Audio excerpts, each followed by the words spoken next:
Welcome to the Deadman Reborn Final 2021. Over the past 3 weeks, players have been playing this exhilarating and high-risk game mode with a twist. This time we've had a few updates, from sigils to a 3-life system to level bracketed worlds. It has been an amazing season and players have been fighting to get here tonight. In just a moment, we are going to witness the top 2,048 players fighting it out in 1v1s to get their slice of the $32,000 prize pool. This is Deadman Mode. I'm Knightenator and I'm thrilled to be your host for this evening, and joining me on the sofas we have got some familiar faces and our analysts. So we've got Mod Husky, Yeah. Lynx Ocarina, Hello. and Vitoso. How are we doing, boys? Tonight, we'll be witnessing a final like never before, with 1v1s taking us all the way from 2,048 players down to our winner, who will take home a whopping $20,000. But before we get into that, let's talk the seasonal. Vitoso, I know you've been playing. What kind of approach have you taken? Yeah, well, this is probably like the first Deadman mode which I've actually dabbled in as a solo player, so I feel like the improvements with the Deadman Reborn, there's been an absolute ton for the solo player. For me, the biggest one was the level brackets and also the hour of protection you get in each zone, in each bracket. So for me, I was doing my high level stuff, the high risk barrows, utilising that as much as I could. And for me, as a solo player, I thought that was like the best thing, to be honest with you, with the new Deadman mode. Did you get any good items from barrows? Carol's crossbow, 119k, thank you very much whoever bought that. And what about you, Link? Who have you been watching? Any amazing moments? The best moment I've seen so far was actually a solo mission video. And he got trapped in the gorillas over on Apatol next to the ladder. And he had 1 minute of protection left that he just got into a new bracket on. And that minute ran out and he got teamed, killed, lost his first life there. And that was pretty awesome to see the whole bracket thing coming into fruition there. Absolutely brutal. I definitely had a few scary moments where I was running out of my protection and then realised I needed to get to a safe zone really quickly to drop off all the loot that I'd gotten. What about you, Husky? From obviously a dev's point of view, what has been your favourite update to this? I think the sigils for sure have been such a huge part of Deadman, and I think the best part for me was seeing all the streamers kind of 30 minutes before release, news posts up, sigils are out, let's see all these cool effects that the devs have come up with, and then slate us for how broken they are, of course, and the things we haven't thought of, which is, it's just great to see like the excitement that causes, and obviously like the rush into the worlds that caused, you know, as people were, you know, get my 10k quickly and planning out their strategies, and are they picking, you know, some of the ranger relics for like better in combat, or like melee relic to get quest XP. I think that just that scene that was pretty awesome. And I mean, that first week was crazy, you know, we saw people getting hit for like 100 plus with sigils and stacking and all this cool things that, you know, players will use a system to its fullest, I suppose, to absolutely become as powerful as they can. So that's just been pretty awesome to see. It's been so exciting, and as you said, like people like to plan beforehand, before the season even goes live. They get full lists of things they're going to do, really in depth, like quests and everything, to get the most XP.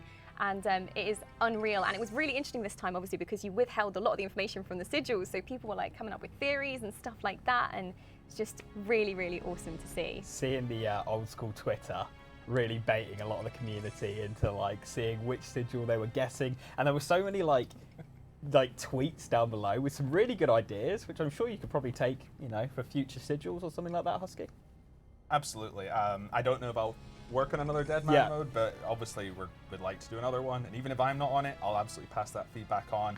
I think I'd love to see more sigils that directly like change the gameplay that's happening. I think Rampage is a great example of that, where it forces you to change back to styles and you can't fake back to the same one. And even the melee one at the start, the Feral Fighter that changes your attack speed, I think was like a bit mid at the start, but like, and it's not quite good enough for the finals, but I think that could have had like a lot of cool potential where you swap to huge like two-handed weapon for like 3 attack speed, like smacking people. And I wish there were more sigils that kind of worked a bit like that, but I'm still fairly happy with how they came out for our first time releasing like these huge PvP game-changing effects. Yeah, speaking of sigils, for those of you that don't know at home, maybe you didn't take part, sigils are very similar to relics from leagues. They offer buffs of all kinds of things, so anything from like resource gathering to even, you know, a potentially extra life, a way to, you know, really make the most if you are a PKer or maybe someone who's a little bit more nervous. We've seen a lot of that, haven't we? It's been a really used sigil. Yeah. I mean, it was super popular to start with because everyone was so worried about losing their lives and stuff like that. And then obviously we had the rebalance with the lives changing. And there was quite a few, obviously, as I say, I've been watching quite a few videos. A lot of people started dumping their Guardian Angels because they're like, okay, it's not worth as much, which was cool to see that the sigils had a place in the economy as well as just in the actual gameplay as well. I mean, I think the biggest point recently was there was a player who tripled the price of Guardian Angels because saving the bank and wanted to go out with no risk. But I think that's the cool thing, and I think the super underrated part of the sigils. Everyone's talking about these big ones, Guardian Angel, Last Recall, all these combat buffs. But I think just the fact that the sigils were that thing that expedited skilling, because PKers don't really like to skill. They don't want to spend 3 weeks, tediously getting to max to qualify. And I think just the fact that there was a sigil that helped boost your XP rates for every skill, or made processing instant and stuff, I think that stuff's been pretty welcomed as well. I think that's been a pretty healthy change overall. What was it that made the devs want to make the sigils tradable? Because obviously you could have really easily made them untradeable. So what was that thought process? Yeah, so I think that obviously if they're untradeable, they're probably going to come from monsters. Leagues had a very clear system, you get points, you get relics. That just doesn't really exist in this Deadman. And even if you did make a task system to get points, is it PvP related tasks? Are they then getting super gamed because people would just suicide accounts for it? So you could kind of go PvM related for the tasks, and that would be the way to get sigils. I still think that's an okay idea, but it doesn't really fit a Deadman. And I think the thing I wanted the most was for it to feel distinct from a league, right? They might be different names, they might be similar effects, but I think that having different mechanics works. And the thing that players really like on a fresh Deadman mode is that rush for the economy, right? Yeah. And seeing prices jump back and forth. Some people will just flip on them. Some people, and I think that the sigils actually having a value added a lot. I mean, we definitely made measures to try and prevent clans giving all the good sigils over to someone fairly easily, and that was the main motivator for being only transferable through the GE. I think overall sigils were maybe just a bit too common anyway, so it wasn't an issue. They were fairly obtainable, and you could just transfer gold to someone to get them to buy one. But I think generally, they've worked really well. I think that being tradable and being almost a commodity in themselves, it almost just kind of helps even a new player gets into it, right? You get into a new bracket, you're on your hour protection, I'm going to do some Slayer. Oh, I got a drop. That could be 100k bank right there. You can help gear up. And I think that adds so much more value than just the power of the sigil themselves. Because you have that choice. You can keep it or you can sell it and maybe get some better gear, because it's kind of that mix of both in Deadman. You don't just want overpowered sigils, you don't just want good gear, you kind of want a mix of both, right? Absolutely. So, Link, Vitoso, what kind of sigils do you think are going to be in play tonight? I can see the sigil of the Porcupine coming into play. Once activated, for those that don't know, it actually recalls 4 damage per attack. So I think in the 1v1s, I think that's probably going to be one which we see a lot during the time. And then I think specialized strikes, obviously, you pair that with something like a VLS and it becomes an absolute weapon. So I think those are the two that we should be looking out for. And I believe you have some stats, you've got some data. So do we know what the most used sigil of the season was?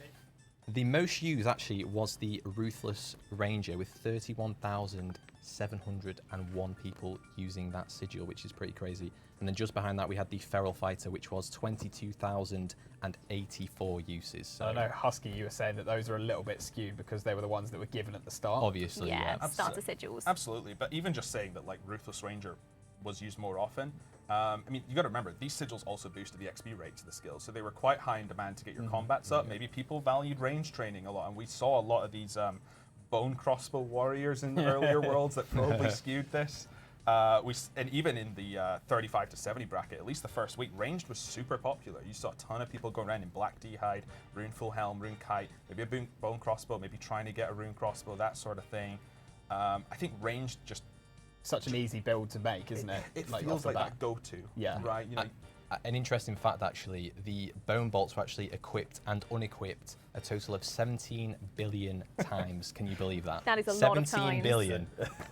Criminal. The most equipped item in this whole Deadman mode. Mental, absolutely mental. I would love to know about the Guardian Angel. Do you have the stats for that? I can try and find the stats for that. It's on my sheet of Go stats. into the book. So, actually... Look how quick that was. It's all from memory. Do you like that? I'm Nice. quick on the sticks on I it. thought you were going to take some time. But So yeah, it's go on. actually been equipped 4,782 times, but it's only actually ever been used 632 2 times, I believe at least half of those were probably by skill specs. Maybe. Anyone? We've dropped the name. We've As dropped well it. as that, we've also had the 3-life system, which has been a little bit controversial. So, you know, do you feel like that perhaps made people a little bit, you know, more reluctant to take risks and things? What do you think? Yeah, I feel like before the sort of buff or the change to the 3-life system, the original 3rd death was pretty brutal. And I think it kind of put off a lot of the solo players thinking that, oh, they basically lose everything after the 3rd life. So as well, obviously that helped with the price originally of the sigil. So yeah. Yeah, it was definitely a cool and I think unique idea. I mean, I'm not going to try and defend a design that just didn't work, right? I mean, it didn't work. We reversed it in the first week, and we came to something that I believe was being better for the game mode as a whole. Yeah. The original idea was something I found on a document, an old design document that suggested that Deadman has like people start as like a hardcore, then they lose a life and they become an Iron Man, then they lose a life and become a main, right? And that would obviously have way more restrictions. There's not really much between hardcore and Iron, obviously, but the idea that you can't trade until you're on your last life, and I was like, that sounds interesting, but like, do we need to stop the trading and then land it on 3-life system? And I mean, we got a lot of feedback from what it saw with Last Deadman is you die and it's super punishing. People didn't really like the rebuild, and you know, that sounds a bit, you know, you've just made people rebuild, but why are you going with that then? But the idea was that the first 2 lives would just be very unpunishing, right? You've got that buffer where you can lose your first 2 lives, feel like they were relatively okay, and it only really matters after the 3rd one. I mean, that was what obviously the Deadman was named after, and you know, we made that change ultimately as a hotfix where instead you now get to choose, do I lose all my items but keep my combat XP? Or do I lose all my combat XP but keep all my items? Yeah. And that I think has done a lot of good for helping people feel like they can actually build up. Yeah. I think out of all the rules in this league with the sigils, the combat rules, the sigils, I think that was probably the one that just didn't quite work. And I think the other things have gone down fairly well. So Yeah. I think there's definitely a lot of positives to this Deadman, and I don't think the 3-life system impacted it all that It's much. been so exciting, and I think having those kind of riskier mechanics in play that maybe, you know, some of them worked, some of them didn't. I think it really helped to shake up Deadman, because obviously it's been going for such a long time. It is such an awesome game mode. It's something I've played every single one apart from the first one, and it's been so different in this one. It's been really amazing. How would you compare it, Toso, to, you know, previous ones? I just feel like it's a lot more, I've said it before, but it's a lot more favourable to the solo player. I mean, obviously you've still got the issue with clans sort of feeding their best players, and you're not really going to get around that. But in terms of having the brackets in there and the hour protection, you can really sort of do a detailed plan of what you're going to do to try and get basically most of the high-risk stuff done in your protection. That way mitigating the chance of you potentially dying. So that for me has been the biggest thing. It gave that sort of like, as you say, a plan. You could be like, all right, I'm about to hit a new bracket. What am I going to get done in that hour? Yeah. And just maximize, you know, everything that you want to get done that you think is going to be the most dangerous. I know you were saying that you were doing barrows when you hit a new like bracket. Yeah, Carol's crossbow, 119k. I mean, thank you again to whoever that was. I think as well, like clans have obviously still got a huge advantage, and that's still a good thing, right? Because clans are definitely a demographic that play Deadman mode, that enjoy it, and it's something they look forward to.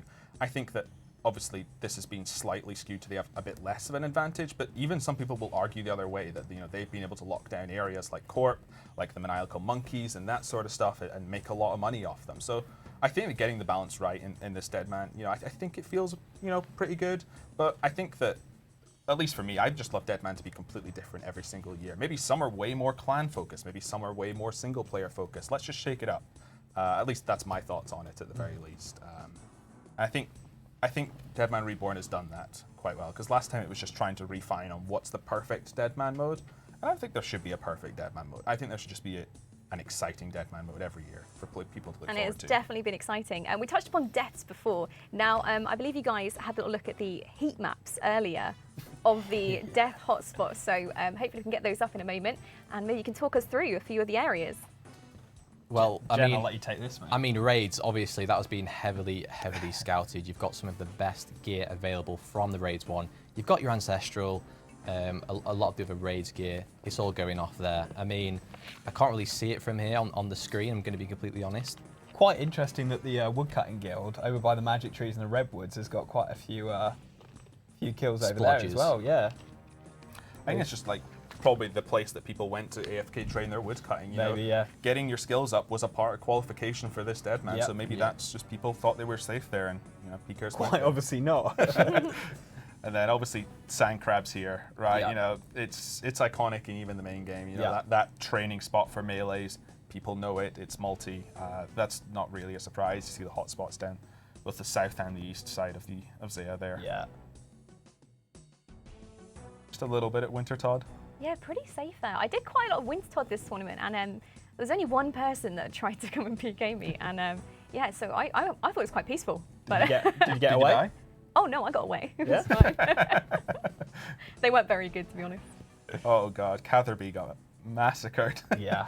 Yeah, same with the Camelot teleport spot as well. Anywhere near Sears Village looked pretty ridiculous. I think my favourite here though is the turtles or the tortoises up above the Grand Tree. Again, maybe just somewhere that people were trying to AFK and. It's more the terror birds, isn't it, where people seem to train their, Just- train yeah. their range. That's a safe zone, right? So these are just bad players I dying? Yeah, I don't don't know. know. I don't know, to be honest with you. But yeah, you're absolutely right with Camelot. Yeah. It's how people get over to that side of the map.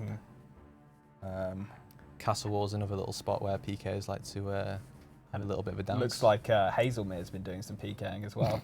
I think it's just the teleport with the dueling ring, right? People are going there for a quick bank, and that's Yeah. a good place to hit people. Yeah. I think notably the fight arena, you know, they've got that quest that everyone was doing at the early Yeah. game, and there was probably a lot of PvP activity trying to kill people for their runes or their 10k or whatever that got there. Yeah. And I mean, you're stuck in a cage there, really, aren't you? So. Oof. Wow.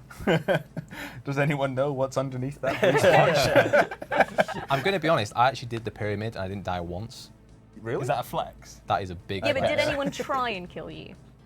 If they tried, I didn't see them. And I walked out of there 100k richer, so who's the real Is that winner? the sigil of invisibility? It might have been. It might have been, to be He was fair. playing main game, he didn't know.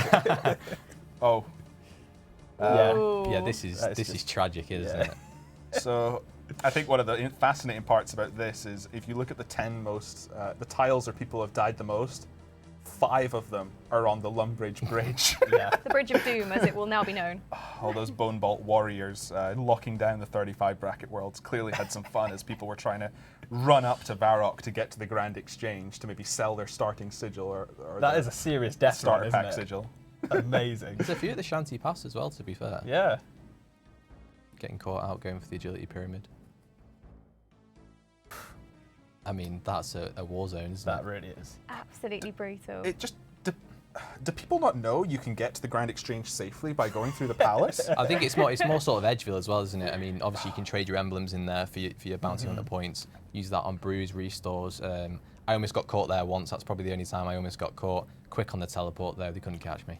I think just you can see that at the top there, is that the Chaos Druids over there in the wilderness? Yeah. I think obviously that's a great place to sit and train. You've got an altar nearby, you can Yeah. pray mage.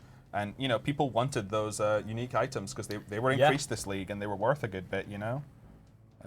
We spoke about this one earlier over by the Wildy altar, and we were trying to work out why it was such a hot spot just slightly above, and we thought that it was actually people suiciding with the what's he called, the Chaos Fanatic. There Which is are quite interesting. There are ice warriors there though, as well as ice giants for Wilderness Slayer, so that could have been another reason. I think that's a lot of what the deaths are really, aren't they? A lot of Wilderness Yeah. Slayer. You're seeing the lever, I think, is that Green Dragons north of Ferox Enclave? So people were PKing around there. Yeah. Obviously, the Deserted Keep in Deep Wildy, you know, that's the lever. That's going to be a hot spot regardless. It is awesome to see. So I think it's probably about time to talk about what we're expecting from these finals. So let's talk gear. What are you guys expecting to see? Black Salamanders. No, I'm joking. I'm expecting to see everything. I want to see the big boys in the Ancestral, in the maxed out gear, because you know those are going to make for the most interesting fights, I think.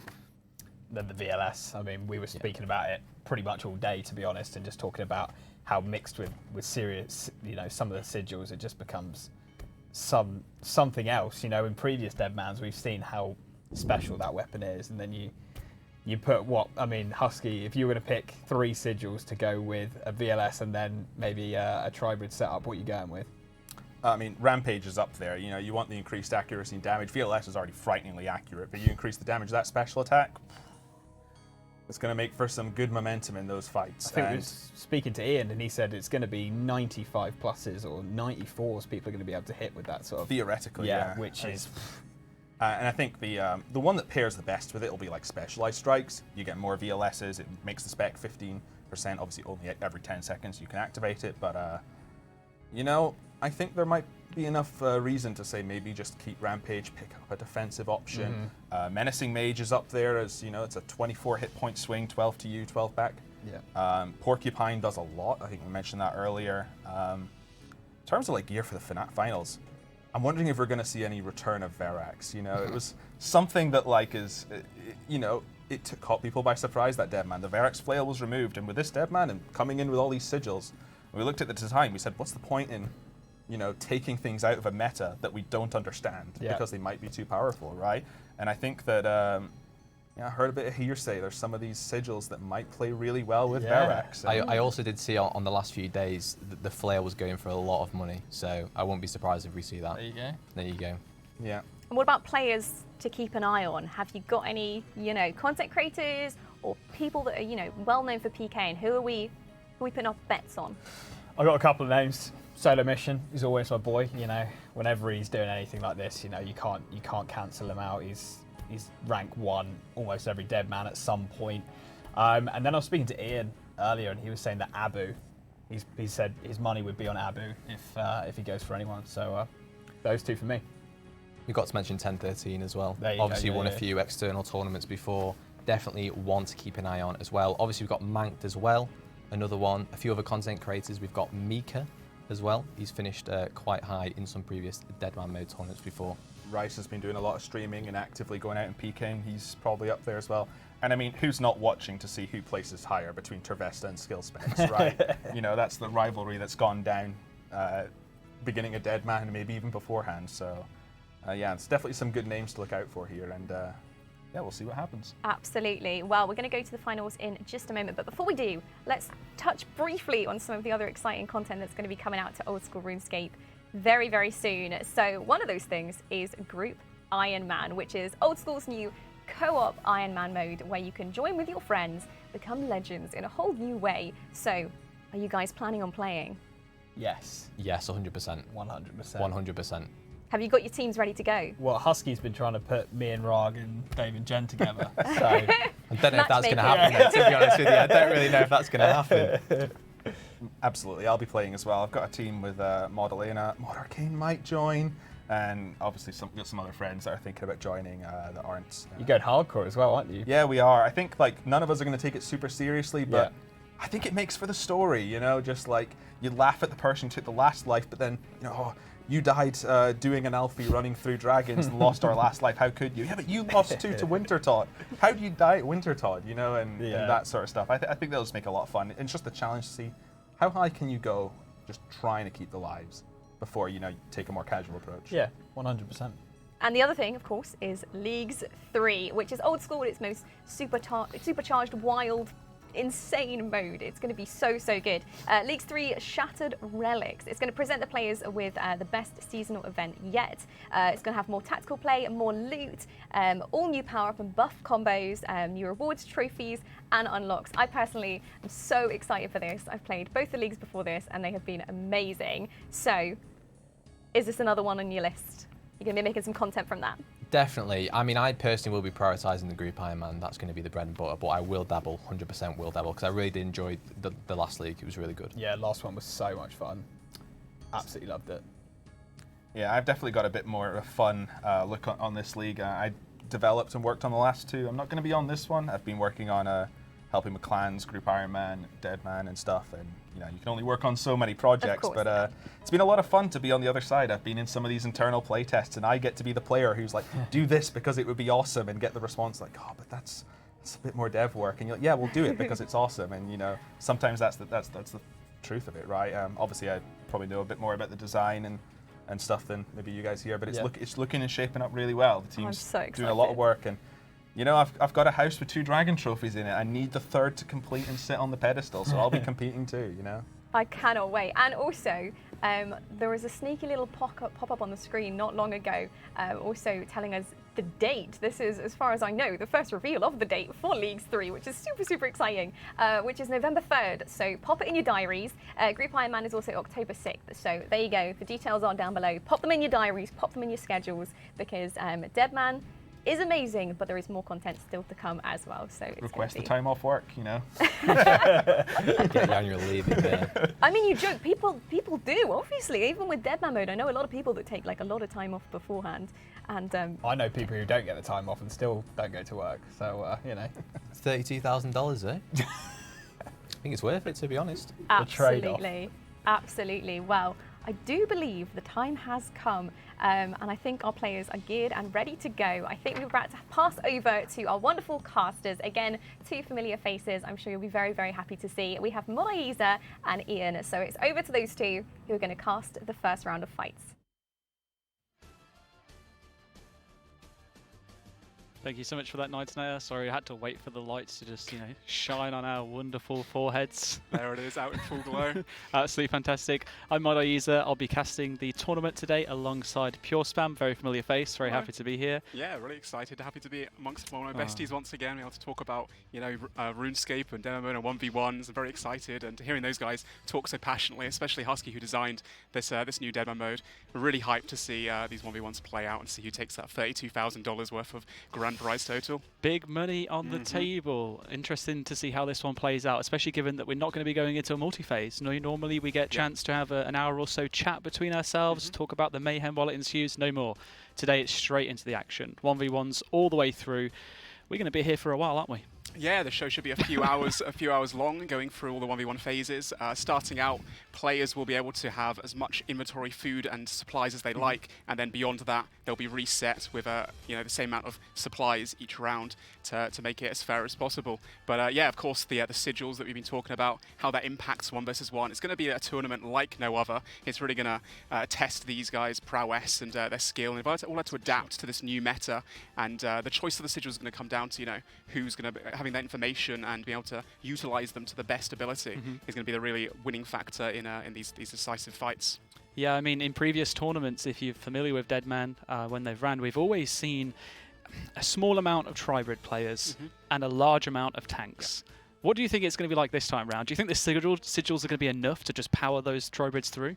So the Rampage Sigil in particular is one of my favourites. A really fantastic concept where if you constantly change your attack style, you get an increased 3% accuracy and 3% damage, which caps out at 15%. And catching those freezes if you're hybriding and be able to step under your opponent to minimise the damage that you're taking and also control the fights and get that momentum, most importantly, so you can just destroy your opponent, really pack a punch. And like the guys mentioned previously as well, the VLS, all of the ancient weapons, it's going to be really, really exciting stuff. We will see some tanks play a part.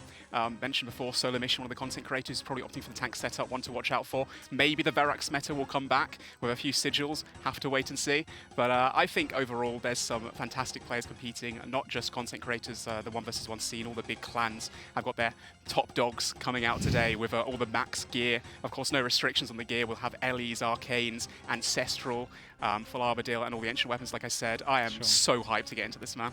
I think it's going to be fantastic. Definitely not one that we want to be missing. And it looks like, actually, we're seeing on our screen that the players are getting ready at the moment. We're not quite ready to jump into the fights just yet. But what we'll be going into to begin with is our very first round of 1v1s. There are a total of 2,048 players going into this round. And they have one chance, one fight. Whoever they end up beating is unfortunately out of the tournament, the end of the road for them. After that, we'll progress through into the next phase where we'll have the top 1,024 players. And then once we're left after that round with 512 players, we're going to be taking them off for a short break, hopping over into a separate world where the final 512 will battle it out until eventually we get down to just the final 2 players. Now, each fight is going to be happening simultaneously. There's 2,048 players. We're definitely not going to be able to cast them all, as much as we might want to try. We'd be here all week. Yeah, we would be. So we're going to be going through and just trying to find out what the best fights are as and when we're going through the tournament. We'll jump into them. We'll try and talk through what's going on. And then eventually when we get down to the lower rounds, I believe it's coming up to the the quarterfinals, we'll then go through the fights one at a time so that we can really see each one develop and just see how much skill is involved in each of these battles. Yeah, absolutely, and it's because it's a best of one tournament as well. RNG, of course, plays a big factor in our game, catching those freezes, being able to control the fight, getting that momentum, hitting those big VLS specs like I mentioned before, 80s and 90s. We may see the volatile orb as well, microwaving someone on the spot, just taking their whole HP bar down to 0 in a second. It's going to be really enticing, really exciting the entire way through. Just seeing my screen right now, seeing the players gear up. At the moment, getting all their inventory set up and everything, making sure they've got the right sigil choices, because once you've chosen your sigils, you can't sort them out. We have 3 sigils that you can use, 2 being combat ones, 1 being utility one. We'll be talking about that when we jump in and explaining maybe the choices and why they've chosen those setups. But we're about to jump in momentarily, aren't we, Ben? Yeah, I believe the contestants currently have around about 6 or so minutes left to bank whilst they're gathering all of their gear, all of their sigils, making sure they're activated, as PureSpam mentioned. And this is just a quick sneak peek into the arena itself. Absolutely fantastic work by the art team putting this together. I think it looks incredible. Heavy inspiration, I believe, from the recent Shazian rework. So if you've not already checked that out, make sure you go and have a look at Shazian. But some beautiful imagery here to show. And as you can see on screen, we'll be able to actually see which sigils the contestants have active at the time, as well as their full inventories, HP, prayer, and special attack. Now they are going to be going, I believe it's from right to left in terms of the bars depleting. So if that throws you off a little bit, don't worry, we'll try and keep you up to date in terms of the HP. Basically, sit back, relax, enjoy the show. Make sure you've got a brew, get yourself some snacks ready, because I'm sure there's going to be a lot of interesting moments. Can I just add as well, not really about the show or the 1v1, but man, that D-Mace cursor is absolutely nostalgic as heck right now. This is fantastic to see. And we talked about the sigils as well before. Like I said, 2 combat sigils and 1 utility sigil. Already we have a couple on the left, a couple on the right. The Porcupine that was touched upon previously, being one that hits back damage a bit like a recoil, can be really powerful for some of the tank setups. As I mentioned before, the inventory off the bat is going to be whatever these guys choose, and they'll be replaced with the exact same food and potions after the first round. As you see on the left-hand side, we see someone using the Potion Master sigil, which wasn't touched upon yet, which is basically a sigil that gives you a 20% chance to actually save one of your doses of your potion. Obviously, in this first round, that is absolutely huge. If you're rocking 10 plus brews and you're getting an extra 2 out of it, that's 100 plus HP that you're going to have on top of your opponent, which is going to be really interesting to see. The Specialized Strikes, once again, gives you extra special attacks, so we're going to see some massive amount of VLS combos going in there, and once again, Rampage, my favorite personally, really changes up the meta, makes it a little bit more predictable. Your opponent can tell that you're going to be changing attack styles, you can't fake you back to the same one, although you do get that 15% accuracy and damage, which is huge to allow for those massive big hits. Yeah, it really is, and I think that is what is going to give our Tribrids in this tournament that extra fighting chance that they need just to be able to push through and catch those freezes, get those step unders, and get the hits in that they need. One thing I just want to touch on in terms of sigil of the Potion Master, it's great for this first round. Yeah. Well, unless you're a lap attack here with a very interesting inventory and 108 combat. That does not look like it's going to go down well when this fight starts off. Is also wearing a coif and a rune crossbow. And he's gone up against an absolute machine as well, an end-game raid boss that has Ancestral, the Arcane, the lot. Mr. Potable is going to have a great time with this first fight. I have to say, respect to Lap Attack, at least he picked up the best mage cape that you can get. The Guthix one, fantastic. But back to Potion Master, absolutely fantastic in this first round, because you can take in whatever you want, and you can see here that most players are stacking their inventories out with Saradomin Brews. 4-dose potions that heal a portion of your HP, depending on what your actual HP level is. Yeah, but I will add actually, Mr. Potadler has that Sigil Potion Master, but for that first round you do get all those brews. But he's fighting someone in a coif like he just mentioned. Is it really going to make the difference? Does he need this Sigil Potion Master, or is that not going to be a utility sigil that's been wasted, then the other rounds isn't going to be much of a difference? You know what? Maybe if you gave me a chance to finish what I was saying, then you could have got an answer to that question, because I was just about to say that it's quite a big risk, taking it in for this first one. Not a risk, but you're hoping that you get through to the next round, right? You've got a really good advantage against anyone that doesn't have that sigil. But in the next round, you only get 1 Saradomin Brew. Yep. Man's not going to be able to take advantage of that sigil. Absolutely. Sorry, I'm just so excited right now. I'm chiming in and interrupting. I'm just so excited to see these fights get underway, and for all these machines to start battling it out for the $32,000 prize pool. We have a lot of content creators as well, obviously taking part. Mr. Mammal right here on the screen. Look at that. He's in the spotlight. Yeah, and he's in full Tribrid gear as well. The man's been participating in quite a few tournaments in the past. The All-Stars event, actually. I think he knocked out, was it Perp? John, who is a well-renowned Deadman's PvPer, and he's going to hate me for mentioning this and bringing this up, but I'm pretty sure that Mr. Mammal took him down. So, you know, not a man to really underestimate in this tournament. He's got a tank up against him first round. We'll probably see a few of the tanks once again, and like I mentioned before, we will see the ancient weaponry, the Statius Warhammers in these players' inventories, reducing the opponent's defense, as well as packing a big punch, potential KO opportunity as well. Absolutely. I mean, looking at this now, actually, Toonsy, it's quite interesting, aside from what's being mentioned in chat here, but, well, we'll just look past that. I think No Lifescape is having a great time, very excited to be going into the next section of the fights. But I was expecting to see, you know, some full sets of Barrows. Yep. Mostly Darox and Verax. That person had full Guthans. Full Guffins, interesting. I mean, combined with the sigil that increases your attack speed, potentially you get a bunch of heals off. I don't know if that's going to be a meta, but I have heard from a few individuals that potentially the Verax meta may come back against another tank, since if you can hit at a, you know, double speed almost, maybe you can proc a bunch of those hits that do ignore the opponent's prayer and the defense. It could be. I mean, when it goes down to, I think it's 1.8 seconds, it sets your attack speed for the next 12 seconds. Rather than 3. Or your next 3 attacks, essentially. It's the next 3 attacks within the next 12 seconds. 12 seconds of that would be pretty strong. So maybe we will see, you know, the Guthan spear going stab, stab, stab, stab. Hey, look what, I just want to, the last person we just saw then, you know, credit to Fashionscape, came out with the Dragon Kite Shield. Wow, I mean, getting one of those as well had to be killing a lot of dragons to piece that bad boy together. I will also add, you know, when it comes to using barrows and that, one of the most interesting concepts we've seen in the DMM was people Darok bombing each other. Not something you really see in the main game very often, although a few content creators do make the occasional video. But we saw what a wild week that was. That was crazy, yeah. Before the sigils were rebalanced slightly, we saw players like Solo Mission able to hit 150 when they were on low HP, so they'd just be running around looking for those poor defenseless victims to just, you know, jump out on and take their head off. What were the J-mods thinking? It was an interesting one, but we probably won't see that in the final, I don't think. We've got a complete arrangement of different builds around here. A lot of the clanners and the clanning scene, they have a lot of players that aren't necessarily the best at 1v1, but you know they've showed out today just to see how far they can go and you know, have some fun. You know, after all, even though there's $32,000 on the line, these players have been playing for the past 3 weeks in anticipation for this final, and you know, got to do their best, come out and see how far they can go. They'll throw a lot of content creators as well, even if they don't win. You know, being in that top 64, 32, or you know, making it really far can really make a name for themselves. Players like Mank, who started out in Deadman mode and now you know, one of the bigger content creators of the game. It's a really huge opportunity for so many out there.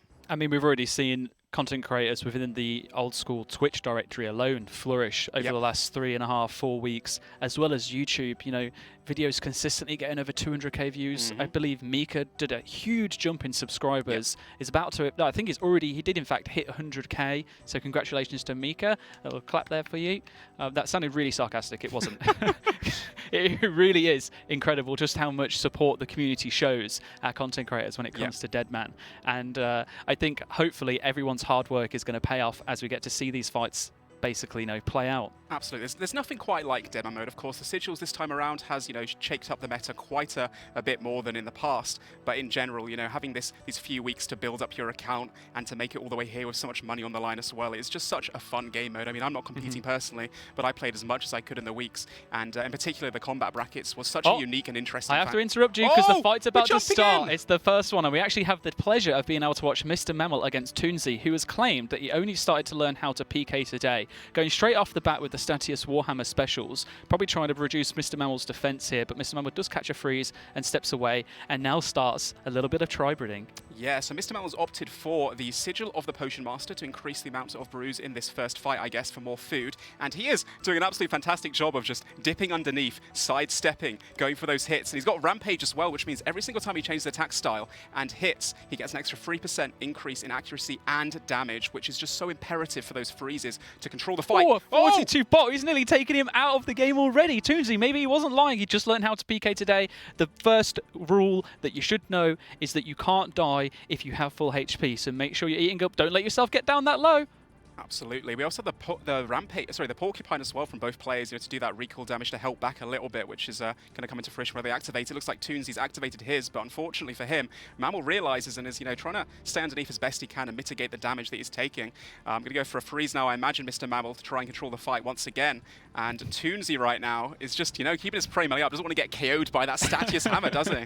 No, it doesn't seem so. A little bit worried of it, but I wouldn't be so worried about the Statius Warhammer and more so the claws. But little does he know, Mr. Mammal does have claws. Oh yeah, and he's going for them right now. 100% special attack. Oh, that was off prayer too, hitting a 0. That wasn't so unfortunate for Mr. Mammal there. That is what we call an anticlimax. Yeah, but I mean, at the same time, look at his inventory compared to Toonsy's. Now, Toonsy did start with a lot more brews than Mammal, but Mammal's barely touched his supplies, whereas Toonsy's is currently starting to dwindle. He has the Guffin set, which you were mentioning before. I wonder if that's going to play in a role in this, but it doesn't look like it. And Toonsy hits a 0 hammer there, so he's not able to reduce Mr. Mammal's defense. And once again, Mr. Mammal is just controlling this fight, and he's also actually venomed his opponent. We're going to jump into another one now. Zoe versus Torv Nesta. Well, we've got some interesting setups here. We're looking at a major versus what is supposedly, I guess, more of a hybrid. Wow. Oh. You okay there? Sorry, I was the VLS come out of nowhere, hitting a 54. That actually could have killed Zoe right there. Zoe is opting for the hybrid, like you said. Torv Nesta is going for the tank setup, and currently it looks like the tank is actually up on supplies. This guy Zoe, I recognize his name, and he's been around for a while, doing a lot of hits in DMM on streams and all that kind of stuff. But Torv Nesta does out-gear him with the full armor deal, the DFS, the Blood Fury, the Prims, and he's doing a fantastic job right now of just trying to recoil as much damage as possible. Going for a VLS again, only hitting 11, fortunately. Now Zoe needs to control this fight, get the freezes, and mitigate damage. But look at that Verax effect coming into fruition. The 26 through the prayer, through the gear. We weren't sure if we'd see it back again, but here we are. First fight, they are opting for the Verax setup. Yeah, I think given the level of gear that players have in this tournament with the no restrictions, having the ability to be able to get through protection prayers is just such an advantage now. So I wouldn't be surprised if as we get to the later stages of the 1v1, we see more and more people with that Verax setup. I'm really keen to see someone with the, a full melee build, having in the Feral Fighter here. Mr. Mammal does manage to take Toonsy down to 33 HP, but it's got an absolute pack yak filled with brews here. And once again, look at Mammal. I think the last time that we came, his inventory was the exact same. He's sipped a few super restores here, so doing a very good job at being able to control this fight and take over what seems to be a less experienced player, definitely. And Mensor's plays really well as well. He's actually freezing his opponent, then sidestepping out. Now, as a tank, his opponent, Toonsy, has no freezes, so no utility spells to stop Mr. Mammal in his place, and therefore, when he's frozen, he is forced to just range the entire time, which makes it really easy for Mammal to just, keep his protection prayers up and mitigate as much damage as possible. Not only that, but Toonsy has used all of his venom, or didn't bring one with him, and is now venomed from the Toxic Staff of the Dead, so, that increases damage every time it procs, and currently it's hitting 12s. It will max out at 20s. That's a lot of damage. Claws coming in, but on the protection from melee, and unfortunately doesn't really do too much to Toonsy, but at the same time, he only has a few brews left. Looks like Mr. Mammal's got this one in the bag. Yeah, I'd be very surprised to see Mammal lose here. He does have the opportunity to go for another spec if he wants to, but it looks like Toonsy is just camping the protect melee, throwing those Morrigan axes. They are so good, though. They are 4 tick cycles. They are a bit faster than using javelins or the crossbow, but obviously for opponents just praying range the entire time, which reduces damage by 40%, it's not really going to do too much. Just tickling Mr. Mammal right now and keeping him on his toes. A nice little warm-up fight for him, and he's going to be very happy that he made it through this round, I am sure. Yeah, I'm almost certain of that. So whilst this fight carries on, let's maybe talk about a few of the sigils that we have. We've seen Potion Master, we've talked about that already. We've spoken about Rampage. We've kind of touched on Sigil of the Porcupine, but for those that aren't familiar, Sigil of the Porcupine, you'll see that in the player's inventory, and that's because it requires activation. When it's been activated for the next 36 seconds, every time you take damage, you recoil 4 back to your opponent. So really, really strong in these fights where food is important. It only has a 2-minute cooldown as well. So for some of those longer fights, you actually get 2 activations of it. Now, any sigil that does have a cooldown will also be reset in between rounds. So you can almost guarantee that it will, well, you will guarantee it will be available. Toonsy here looking really low. I think this is one of the problems with his setup at this point, right? So many brews, but you can only chug so many of them in a particular space of time, and he's just gone down. Attempt. He pulled out the Guffins in an attempt to try and heal up a little bit, but at the same time forgot to drink his brews. It does look like the fog is starting to hit now as well, which is just dwindling down these guys' supplies. This is an interesting one. Again, Zoe, the hybrid, actually ending up on the back burner, down to only 2 brews left compared to Torv Nesta. A 44 VLS from Torv Nesta as well. well. This is a tank in action, showing the true prowess and, you know, not taking too much damage because you're always in that tank gear. At the same time, when you're unfrozen, he's able to, you know, utilize the Verax or the VLS specs as best as he can. We also have the Sigil of Specialized Strikes, once again, reduces the special attack by 10%. So, you know, getting an extra VLS hit or 2 in a fight, potentially even more in this first battle with all the brews they're using, means that, you know, you're going to do potentially like 100, 200 extra damage in those special attacks. So it's huge for fights like this one. Yeah, we are going to see some big numbers coming in from that stabby stick. Specialized Strikes recently being changed, actually, just the week before the tournament. Yep. So it now has a 15-second cooldown as well, instead of the 30-second cooldown that was the week prior. So definitely getting a lot of use in these fights. And I'd probably say that that's actually what we've not been able to catch the whole fight, but I'd imagine that VLS has played a huge part in Torvnester's strategy in terms of getting the damage in. Zoe now completely out of food, and it's just going to be a few moments. There it is. The Fog Tick takes Zoe down. Torvnester is going to be going through to the next round, and there's just a few fights left going on here. We see Herbster Pure against Maril. Yep, and looks like Herbster's down to very low supplies right now. Herbster has only one restore left. He's not managed his potions very well, which means potentially if Herbster gets a bit lucky with RNG here, if Maril gets a bit lucky with RNG here, then Herbster will not be able to really restore his stats up with the restores, the other little restore supplies that he has left right now. Does look like Maril, though, only has 3 doses left, so it's going to really need a miracle and a really good special attack here. 30% spec on the bar. Could potentially get a KO. I mean, we've seen it happen. Here he goes. It's a 0. The tank is just too powerful. It really is, and Herbster really is going full in on that tank here. We've got the full Carol, well, say Carol top at least, and then the rest actually Darok's pieces. So Herbster's opting for the full Darok, and there's a 44 whack. I think that was with the just with the hammer. Went to bring out the axe, but it didn't hit out in time. There is the axe, but it's not a hit. Maril now could have been a KO as well. I would be very surprised if we don't see one of them falling just in a moment. Maril now out of food, so if nothing else, all Herbster has to do is keep chugging those brews, and the Fog will take Maril down. He wants the DHKO, man, for the respect for the rep from his clan. Oh, I got a DH kill in the first fight. No one thought I could do it, but it does look like Herbster takes the first one. Maril down. We've seen several tanks now winning the fights versus the hybrids. We have, and oh, here we go. We've got a real fan of Deadman. Deadman Mode Reborn. What a fancy name to have been able to secure there against Sinalt. Both players on very similar levels of food. Just, I believe we've got 8 brew doses for Deadman Mode Reborn versus the 9 here for Sinalt. Pretty okay in terms of, you know, your restores. And both with, well, I'd say similar setups, but actually, not really. Sinalt's going in for the full Tribrid here. Yeah, it looks like he's also using Verax with the Tribrid, which isn't something that I expected to see. He's also got Sigil of Fortification, giving a little bit more defense bonus, but unfortunately not as much defense bonus as the tank currently, just, you know, wrecking that the Darox for the most amount of defense possible versus the Verax, playing this very smartly indeed.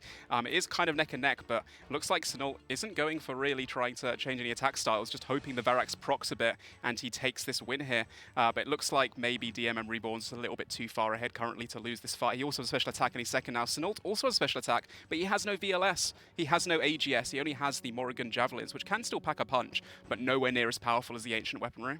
Yeah, he's going to find it very difficult as well to get hits in the full tank here with the Justiciar face guard as well, the helm, as well as the Dragonfire shield and even Granite Boots. He's actually kind of turned this around a little bit. Those blood barrages are healing him up. He's also got the Sigil of the Menacing Mage, which does proc occasionally, has a small chance to proc, which actually heals him a little bit and does damage simultaneously. That could have been a KO for DMM Reborn. Unfortunately, only a 7.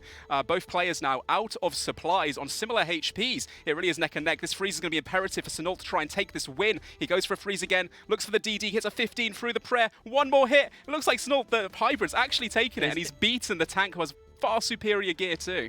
Whittled him down with extra damage. Unfortunate for the tank there, but great job by Sinalt. What is this? The full Draconical Warrior, AC Nub. And we've got someone trying to set up a riot in the middle of the arena. Fantastic. He's brought his cannon with him. Little does he know he's not able to use that against players, but it does look pretty cool there. It's a bit of a flex, isn't it, having cannon the whole tournament.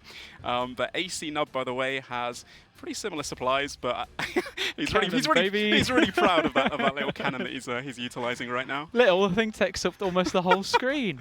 I wonder if it's like a strategy to make his opponent try to misclick on the cannon when he's trying to click on him. But the Dragon Sword right now, he's got no switches.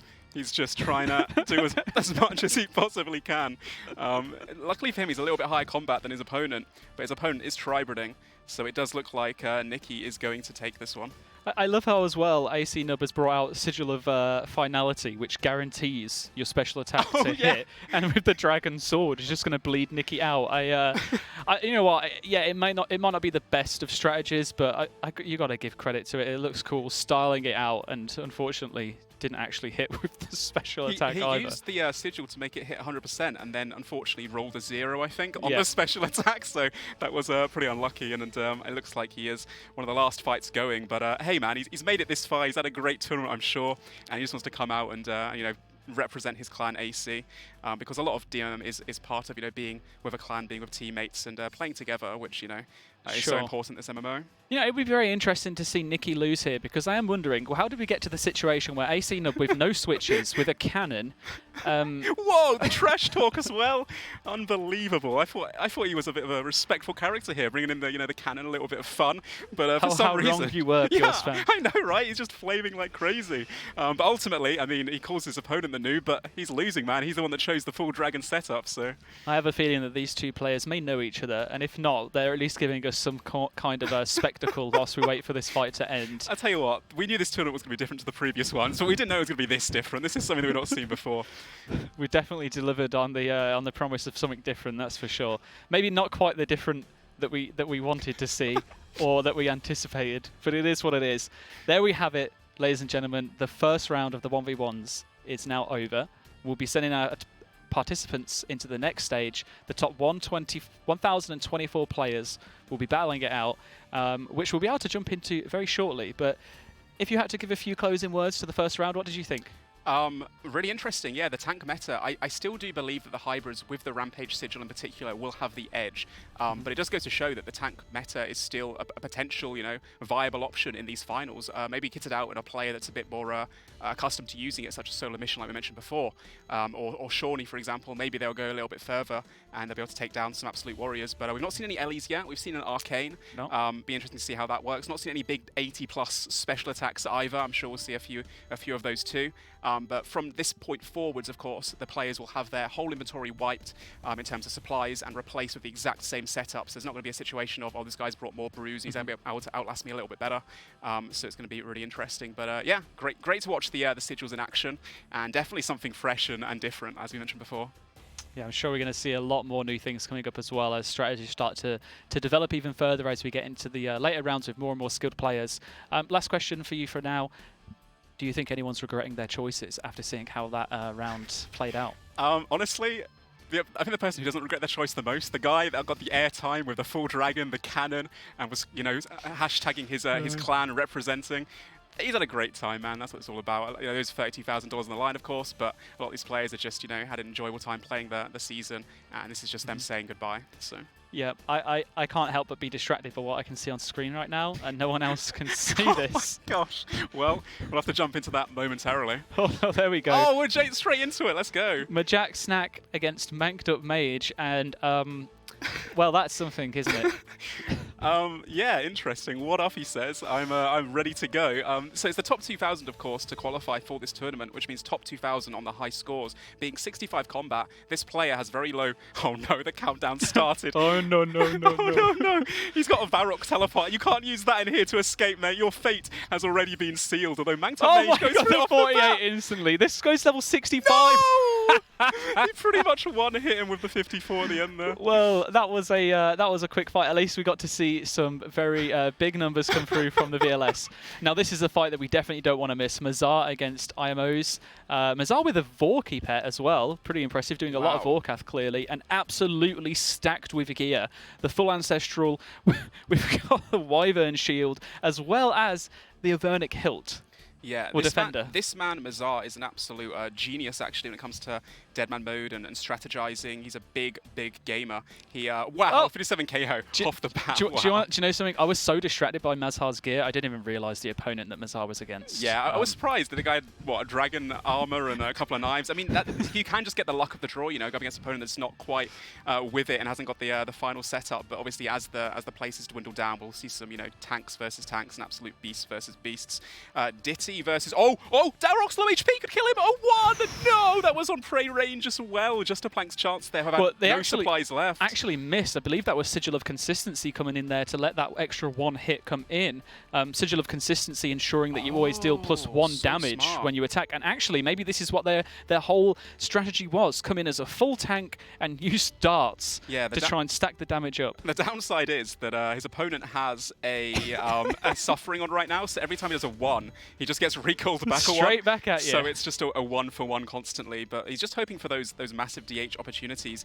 If he gets it in, to be fair, he could have killed his opponent a few times, and if he does, he gets himself like, you know, a really nice set, some Armadillo legs, the BCP as well, VLS, but unfortunately, he didn't manage to do something really too much with that Dalroc set, did he? Got the opportunity to shout out Fuse. Maybe it's Fuse's favourite content. You know, maybe that was Fuse. Maybe it was. Who knows? The first Elysian Spirit Shield we've seen in the tournament, and it looks like, actually, what? How is damage even with Gandalf's Wit? Mr. Gandalf has a Bulwark switch, but he has no Ancestral. He doesn't have... What? He's almost out of the game as well. This is really surprising. He's made it so close, but the double VLS spec from damage at the end. Gandalf's had 2 sharks left. He could have actually taken that win and beaten someone in max gear. That would have been incredible. That would have been a big pile of loot to be taken into the next round here. Now we've got Gorilla Grip versus Pinhead Pat. And yeah, both looking relatively even in terms of food, actually. Not relatively, they are exactly the same. We've got Sigil of Preservation here, which is interesting to see over the other sigils that we've got. Obviously, most people cone in for Potion Master, so I wonder if that helps play out in Pinhead's strategy.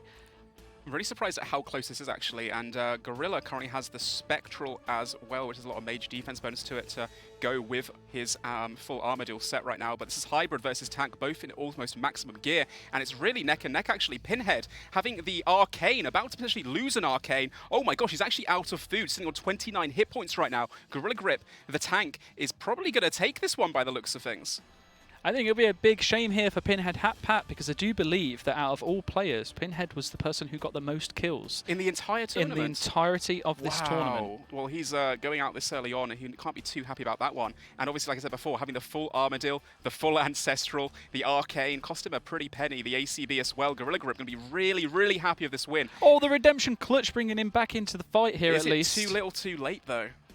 Most likely. I mean, if nothing else, Porcupine is probably going to help Gorilla grab this win, but they are both out of food. We have seen crazier things happen. A 22 Barrage coming in straight after that. Oh. 25 VLS as well. Are we going to be able to sell another Redemption here? Or is this going to be Oh it? my gosh! No way! What a turnaround. Gorilla Grip must be so frustrated, but he drops the respectful good fight at the end. The Tribrid just makes it out there, and keeping his opponent, you know, frozen in place is what really made the differentiation there in terms of being able to get those extra hits in and clutch the win. That's another one to add to the tally, and I believe that makes it 588 kills in total this whole tournament for Pinhead Pat. What a beast. Looks like 227 total. A maxed player in the game wins his fight as well versus Seth. Very close once again. And an OT member right there, part of one of those big alliances that were camping Corp throughout the week.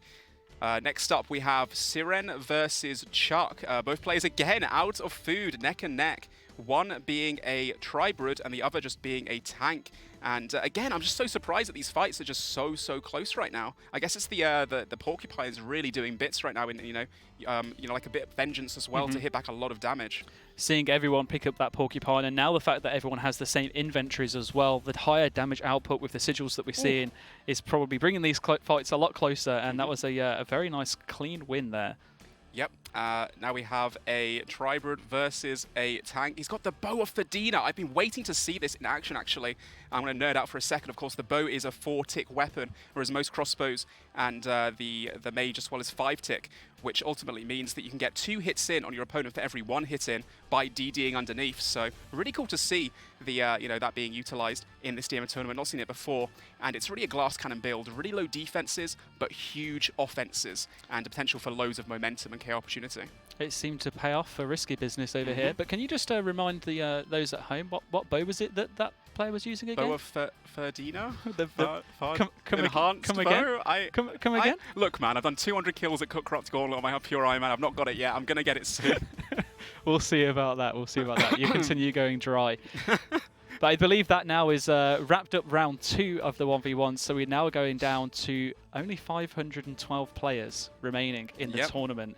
Some pretty interesting fights there. We saw way more action than in the first round. That was over so much faster than I anticipated it to be. Yeah, and of course, being a best of one as well, there is a big RNG element, but regardless, like, it comes down to those last few hits, and we saw that Tribrid there. I've forgotten his name now. He said he was the top kills in the game so far. Pinhead Pat. Oh my god, what a play from him. You know, I thought he was going to lose. Had like no food left, but had 2 extra food. Then he just changed that Rampage, that increased 50% accuracy and damage, really pulled through for him, getting a 37 barrage KO, I think it was, right at the end. And again, I'm just, really surprised, pleasantly surprised to see the fights so close and neck, because it really makes for a really interesting and gripping show. For sure, and I think we've seen a little bit of everything now. You know, we've seen the tanks, we've seen the, the Dragon Warrior, the Dragon Hide Warrior. We've also seen Tribrids. You've managed to see your fabled crystal armor set. Yeah, and with the bow of. With the bow of. You know the one I'm talking about. Yes, the nice shiny crystal bow. Have you noticed I've not tried to say it myself? Yeah, I have. But yeah, no, that bow is absolutely ridiculous. In terms of during the season leading up to this final, we've seen a lot of PKs utilizing it because, again, it's utter destruction. It's a glass cannon build. If you are able to get that momentum and to force your opponent to eat so you're not taking any damage back, because they've got a delay after eating food, then it just means you're able to just wreak absolute havoc and carnage on them. Of course, it's a 4-tick weapon, like I mentioned before as well, rather than 5-tick, so it's a little bit spicier, a little bit faster, so you can get the 2 hits in. If you're able to DD under your opponent, Death Dot underneath them, you're able to get some extra hits in. So yeah, really interesting and really cool to see that. You know, having the limit cap being removed entirely on all the gear. We've seen an Ellie, an Arcane. We saw one guy almost dying to someone else who didn't have an Arcane and the Ellie. So hey, it goes to show that, you know, anyone can really win this tournament. And I say every tournament, but we really don't know. Anything can happen. It really can. It most honestly, like, genuinely can. Yeah. I'm trying really hard this tournament to make sure that I refer to it as an Arcane Spirit Shield. As opposed to the Spectral, which I did last tournament. I believe it was the 1v1s, and I spent nearly an hour and a half referring to it as a Spectral. Hey, it's cool. Could be worse. You could be, you know, stuttering over trying to name a silly bow, so it could be worse. But because we've got a little bit of intermission whilst the players are getting ready for the next round. I believe there's about 3 minutes or so. Why don't we take a look at some of the fights that happened just a few moments ago, and just have a quick recap on how the last round played out. So we are looking at the start of the fight here from previously. And oh my god, it's OTF Dub! This guy! He slayed me several times on my Pure! And you know what? I'm actually kind of glad to see him in the final, although all the gear that I lost to him, he said, don't worry, Ian, I'll take it to the final with me. I'll bring it all the way through, and I don't see any of it on him. So it looks like he's given it to a clanmate, or maybe, I don't know, bought some different stuff instead. Mr. Mammal, once again, as we saw before, Toonsy, he got a nice fight in there off the bat. Toonsy just learning to PK, but you know, Mr. Mammal got some sick gear as well, having that Wyvern shield for all the mage bonus. He's done very, very well this tournament so far. Zoe and Torv Nesta, we saw one of the tanks actually beating one of the hybrids, which we weren't too sure was going to happen this time round. And it's really cool to see that, you know, everyone's really got a chance despite you know, different setups. I think when it comes to the tank versus Tribrid, gear is really going to matter. Yes, you know, Zoe there was still rocking the Arim, still had a rune crossbow. Absolutely. If we're seeing, you know, people coming out with full Armadyl, full Ancestral, with an Armadyl crossbow as well, I can't imagine that would be worse than going up against, you know, having a tank set up. It's surely got to be able to give that extra edge that you need. However, there aren't many people that have got all of that gear. With certain areas that have been locked down by clans, people not being able to afford to be able to purchase certain pieces of gear, just again because of the fact that the areas were locked down, people were being completely stomped. You know, I think Armadyl pieces alone were going up in the tens of millions in terms of wealth. So yeah, we're going to have to just wait and see how many of these absolute warriors have managed to get through. And talking of warriors, Jagex Snack. Hey man, I give him props for making top 2000. You know, the man was skilling. He wanted to, you know, actually get into this battle and try his stuff, but the steel boots just weren't really enough to stop that VLS from shredding him down and taking away all of his HP in one hit. No, definitely not. I love how Manx still procced the sigil of specialized strikes, just in case, you know, is this a bait? But no, no bait and switch, just on the floor. And here we see Ditty defeat Just a Plank, who is a big fan of Fuse. Yep, and it looks like we had this. Oh, this was the fight with the Elysian and the Arcane. It actually came so close. Gandalf's Wit almost came back and won this one without having that maximum gear. So once again, I know we said it before, that anything can happen in this tournament. This was Pinhead Pat, who had a sick comeback towards the end, didn't he? Look at this. completely out of food, out of supplies, down of food and like 100 HP, and he procced the redemption, was it here, I believe. Got a bit of HP back, and then just tore his opponent apart. And he's, to be fair, getting hit that many zeros whilst in robes occasionally too is pretty lucky for him. I'm in a 0, yeah, with a VLS there whilst redemption's up. Yep. It's like insane. Oh, but that redemption that's how clutch. it came off, because he actually hit his opponent with a staff bash, which hit the vengeance, which procs the redemption. So the vengeance there actually potentially lost that fight for Gorilla Grip. Unfortunate for Gorilla. I mean, what happened after here is just no one would have seen coming, really. And any decent upgrades there, I believe like the only one would have been the Spectral at that point, right? Maybe just picking that up just in case. Yeah, he had the Arcane, I think, already, but maybe the extra Mage defense bonus could potentially play a role. But yeah, if you're able to take out one of these titans of the tournament and pick up some of these weapons and the Ellie, for example, then it just gives you such a huge chance. Of course, the Ellie, I think the best item in the game pretty much. I think there's around 16, 20 in the game currently, I believe the other guy said previously. And having one of those things, you know, it decreases your damage by like 17% on average in a fight, which is huge if it does proc at the right times. Yeah. So yeah. Huge item, huge cost, huge amount of action around the Corp Cave as well. I believe it was in one of the most top 10 killed bosses. Yep. Around about 16,000 times Corp was killed this Deadman tournament. Yep. We saw that get locked down for 2 weeks by a single clan. And then finally, they left it alone for a little while. People came in.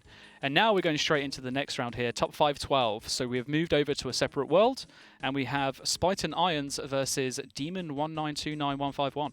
Wow, so we actually see the the bow being the crystal bow being used with the Verex setup on a tank, which I did not expect, because usually a tank setup results in you wanting lots of defense bonus to mitigate damage and just dwindle down your opponent and basically outlast them. But this guy is going for the glass cannon build tank with having vengeance and no freezes currently. Looks like... Oh, that's a 52 though. Maybe it's not paying off. Maybe he does want to have a little bit more defensive gear here. Literally going in. But I mean, the bulwark is there, right? So maybe that was where the defenses were meant to be coming in instead.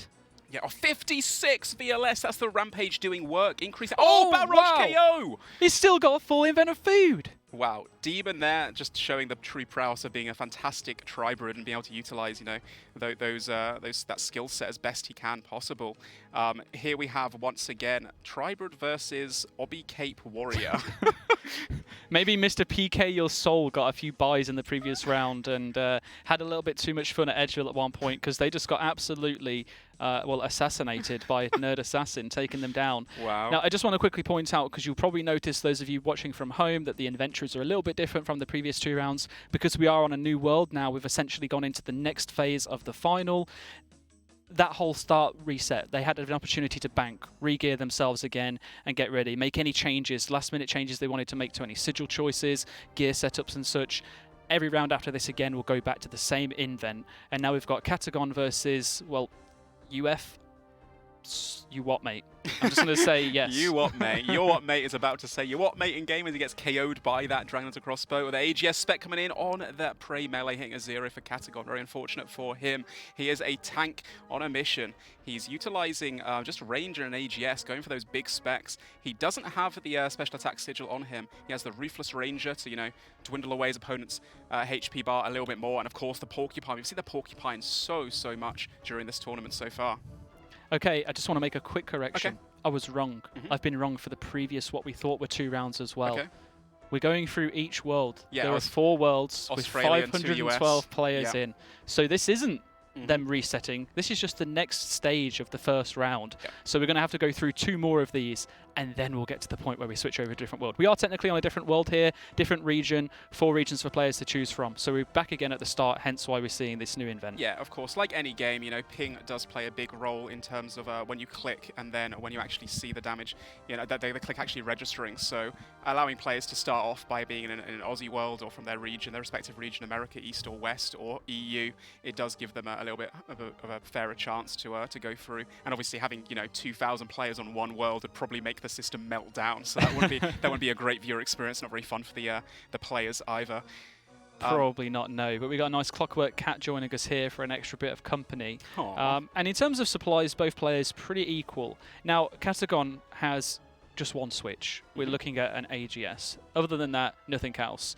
I'd be very surprised to see you what may end up losing here, but we've seen it before. Anything can happen. And Catagon's gear that he does have on is incredibly strong. Serp Helm, he's got the Prims, he's got the Ward as well. Pegasions, yeah. Though this man's Pegasions, an absolute beast, and I think the reason why he's gone for that combo. Oh, it's skill specs in the final, and he's opted for the Verax tank.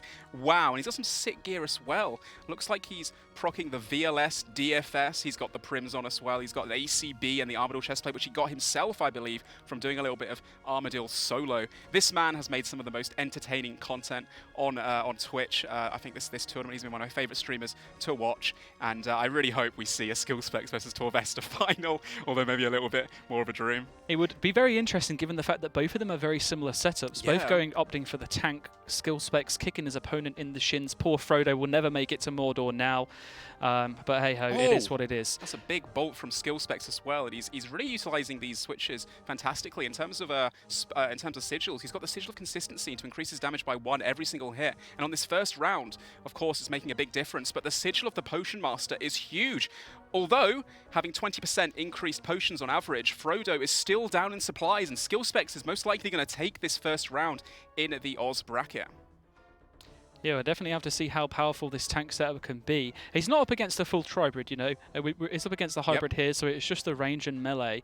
But if he does end up taking out Frodo here, he's going to be able to have access to full Armadillo to take into the next round with him if he wants. He can pick up those bottoms, the chain skirt, maybe use that as a switch when he comes up against a menacing major. Absolutely, and it's really great to see Jay, coming out here swinging, and he's had a fantastic tournament, like I said before, making some great content. But yeah, having those Bagasian switch potentially could be quite nice. But the Armadillo chain skirt in particular, having a lot of mage defense when he does go up against a Tribrid that's utilizing magic, he's not going to get frozen quite as much if he switches properly. He's also opting for the Blood Fury, which of course gives you a chance to heal some HP with, with the Verax setup as well, is going to be huge. Another kick to the shins. Jay is just, punishing this man right now, the amount of supplies he's got left. He can afford to do that. There was a nice big combo there coming through. The Vengeance hitting in with a nice Verax flail. Now, I don't want to obviously, cast any doubt amongst Frodo and give too much favoritism towards skill specs, but I do just want to point out that I believe this is the first time skill specs has made it into the 1v1s without having an issue that kicks him out. I've just remembered now, the poor lad. He's had some technical difficulties in the past. The last 6 or so Deadman's technical difficulties have been the bane of his existence. Yep, and also getting sniped in multi once or twice as well, being a big name content creator. I guess the opponents just fear him, and quite rightly so, because look at him here, coming out swinging. He's still got a whole brew left compared to Frodo, sitting very low HP. Looks like the sigil of the Porcupine will finish him off, including the sigil of consistency. Does get a proc there of the redemption. Frodo saves himself a little bit longer, but just not enough. No, skill specs takes the first win. I'm sure a fan favorite to go far in this tournament. He's going to be picking himself up an Infernal Cape as well there. Now we've got Chancellor up against Ook, and the name is familiar.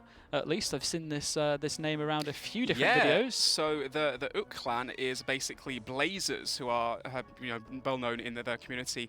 A lot of content creators are repping them. Solo Mission, West Ham, Bellis, Wiggled, Skidler as well, of course. Who knows which one this is? They've all got the same name. They've been locking down Monkey Madness 2 to make full use of the maniacal monkeys, which level 100 combat plus monsters that have a chance of dropping these, money-making sigils, and they've just been printing money the entire time through, and occasionally killing Corp and hitting Gobble's Dungeon. Of course, being the DMM tournament, a lot of the clans do work together to try and get those areas to get as many supplies as possible. It does look like this Blazers member will come out on top here, still having 3 brews left compared to Chance's only 2, and I think he is outgearing him quite a bit as well, of course, having the double Armadillo, though not easy to use it since his opponent doesn't have magic right now, so it is pretty fair.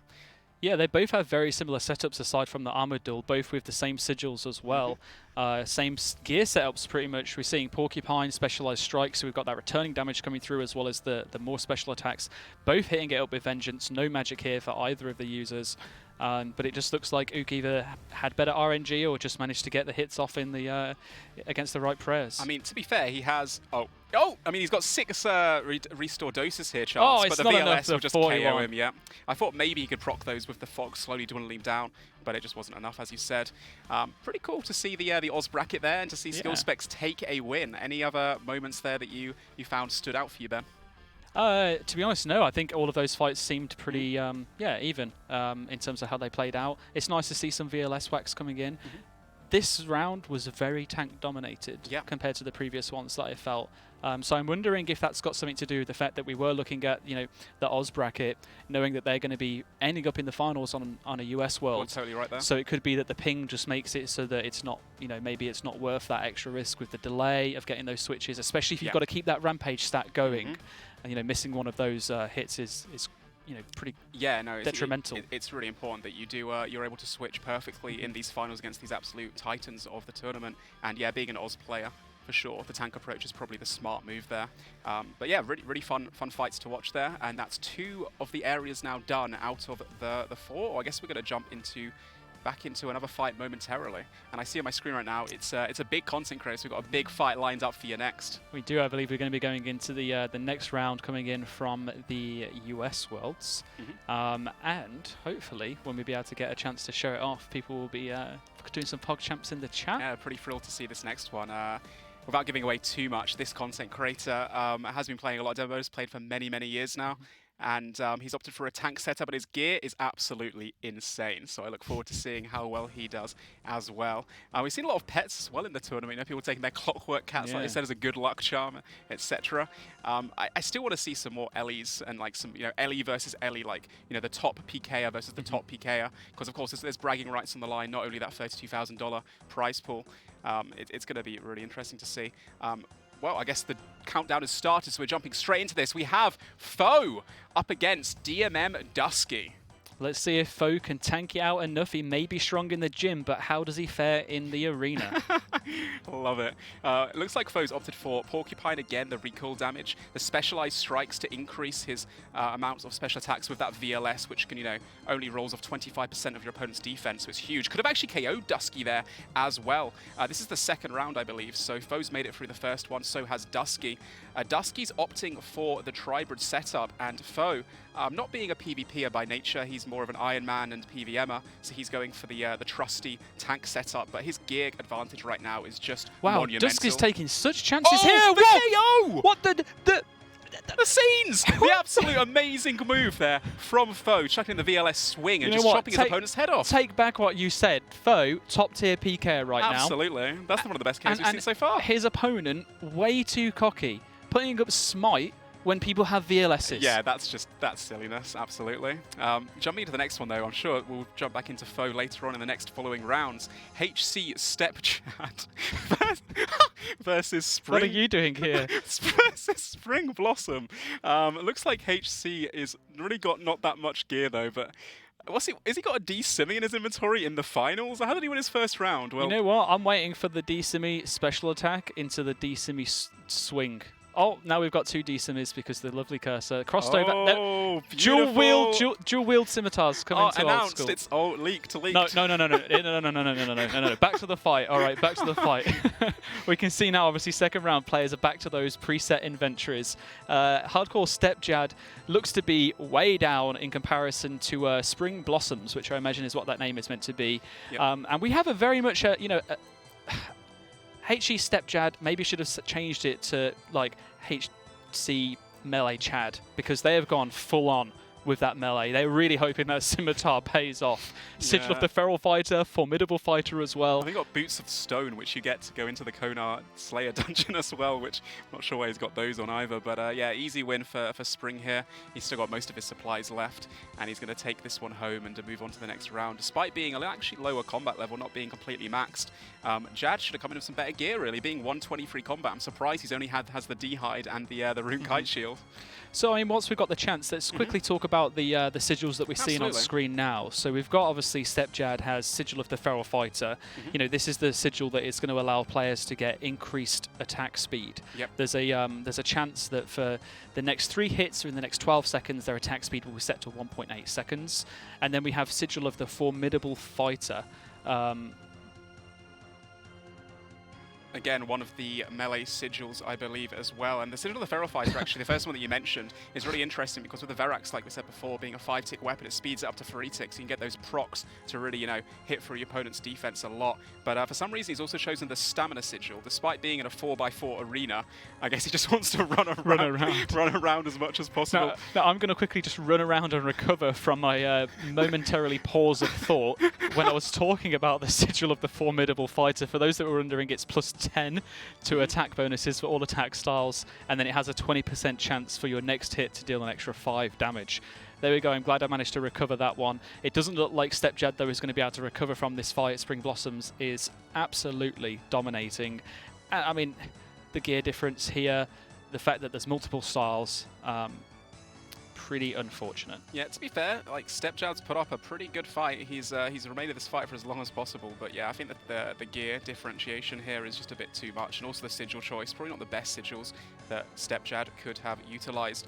Spring Blossom got the Menacing Mage as well. Like I mentioned before, when you get a mage hit, you have a potential chance for that mage hit to slowly dwindle away your opponent's HP and also heal you for the same amount.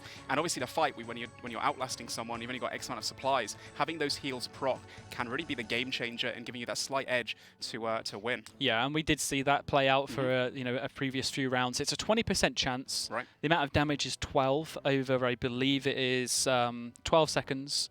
And yeah, you get healed for the same amount as well. The problem with it, though, is that it procs off Porcupine. So a lot of these people that are going in with Tribrid aren't picking up that Mage Relic because of the fact that it can cause you to take extra damage. Looks like Jad's gone down. He's actually said sit to himself. I don't think he really had much faith in himself, but I'm sure he had a good time. We have Dog Peter versus Haluned. Petter. Dog Petter, sorry. Oh, Dog Petter, not Dog Peter. Oh, that's a cute name. Dog is going with the tank setup, and looks like he's saying his RNG stinks maybe there. I believe might have mistyped Definitely that. RNG, yeah. That's one definitely extra RNG. character too many, Yeah, that's why it got absolutely. starred It's a out. misclick. So it yeah. happens. I mean, it's, you know, the fight of the century right here for him. He's trying to make it through, but it looks like he's out of supplies, 9 HP, and the fog's going to finish him off. Halu's just sitting underneath after He's freezing. just waiting. It's like, I'm not even going to bother wasting my time. Why even risk the chance to die? And he's going to probably drop the good fight. Nope. Dog is very angry about that bad boy. What the? How did Gandhi? Zulra make it into the arena? It looks like Zora's 101 combat. He must have been a skill at this tournament. Well, I mean, yeah, Zulra, not looking great, really. Why have you brought the starter staff, the starter sword? They don't work. The starter bow, no gear, no idea. I want to see Gondi whack out that full Darox there, get a one hit. Gondi as well, no sigils. No sigils at all. So that's not going to play out very well when it comes to the next round. Potentially a free round for someone else, and for that 32,000. Oh, that 8 claw spec coming in from Big Bad DMM. We've not seen many claws. Most people opting for the VLS, of course, and Statius Warhammer over the claws, as they have pretty cool effects in these 1 versus 1s. Yeah, and interestingly as well, Risky Boots is on standard spellbook. He's also 100 combat. Yeah. Which is a big deficit compared to his opponent being 18 levels higher. And despite that, he's actually potentially got a chance to win this one. He's down quite a bit of food, but we all know that it can turn around in a matter of seconds. He's also the first player we've seen to use the Sigil of Aggression, which increases your own damage by, I think it's around 20 or 30%. I think it got changed recently. And then it actually increases the amount of damage that you also take by about 40% too. So you're going to take more damage, but you're going to hit a lot as well. 15% more damage dealt, 15 now. 20% more damage taken. I would Okay, just like to also correct you, Risky Boots is indeed a female character. Apologies. And is also wearing a sorry. pirate hat, so that fashion should just mean the win by default. Did I just see the Ice Burst coming out there as well from Big Bad DMM? You saw Ice Burst. That was not an Ice Barrage. Neither of these players are max combat, so they, as you mentioned before, into the next round they're going to be at a bit of a deficit. But their gear's not bad, you know. Oh, the Jamal! Oh, he hit zeros. That's the 100 combat really not being enough for him. If he has a higher level potential there. But actually, Risky's not giving up. And Big Bad now is out of supplies as well, sitting around 30 HP. Oh, Risky could actually take this one. If he gets a big fire surge here, hits a 0 splash. Big Bad has got Prey Mage up, but the Bolt maybe here. Is he going to die? He needs to get the redemption. It could be a double death. There it is. Oh, Oh God, it worked! Oh my gosh! What a call from you as well to get the redemption in just before flying that 36 Bolt to take the win. What a move! There was an anglerfish in the inventory. Yeah, he just didn't eat. I guess he thought he'd got the win in the bag because of the fog, you know, about to KO his opponent. But that was a sick play there from that level 100 combat Fashionscaper. There it is. The 41 Darok. Thanks for that, Gondi. I was waiting for the Darok Sax KO. Every single tournament we say, I want to see a Darok's KO, but we never get to see it. And they delivered. We saw one actually in one of the previous rounds not too long ago. So yeah, that was probably the most exciting of the ones that we've seen so far. Some really good moments that came through. Yep. Minus the pinhead pat recovery from previous rounds, but the one fight before the one that we just saw there, which was a little bit one-sided, was absolutely incredible to see. That nice redemption. 2 players that aren't max level, they've managed to get it into the finals, because ultimately, in order to be able to qualify, all you needed to be was in the top 2,048 players, as per the high scores yesterday at 10 PM BST. And you don't need max combat. So those people that have, you know, done a little bit of training, got to the 3rd tier, and have then gone through and done some skilling, have managed to make their way through. I wonder how they'll fare. Yeah, I think they're mostly just playing for pride and for fun, really. They're not expecting to go too far, but it's great to see everyone like showing up regardless and having a good time, and it makes for some laughs and giggles from us at least, and makes it a bit interesting. But in terms of other things we've seen so far, seen some clutch moments, and it really does go to show that, you know, we say every time, I'll say it again, we don't know who's going to win. It's not over till it's over, and some people just give up towards the end. I think they've guaranteed the win. You've got to play it smart, and you've got to just, you know, and that's half the fight in these fights, of course, as well, like any sport or esport. Keeping that focus, that's the biggest challenge, having competed in things like the All-Stars before. The nerves, the anxiety that you get from, you know, competing and having your name on stage as well on the live stream potentially, and you know, the ego, I guess, that comes with it too. You wanna give it your all, and remaining composed is a really difficult part. I think Manked is one of the best at doing that, and every single time I tend to watch his streams and his way of keeping cool, calm, and collected is by listening to Mozart. Actually, some classical he loves a bit of classical music. He does. Yeah. I remember that from the All-Stars event. Yep. It was like, what tunes have you got on? I remember you from the All-Stars event as Don't well. remind me. This is a little bit of a pop punk fanboy over here. You were just there like bopping about. Yeah, I didn't know the camera was on me. I was just sitting there singing along, and then, oh man, terrible. That clip's out there somewhere. Let's move on quickly. Okay, well, talking about moving on, we do have some replays. We can actually remind ourselves of what happened in the previous round that's just gone by. So let's have a quick look at those, and we can talk over them once more and remind ourselves of some things that we managed to forget. So Spyton Irons, I'm not going to say your name the other way, up against Demon here, and this was the first fight, and obviously you get to see here the Elysian and the this guy Demon is someone to watch. His switches are absolutely fantastic, putting on the double tank in between hits and utilizing that rampage as well to chain it and get those 50% accuracy and damage combinations too. We saw a Blazers member take the win as well in one of these fights, one of the most notorious clans in Deadman mode too, of course. What? C-Money's throwing a telly block at his opponent. Oh, your TV now, Lube. You're not going anywhere. Well, sharing TV. That's a classic statement. Lube had a poisoned rune spear. Hey, it's worth a try, right? Skill specs as well, one of the top DM content creators, one of the most entertaining in my opinion as well, the most entertaining of all.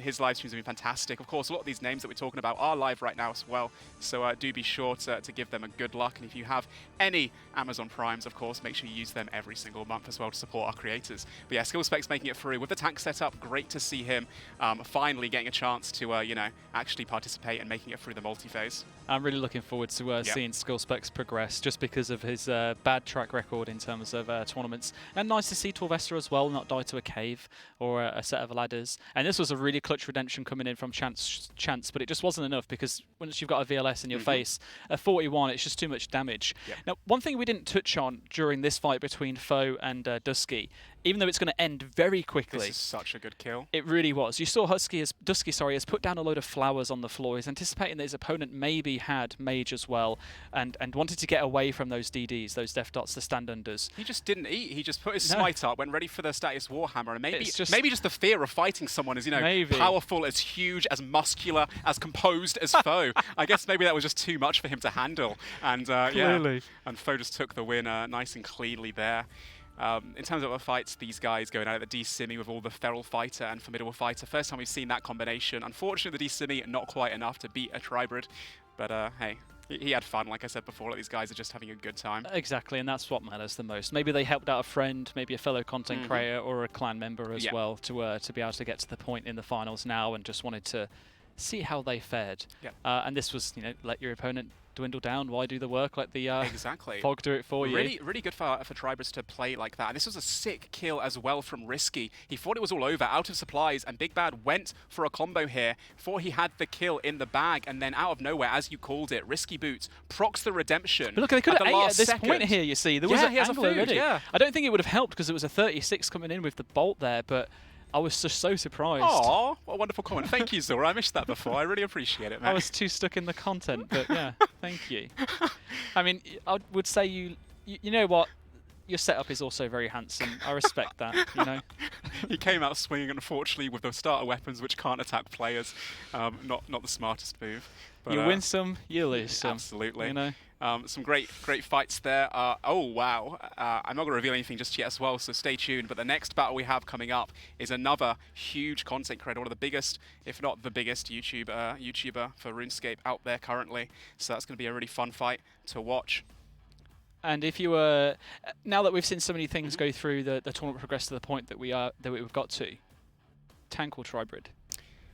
I still, from that guy Demon we saw earlier with the Elysian, the Arcane switch, see the potential of that VLS as well, hitting that Rampage up. If you're able to utilize it properly, I still believe in the Tribrids. There's so many big names out there. We mentioned a few. We got people like 1013, Abu, Odablock as well, of course, all the other players from the content creators. Too many to mention, and I'll probably miss people out. But those are three of my my top guys, at least, that I think are going to make it really far. Yeah, I still think the Tribrid setup, but we might see some upsets, and potentially, you know, the tank could come into fruition, especially with the best of one. RNG does play a big factor. If you get a few big VLS specs, or you catch your opponent out, like we saw before with Foe, if you get that lucky spec and your opponent just doesn't eat for whatever reason, and puts up Smite with the ego move, like, oh, this is an easy win. Foe's an Iron Man. I'll beat this guy. Well, you can never be too careful, can you? Foe with a VLS is a force to be reckoned with, that's for sure. Great to see. You know, I think if I was going into Deadman and playing in the finals, I would opt for the tank setup personally. Yep. Not that I think that it's the strongest, but it definitely suits my abilities the best, well, which are limited. Like we mentioned before, though, you know, there's a big part of it is staying calm and being able to not mess up. And you know, when you've got fewer switches, you don't have to worry about barraging and one-ticking your switches and such. If you're not as, you know, as capable of a PK as these big name people that we mentioned before, like Odablock, then it's you know, it's maybe easy to play it safe and you know, just hope you get some good VLS specs and time your attacks properly, less to rely on. Sure. Yeah, I can imagine that definitely being the case, which is why I would opt for the tank setup as opposed to the, yeah, once again, the hybrid. Now, it looks like we are going to be soon going into the next round.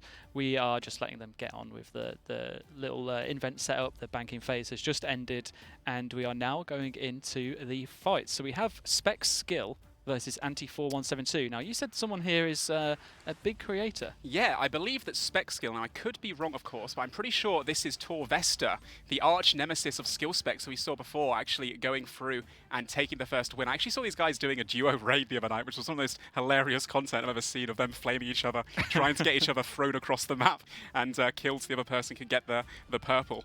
But yeah, Spec Skill right now, Tor Vesta. Going with the Shadow Barrage as well. That's interesting. I don't think we've ever seen anyone use Shadow Barrage during a Deadman final. Now, why would Spec Skill be wanting to take that into this fight? I guess the poison damage might help slowly, you know, dwindle away his opponent's supplies. But of course, this being the first fight, both players could choose whatever inventory setups they wanted to, and it looks like Tor Vesta has a 10 brew setup with the Sigil of the Potion Master. Now, the Sigil of the Potion Master is only really huge in this first fight, and he's got basically a free win. Anti has a D-Simmy that he's not even slashing with, he's poking his opponent with. A Carol's Coif as well. Carol's Coif, the Snakeskin Boots, and the D-Mace Magic Shortbow combo. Unfortunately for him, probably not enough to beat one of the top PKers in the game. No, it's not looking great to the point where it's now over. So that was very fast, a bit anticlimactic, but great job to Spec's Skill for taking down their opponent here. Now a little bit more of a balanced fight, although Mercenary does have the gear advantage in terms of Armadil over Munchie. But yeah, we've got a Tribrid versus a tank here. In fact, sorry, no, it looks like they're all going... Oh, wait, sorry, yeah, Tribrid. I just apparently can't see the screen properly.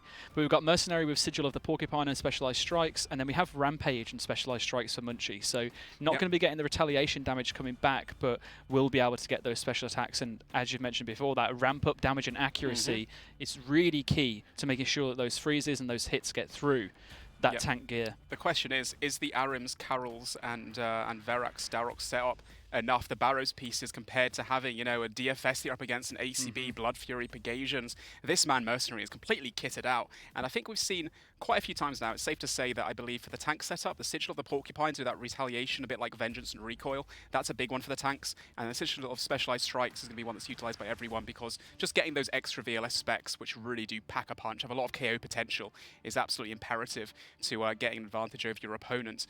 Both players having the Potion Master as well, but looks like Munchie is just down quite a few brews right now. Having more switches means he's brought in less potions too, so he's got to chip away at a lot more HP compared to Mercenary. Yeah, and especially with Mercenary popping those Vengeances as well. When you've got Sigil of Rampage, that's great for the extra damage and accuracy, it also can end up biting you in the backside as well, because obviously that retaliation damage does come in quite often, and especially with the Porcupine as well as Vengeance. And actually now you can see that playing out. Munchie is going down further and further into the supplies, munching through those brews. And I think at the moment, if I was to say early on, I know anything can happen, but this looks like a fight for Mercenary to be winning. Absolutely, and the Imbued Heart is a really smart move too. I think that's the first one we've seen in the tournament thus far, being a very rare drop from killing superior monsters during Slayer. It increases your magic to quite a high amount. I think it's 110 or something crazy like that, over 99, and of course 70% of your magic defense comes from your magic attack level, so having that extra magic defense as a tank, not being able to be frozen in place as much, is going to be huge for Mercenary in going as far as he possibly can. Yeah, we see a nice little prod there from the VLS, only hitting a 26, but no special attacks coming in now. We've mentioned about Specialized Strikes, the sigil that reduces the special attack of weapons. I believe that brings the VLS down to a 15%. Yep. So rather than 25, 100% spec bar in total, so that gives you an extra special attack just there. And obviously you'll regain special attack too, so we get another one, maybe even two more, because it's a brew fight, so it's going to really last this first one for quite a while.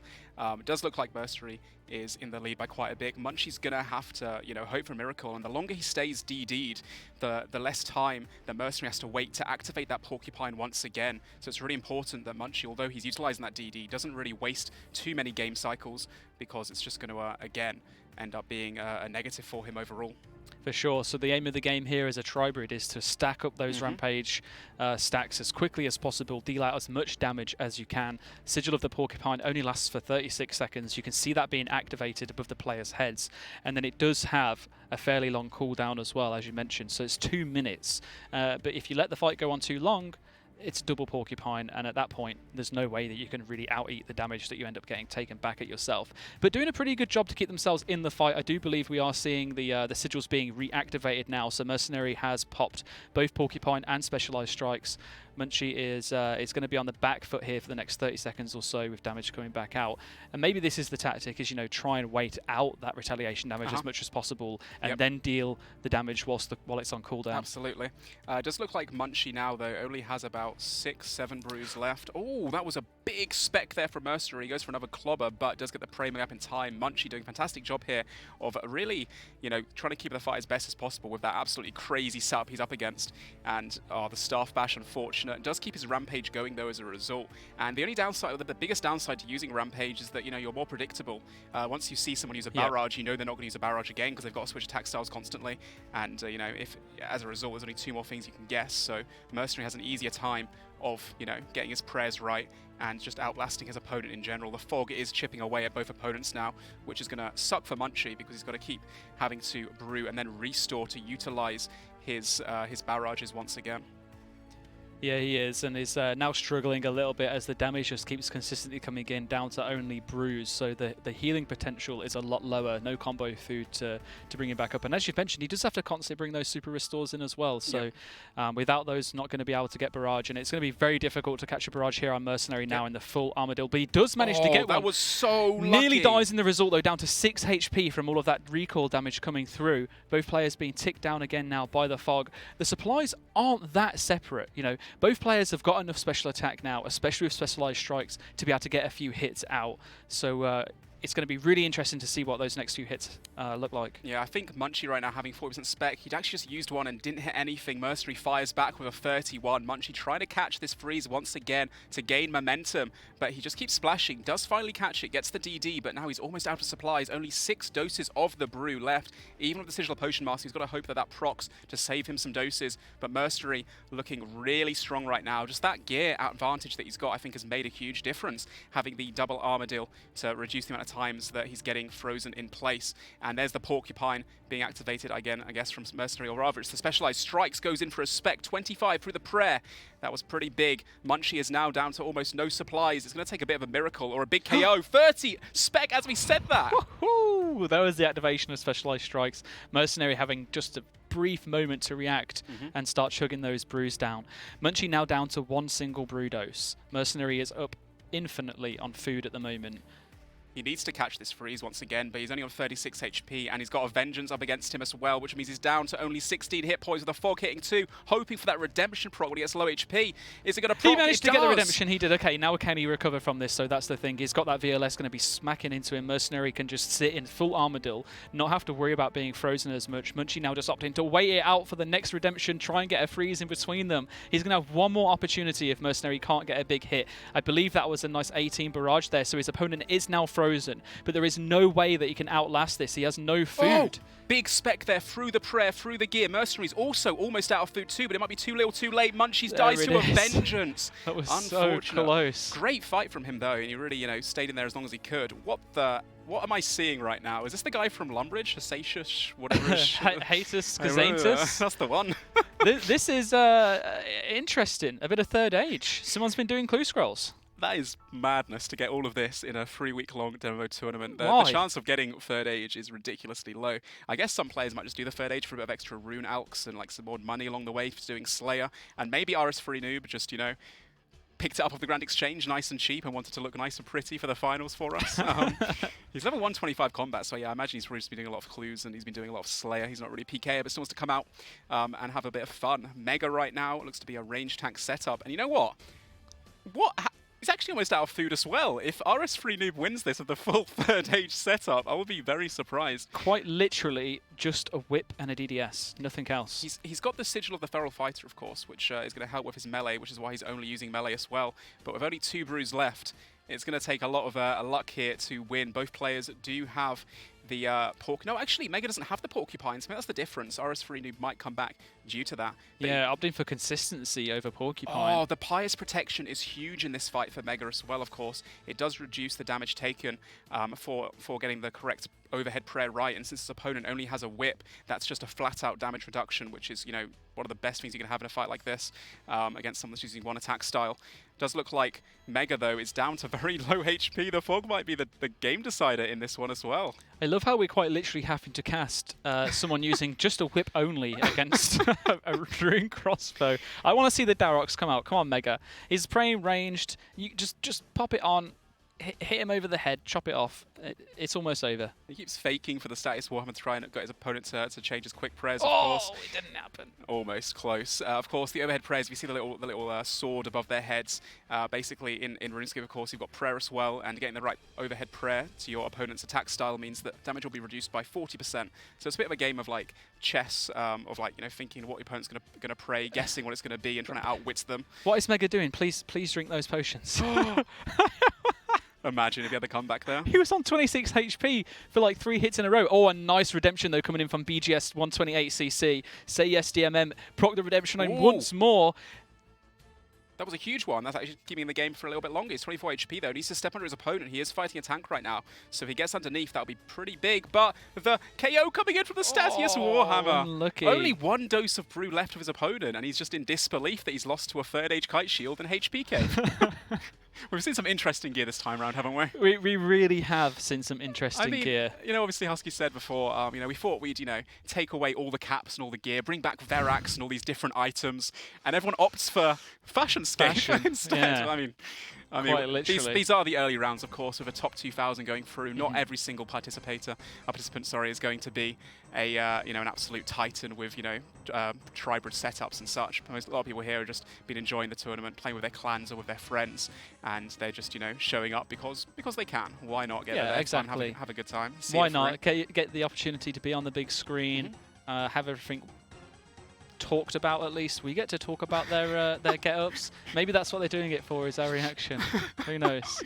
Well, we're about to jump into another one. This is a really interesting fight once again. A great shout out to the people, the J-mods that are currently showing us these camera angles and choosing the players that we get to watch. Agile Flea 53, return of the sick nerd. He's come back for the Demo tournament after taking a little bit of a break recently, and he's opted for the Tribrid setup. He's been doing a little bit of the... Oh my gosh! 60 VLS just straight through the stomach there. Wow. I mean, to be fair, he's doing an absolutely fantastic job right now. Has he been frozen in place? No, he's not frozen yet, and he has the strength cape for some reason too. Armadillo legs, he's got the ACB, the VLS, double Arims. His opponent only has Mystics, so Agile Flea, sick nerd right now, has got a really huge advantage in this fight. Yeah, a really big advantage. I think Mom's Busy is trying to, trying their luck with Sigil of the Guardian Angel here, hoping that it doesn't take them out of the tournament, but it most certainly will take them out of the tournament, even if they die. It doesn't save you, unfortunately. But yeah, the gear difference here is just absolute. Well, it's incomparable, really. Agile Flea, sick nerd, obviously completely dominating his opponent. I imagine he's wearing the strength cape because he didn't go and do, the fight capes. Yeah. The fire caves, the fight caves today. The lava cape, that one. Yes, the pizza cape. It does look like as well, actually. I think Sick Nerd may have left it a little bit too late to gear up his account because he's currently got, in terms of sigils, the Sigil of Stamina, which is a sigil you use for questing and, running the Ohm head and such. You don't use it in a 1v1 4x4 arena. He hasn't actually got it on him either, so that's a bit of a negative for him. He's not using Rampage either, which does mean he can continually use the same attack style, which, to be fair, in this meta of the DM tournament, a lot of people expect expect you to change attack styles every single time. So as a Tribrid, just being able to bolt constantly or double mage hit could be pretty big. It's going to have to be really careful, though, in the later rounds. I'm assuming is going to get through here because Sigil of the Menacing Mage, as fantastic as it is against an opponent that doesn't have Porcupine, those that do have Porcupine, it's actually a detriment to you. You end up taking more damage than you heal. So you are essentially doing yourself an injustice by having it. However, huge advantage if you're up against someone who doesn't have Porcupine. So we'll see how that plays out for Sick Nerd in the later rounds. He did manage to take down his opponent. The next fight we're going to be looking at is Hardcore Skill Me versus Grace Slick. And interesting gear setups again. I think Grace has got this one in the bag. I don't know, man. Who knows? Maybe HC Skill Me will have a comeback and take down his opponent's 20 sharks when he's got nothing left. I mean, the Carol, like you said, the Carol's coif, the snakeskin boots, maybe not quite enough to make it through. Grace looking pretty happy. Happy to be on the stream too. Hi, Mum! Shout out to Grace's mum. Thanks for tuning in, as always. I'm sure she is very proud. The Granite Shield Warrior making it through. He's got the Phoenix, or she's got the Phoenix necklace on as well. Grace has taken the win. They want to see some PKing. Well, you've come out, swinging, and you've shown us some great moves. Well played to you. Congrats on making it through to the next round. Hopefully Grace does not disappoint going forward. We have Elmatic up against Don't Panic Please. I'm pretty sure that Elmatic is panicking though, because very down in terms of supplies. Don't Panic actually rocking the Infernal Cape, so we've got a bit of a PVM on our hands here. Let's see if that ends up helping them out, rocking the Serp Helm as well. But all of that, and still a Rune Crossbow. Didn't decide to upgrade to the Dragon Crossbow. And it's actually quite a big weapon, right? Because it's a ranged weapon, it has a special attack bar, right? Yeah, I mean, the Rune Cross... Oh, sorry, mate. 61 Statius Warhammer spec. You just said it's all over for Ilmatic, but look at him come back now, out of nowhere. Go on, Rune Crossbow, do some damage. Wow, okay, well, Ilmatic is now up on food. Oh, what the hell? How is this happening? Oh my gosh. With a 30 back on him, the Sigil of the Menacing Mage, and a 33 bolt. Hashtag Falls. That's the name we've not seen in a while. The Finnish Warriors coming out once again to show that they're still, despite not being an official clan anymore, they're still playing for the DMM for fun and representing their Finnish allies. For those that don't know, Fools is an entirely Finnish clan. In their heyday in DMMs, we saw them absolutely destroying in the multi-phases, being 150 plus Finnish warriors strong. And of course, no spies in the Finnish TeamSpeak either, or the Discord servers, since no one can understand the calls that they're talking about. I'll jump into this next one. We have Stray something versus Vertoot. And looks like Stray, unfortunately, completely out of supplies. The Mystic not quite enough up against the full tank setup right now. No, has done work. A nice redemption, but probably not going to help them here. Oh, and we nearly saw a double kill. A 3 hit points. Gosh. Wow. Okay. I'm glad that we managed to jump into that one at the end. I'm hopeful that we'll get a little bit more of that maybe in the replay, or at least be able to have a chance to have a quick look back at it. This seems to be one of the last fights. Mysterion versus Mega again. Oh, yeah, we saw Mega before utilising the Dalrock setup. He's got a chance here to come back. He's on low HP. He's going to go for it. Go on, swing it. Oh, that was a chance. He could have actually won. But unfortunately, he's dead now to the fog. Darn, that would have been a huge win for him too, getting that DFS pickup as well. Another Blazers member currently taking a win there. 126 combat, like I said before, one of the big clans in this tournament, making their way through. Yeah, and that was the end of round 2 for Group C. So I think we'll be next round we'll be going into the very last bracket that we've got until we're going into the 5-12 at least. I'm hopeful that I got it right this time. If not, I'm sure that production will correct me. But very interesting fights happening through there. A lot of different gear setups once again. We've seen some tanks, we've seen some Triberids, we've seen some Fashionscapers. What was your top moment of that fight? The top moments of the fights that we've seen so far. I mean, it's just the potential when it comes down to the wire. It's just so exciting. You just don't know who's going to get the next hit in and who's going to take it. So that's the big point for me. I really enjoy watching that. And as I said before, quite rightly, we have a 5-12 bracket next, which means everyone's going to be on the same world. It also means at this point we're probably going to see a few less third age guys and Clockwork Cat kittens following people around and such. Less Fashionscape, more max gear. Getting to see the VLS swings once again, the Ellies, the Arcanes, the Ancestral, Double Armadil. And hopefully, you know, we've seen a lot of content creators too. Agile Flea, like I mentioned before, just come back at the game to play some Deadman mode. Sick Nerd has done very well so far. I'm sure a lot of people in the Twitch chat rooting for their favourite content creators to see how far they go. It's a huge opportunity for all these guys, as well as upcoming content creators, to really make a name for themselves. Once again, loads of them are live right now, and check out their YouTube content too. There's so much for you guys to binge after this show is done. Yeah, it definitely doesn't end after the tournament. I'm sure we'll get some highlights put out as well after the weekend has finished, and we've all had a chance to rest up after the action that is unfolding before our very eyes right now. I think the biggest hit we've seen so far, 60, right, from that VLS? Yeah, and I think VLS, if your opponent has aggression, which increases the amount of damage that they can take as well, you could probably hit like a 90 plus with the Vesta Longsword, so you can almost one-hit someone with a 99 HP cap. Obviously the AGS as well, we'll probably see a few times towards the finals too. The Status Warhammer, we've seen a few 60s from that. And then even the bolts and such with Rampage and Freezes, you can hit 40 plus barrages, 50 plus bolts. If you get the good RNG and if you hit your opponent off prayer a few times and get that momentum going, which we're probably going to see a lot more of in a few fights to come, then it's just you can just obliterate them down to no HP in no time. It's going to be really exciting. Well, let's see if we can recapture a few of the moments that we went over in the previous round with some highlights of, well, replays. All right. One of the best. Oh, no. Wait, see? The full dragon. I mean, respect with the Dragon Sword spec. It's an interesting strategy. I think this Dragon Sword spec actually might hit through prayer or hit through defense or something like that. So maybe he was just hoping that he gets some big D-Sword specs. But, I mean, we saw one here and I think it hit 0 or something. Yeah, it didn't go off very well, did it? Let's face it. Wait, does that guy have a mining cape on? What cape is they got a really nice skill cape. People have been absolutely, you know, getting as far as they can to get into that top 2K to make their way here. But I mean, the sigils have helped a lot, right? Because we've had the, you know, double the amount of experience gained, which also stacks then with the 50% extra experience. So not been... Yeah, we saw skill. Spec skill. That's Torvesta as well, taking one of his wins, one of his first fights, getting a nice easy win to warm up the clicks and warm up his fingers. Hopefully, we see the skill specs versus Torvesta. That would be great. And once again, Munchie versus Mercenary. Unfortunately for Munchie, again failing to just about win that fight versus a tank. Yeah, it was a fantastically close fight. It was really nice to see play out, and I think, you know, 1 or 2 hits different would have quite literally made the difference here. And obviously we see Sick Nerd, Agile Flea 53 taking on Mom's Busy.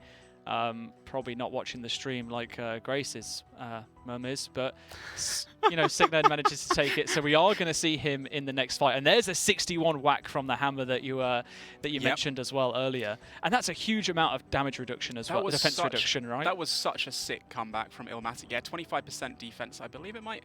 No, sorry, 35%. I think it might get down from. And look how close this was, right down to the wire. And then the 33 smack again after reducing the defense. Yeah, huge play there from Illmatic with the third age kite shield. I really thought that one was going to be over, and this is a really close fight that we saw. 3 hit points. Literally 3 hit points was the difference between it. Mega coming back in again that we saw in previous round. Dude, he actually could have got off with the Darox hit there as well and potentially taken that win, but unfortunately for him, RNG wasn't in his favor. We also see another Blazers member, of course. All of the Ook players that we see in this tournament. That's a big team who comes out swinging every single time as well. Rocking the Dragon Claws, was getting ready to start slashing with them, but didn't get the opportunity because they ended up taking their opponent down too quick. Speaking of the Clan Blazers, one of our next fights are coming up. Again, I always say this because I'm just getting so excited seeing some of my favorite content creators participate. We have a previous DMM winner, one of the content creators who's gone very far out of everyone multiple times. One of the fan favorites, of course. We'll jump into that momentarily. Speaking of favorites, I keep talking about all my favorites. Who have you seen so far that you think is got the best chance to go far out of all the guys that we've witnessed? The best chance? I can't remember their name now, but probably the double Spirit Shield rocker. Oh, Demon. That guy was Demon. with the Ellie and with the Arcane. Otherwise, in terms of like my fan favorite, I'm backing skill specs through and throughout. Yeah, I say it every single Deadman. I really want skill specs to win, or at least get close to the final. He deserves it so much. He puts in so much time and effort. The amount of times that man has had to rebuild this tournament, he quite literally is the reason that the free life system should probably be removed. Not everyone else's complaints. It's just that I feel so bad. And I remember the first time that he actually had to rebuild fully. And it was when we just made the changes to the def system, where you could choose what you wanted to do, and he decided to choose to lose all of his experience. Started back from scratch. Yeah, thinking he'd keep all of his items, so he left all of his stuff in the deposit box, load of stuff in his bank, and then let someone kill him. But not just anyone, the person who killed him before for his second life also killed him for his third life, so he lost all of his items. Hey, but to be fair, he's he rocked the pure bracket, made some fantastic content there. Rocked a Zerk. Now he's in the main bracket. He won his first fight. He has the full Verak tank setup. He's looking really kitted out. Did a lot of solo armor, a lot of PVM himself. Like I said before, he's had a fantastic run. Even if he doesn't manage to get it further, I'm just a big fan. I really hope he goes far too, mate. Yeah. Just as a heads up, I'm just going to let everyone know who's watching at home. We are going into the final round of the separate worlds. This world doesn't have as many players on it, so there are a lot more buy rounds. People are going to be getting a free pass into the next one, and we'll just pick up the fights as and when we can. So you'll see some names, some very familiar names that have managed to chance it out, are going to be progressing through that we won't be able to see. But some of the fights that we do have coming up, like we're looking on screen now, we've got an absolute tank against someone who is definitely not very prepared. So it'll be I feel a little bit bad for them. I believe this is the EU bracket as well, and there's a lot of really fantastic. I like every bracket. We've got skill specs from Oz and from the Americans. We saw Foe previously as well, but this EU bracket I think is going to be one of the most competitive with players such as Manked and Solo Mission, etc. coming in. So yeah, really excited to see how this one plays out, and jump into some more action momentarily. Yeah, it's not going to be long now until we start off. I've just seen someone with a bone crossbow, so I'm not really sure what their game plan was, but it's probably not going to be a very good one. Let's face it. Oh man, I've seen there's a lot of absolute titans in here once again. Though I keep saying the word titan, but these guys are just in full raids gear. The ancestral, the double armor, and they've had to grind all this gear out in the past 3 weeks. Of course, the DMM tournament has been open for 3 weeks now, and they've all been waiting for this moment to get into this 1v1 finale with 2,048 players being dwindled down to just, one being crowned the winner with $32,000 prize pool on the line, as I've seen on my YouTube feed constantly. So, while we've got a little bit of time, there's something that I really wanted to ask you, because I would say that you were one of the pioneers in this Deadman when it came to really min-maxing the combat brackets. First time we've ever done it, people were able to reset themselves. You went all in, had a terrible start to Deadman, as always, underprepared, Wow. late, and Jesus. and also Oh. without the knowledge that you required, but you picked it up really quickly. I think within the space of 12 to 15 hours that you sweated it out, you were back in full force and dominating your bracket. How was that for you? Well, yeah, DMM is my bread and butter. I absolutely adore the game mode. I've played since the original one all those years ago and had the pleasure of being able to cast the majority, if not all of these tournaments, and get to talk about all the action that plays out. Yeah, the beginning of the tournament was really fun, and when I heard that we had brackets, the 35 to 70, 70 to 100, and 100 plus, the first thing I thought of was, I've seen these names. Oh, what? Oh, okay, this next one's going to be really interesting. But, This is wrong. That's huge. This is wrong. This is wrong. These guys are good friends and also in the same team, but this is going to be interesting. Yeah, I've been a Pure my whole life, pretty much on RuneScape since 2006. Yeah, we know. We hear about it all the time. Yeah, I love the one defense build. Bless DI chat. Sorry, not the place. Yeah, I love playing one def. So when I heard you could reset your account, and I thought straight away, I've been mini-maxing, being a nerd of making these certain builds, these glass cannon builds for my whole life. I'd love to give it a go, and had the opportunity to do so, and it was really, really fun, mate. So thank you for mentioning that. Hey, no worries, my pleasure. I got the chance to roast you at the same time, but now we are jumping into what is probably one of the most incredible fights that we could be blessed with so early into the tournament. Solo Mission versus 07 Reese. Yeah, so these guys both from Blazers. Actually, Reese is one of the biggest DMM content creators this time around. He's killed over 100 players recently in the last couple of days, and he's just been going ham, hanging out at the edge bank, fighting PKers and people trying to trade in their emblems, and he's absolutely kitted out with absolute max gear. He's got Ancestral, the Arcane, ACB, double Armadillo. He's up against his friend and clanmate, like I said before, Solo Mission, one of the biggest content creators too. Oh my wow, gosh! A nice 51 coming in there. Could have been a KO, I think, on Reese if he hit like a 60 plus there. I believe he can do that with the Infernal Cape as well. Solo Mission opting for the tank setup, and he also has the full Verax as well against any tanks that he does find. He's also got the Bulwark that he's repping, putting on occasionally. But 07 Reese, we spoke to both these guys actually before this tournament began to have a little word to ask their opinions and how they feel going into it. Reese said to me, I'm feeling extremely confident. I've been practicing, obviously, throughout the whole seasonal, getting used to Rampage and all these sigils. Although saying that, it's not an easy fight to take because Solo's also been absolutely smashing out the content and playing like crazy. Yeah, this fight looks pretty even, but at the same time, looks like Reese does have quite a bit more supplies, and unfortunately for Solo Mission, I was going to say, I don't know which screen you're looking at, but it doesn't look even to me. I mean, the thing is, Solo Mission's got special attack yet still left, and Reese is pretty much out, and one of those 60 specs takes down 3 sharks, and just like that, it's pretty 50-50. There's a 35 that ball is true. There's a lot well. of damage coming out now onto Reese. You're right. We do get to see the full Tribrid with almost max, or pretty much max gear against a very max tank as well. Solo Mission really going in on that full defensive strategy. I think you've just seen Solo Mission pick up 2 sharks from the floor. I think he had too much items in his inventory, so it went to the floor. He's been juggling the food. So it looks like Solo Mission might actually take this win against one of the favorites to win the entire tournament. Not only that, but Reese is stacked out with an Arcane as well, which there are only a few of those in the game, given the most amount of mage bonus possible. A huge item to have. So, I mean, if anyone can come back, it will be Reese, but this is going to be a huge confidence boost to Solo if he does manage to win. It looks like supplies-wise, very even, but Solo does have the Porcupine to negate, to recall a bit of damage back, as well as having, of course, the specialized strikes for those VLS specs and the Vengeance too. It might be over for Reese here, completely out of supplies, 58 hit points. Solo Mission still 2 Chrome Whams, 2 doses of brew left. Wow, what a massive win for this player. Yeah, it's definitely not even like I thought it was. Reese here already procking up the redemption. This just goes to show the true strength of the tank when you have the full gear.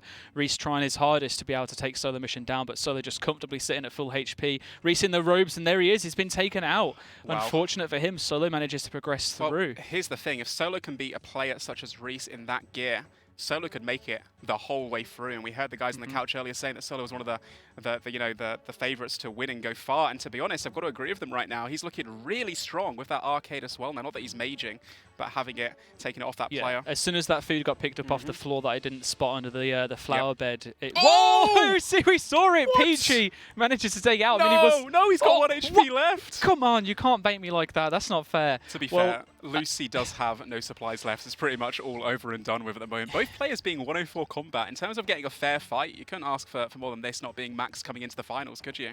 No, absolutely. I think it played out pretty well for the both of them, although maybe more so in Peach's favour because the supply difference here is absolutely insane. It will take a miracle for Lucy to win now. Unfortunately, that miracle is not going to happen. Again, we're seeing the tanks like really going far during this tournament and, you know, beating some of the top players as well, which is incredibly interesting to see. And I don't know how it's going to play out in further rounds, you know, when you go up against an Ellie and such, but should be interesting nonetheless. Pay to Live versus Ivy. Ivy completely out of supplies. And actually here we have a Tribrid beating a tank, so as I said that, I'm wrong. It can go both ways, clearly. Yeah, I do think the gear makes a massive difference. To be able to make that tank work, you've really got to be able to absorb that damage. We saw that with Solo Mission. You know, I think that the biggest struggle between a tank versus Tribrid is trying to catch those freezes. We've spoke about it in previous Deadmans. People are so fixated on them, and there's for good reason. They're very powerful. When you can freeze your opponent, it gives you a chance to recover, recuperate yourself, and then go in for the next hit. But it's so risky, especially when you're against someone who is full protection against mage, and you're in robes, you're susceptible to bolts, you're susceptible to melee. It really, really has to be that one catch dream. Yeah, and if you get unlucky, like you said, if you splash a little bit and you overcommit to catching that freeze and taking control of the fight, you can just lose a lot of hit points in the process. Oh, wow, Savignon actually could have KO'd that guy there, but unfortunately for him, the Daruk's axe did not come through. It did not, and trying to get that through a bit of a tanky setup with Protect from Melee just doesn't look like it's going to happen. But what other options does Cab have at this point, apart from trying to, well, maybe that's it, get a few fire strikes in there. Considering the fact that it's been redemption in robes for so long, Kuko is getting really bad luck. How is he hitting zeros in the robes this whole time? And look at this now, the menacing mage is helping the health recover here, and we now got the Protect from magic. There's a redemption into a Daruk. Go on. Oh, so close. The redemption switch as well. Really beautiful. Another one through the prayer, maybe? Savignon now out of prayer, so that is it. That came so much closer than I expected it to, though. Yeah, what the? We're seeing a Vestas Spear. That's the first Vestas Spear we've seen in the final. And actually, look at the supplies left. He actually almost won that fight. What? Can you explain what's going on here, please, Ben? Can you die for me? Did he just say, oh, the mold slippers, I respect him? You know, some things are just better left unsaid. I think in this situation, the most, the most advanced thing in their inventory from this whole tournament was the stuff that we gave them. Yeah, I'm not too sure what Fairy's plan was going into this one. He is representing his woodcutting cape, though, but it looks like having just Fire Strike isn't really going to do too much. You know what? Love is love, and Fairy looks absolutely incredible, okay? Go on, so if you love him so much, Slowak, go on, just take off all your armor and let him finish you off, mate. Yeah, go on, pass those flowers over. Give a little bow. He's not even got the full Daroks on, he's just got the axe, doesn't need the Darok full set, just KOs him anyway. Oh, interestingly, Slowak has the Sigil of the Middle Fighter with a full Darok set, which will speed up his Darok, so maybe we'll see that a little bit later. Very slow weapon, usually in the main game. Maybe we'll get a bunch of big axes in later on. 1.8 second attack speed Darok's axe sounds absolutely fantastic. I really do hope that we get to see that. I'm a big fan of Darok in the tournament, always have been, and I'm waiting for that huge you could KO hit. You can literally hit 100 plus if you're on low hit points and you have the right sigils activated. So we could see a real big upset for someone, but at the same time, a really cool KO. So yeah, maybe we'll let it happen. But for now, I believe we are finished with our first set of rounds. So the next phase of the tournament, we will be going into the top 5-12. So whilst we give our players a chance to get themselves prepared, hop over into the next world, we're going to pass you over back to the couches, and you'll have the wonderful Knightenator, Mod Husky, Link's Ocarina, and Vitoso to run you through the last few moments of action, really. Welcome back. Those were incredible fights, absolutely amazing. What a start, what a complete variety of fighting styles and setups, and it was amazing. Let's talk about it. What stood out to you guys? First, I just want to mention the solo mission fight and the Reese fight. That was unbelievable. You didn't know which way it was going to go. To be honest, I thought Reese had it at one point, and the fact that solo mission whipped it around at the end, classic. I mean, we were saying, you know, how much that's got to hurt those two, like, really good friends getting put into that round like that, but solo mission, incredibly as I said, unlucky as well. Right, to face off that early. You're gonna have Titans face each other, you know, or in early rounds. It just happens. But I think the biggest thing is just you're seeing a lot of consistency with some of these sigils that people are using. Right, Porcupine, big up there, right? Yeah. And you know, it's a bit of a hit or miss for some of the others. I think Specialized Strike seems to be on the most. That 15% VLS really feeling like it just opens up those KO potential throughout the fight. But you know, Menacing Mage, that 24 hit point swing that we've seen. Rampage, obviously, great. You know, getting that accuracy and damage, and you know, is it worth being a bit more predictable to get those additional stats? Yeah. I think the biggest like utility sigil we've seen really is just being the sigil of the potion. Oh, master. 100%, yeah. Right, and I don't think it's going to do much later on. You know, you might save like a dose every now and then in some of these later fights when you've got less supplies. But it really does just secure that you get through that first round, because you know, when you've got an inventory like 10, 12 brews, that's really giving you some good bang for its buck. Yeah. No, definitely. It was amazing. In terms of gear, like, were you surprised by anything that people were bringing in? We saw some pretty questionable, I mean, you know, I'm not here to judge, but some pretty questionable setups there, and some really incredible ones as well, showing that people have really put in the grind over the past couple of weeks and got some amazing items. So what stood out to you? I think the Verak stands out as like, it's just there. It's not really taken any big highlights in this round, but you know, I don't think we saw many people pair it with the 1.8 attack speed. I think that was theorized a bit beforehand, you know, that would be quite strong, almost doubling its output for those 3 attacks. But you know, it was taken out of the tournament for a reason in previous rounds. You know, it's pretty strong to get those big hits in. But you know, I think it's just been so clear that, you know, the Tribrid setups are just dominating, especially when they've got those powerful shields, whether it's an Arcane, an Ellie. You know, they do so much to swing a fight in your favor, and sometimes these fights just come down to like the end of the rope with who's got more food left, and if you've got a better setup, it's just in your favor at that point. My money's on the guy with the full third age, personally. Absolute champion. Also, shout out to the guy in the adamant med helm, I believe he was wearing. And we saw a cannon as well. We saw all variety. We saw a mining everything. cape, which did rock. A pirate hat, which was actually a really good KO. We're going to go over that replay in a bit. Yeah, there's definitely some cool fights early on. I think it's just, you know, the people who qualified and just said, you know, I did some skilling, I got high up in the tournament. Let's, you know, give it a shot. I mean, Why if you not? qualify, you might as well, you know, go into it. It's something to remember. It's a real event. Even if you know, end up striking out really early on, it's still something. It's such an awesome event to be part of. And yeah, we definitely saw some very interesting, you know, slightly more cosmetic. And you can come up items. against people like Manked, even though you're in an Addy med helm, you know. So, you know, that's a dream come true. Absolutely. I mean, Manked has won Deadman mode from before, and incredible PKOs. You know, really made a career off of Deadman mode. And yeah, for him to go up in a fight against that guy, yeah. Unfortunate. Absolutely incredible. We might have a little replay of that in a moment as well, so that we can relive that incredible Manked fight. So let's see if that's available. Cool. So There it is. Well, first thing I want to mention about this, so Pinhead Pat, believe it or not, he is actually the biggest player killer of the entire tournament with 586 kills. Funnily enough as well, he actually holds the 5th spot on his other account as well. That's with 325 kills. So in total, that's over 900 kills this Deadman tournament. And to put that into perspective, the second person close to him is Pet Beluska with 464 kills. So goes to show this guy's been menace. He's been an absolute menace in this entire tournament. And he just about scrapes through here, I think, into the next round. Yeah, I think we were listening to Ayiza and Ian, and both of them were pretty sure he was going to go out early. Yeah. And just pulls that out of nowhere. Love that. 8 hit point left. Yeah. You know, that's as close as it gets. And then on the flip side, there's one of the few fights that did just end really abruptly, you know. People were saying, you know, Foe and Iron Man, maybe not the best, but you got to remember, this man's a PvP all-star, and he showed it with this 48 VLS combo, the fake away to make him, you know, not think he's coming in, and then there we go. Yeah. And then this, you know, this is just brilliant. I think we all had a huge laugh seeing that cannon there.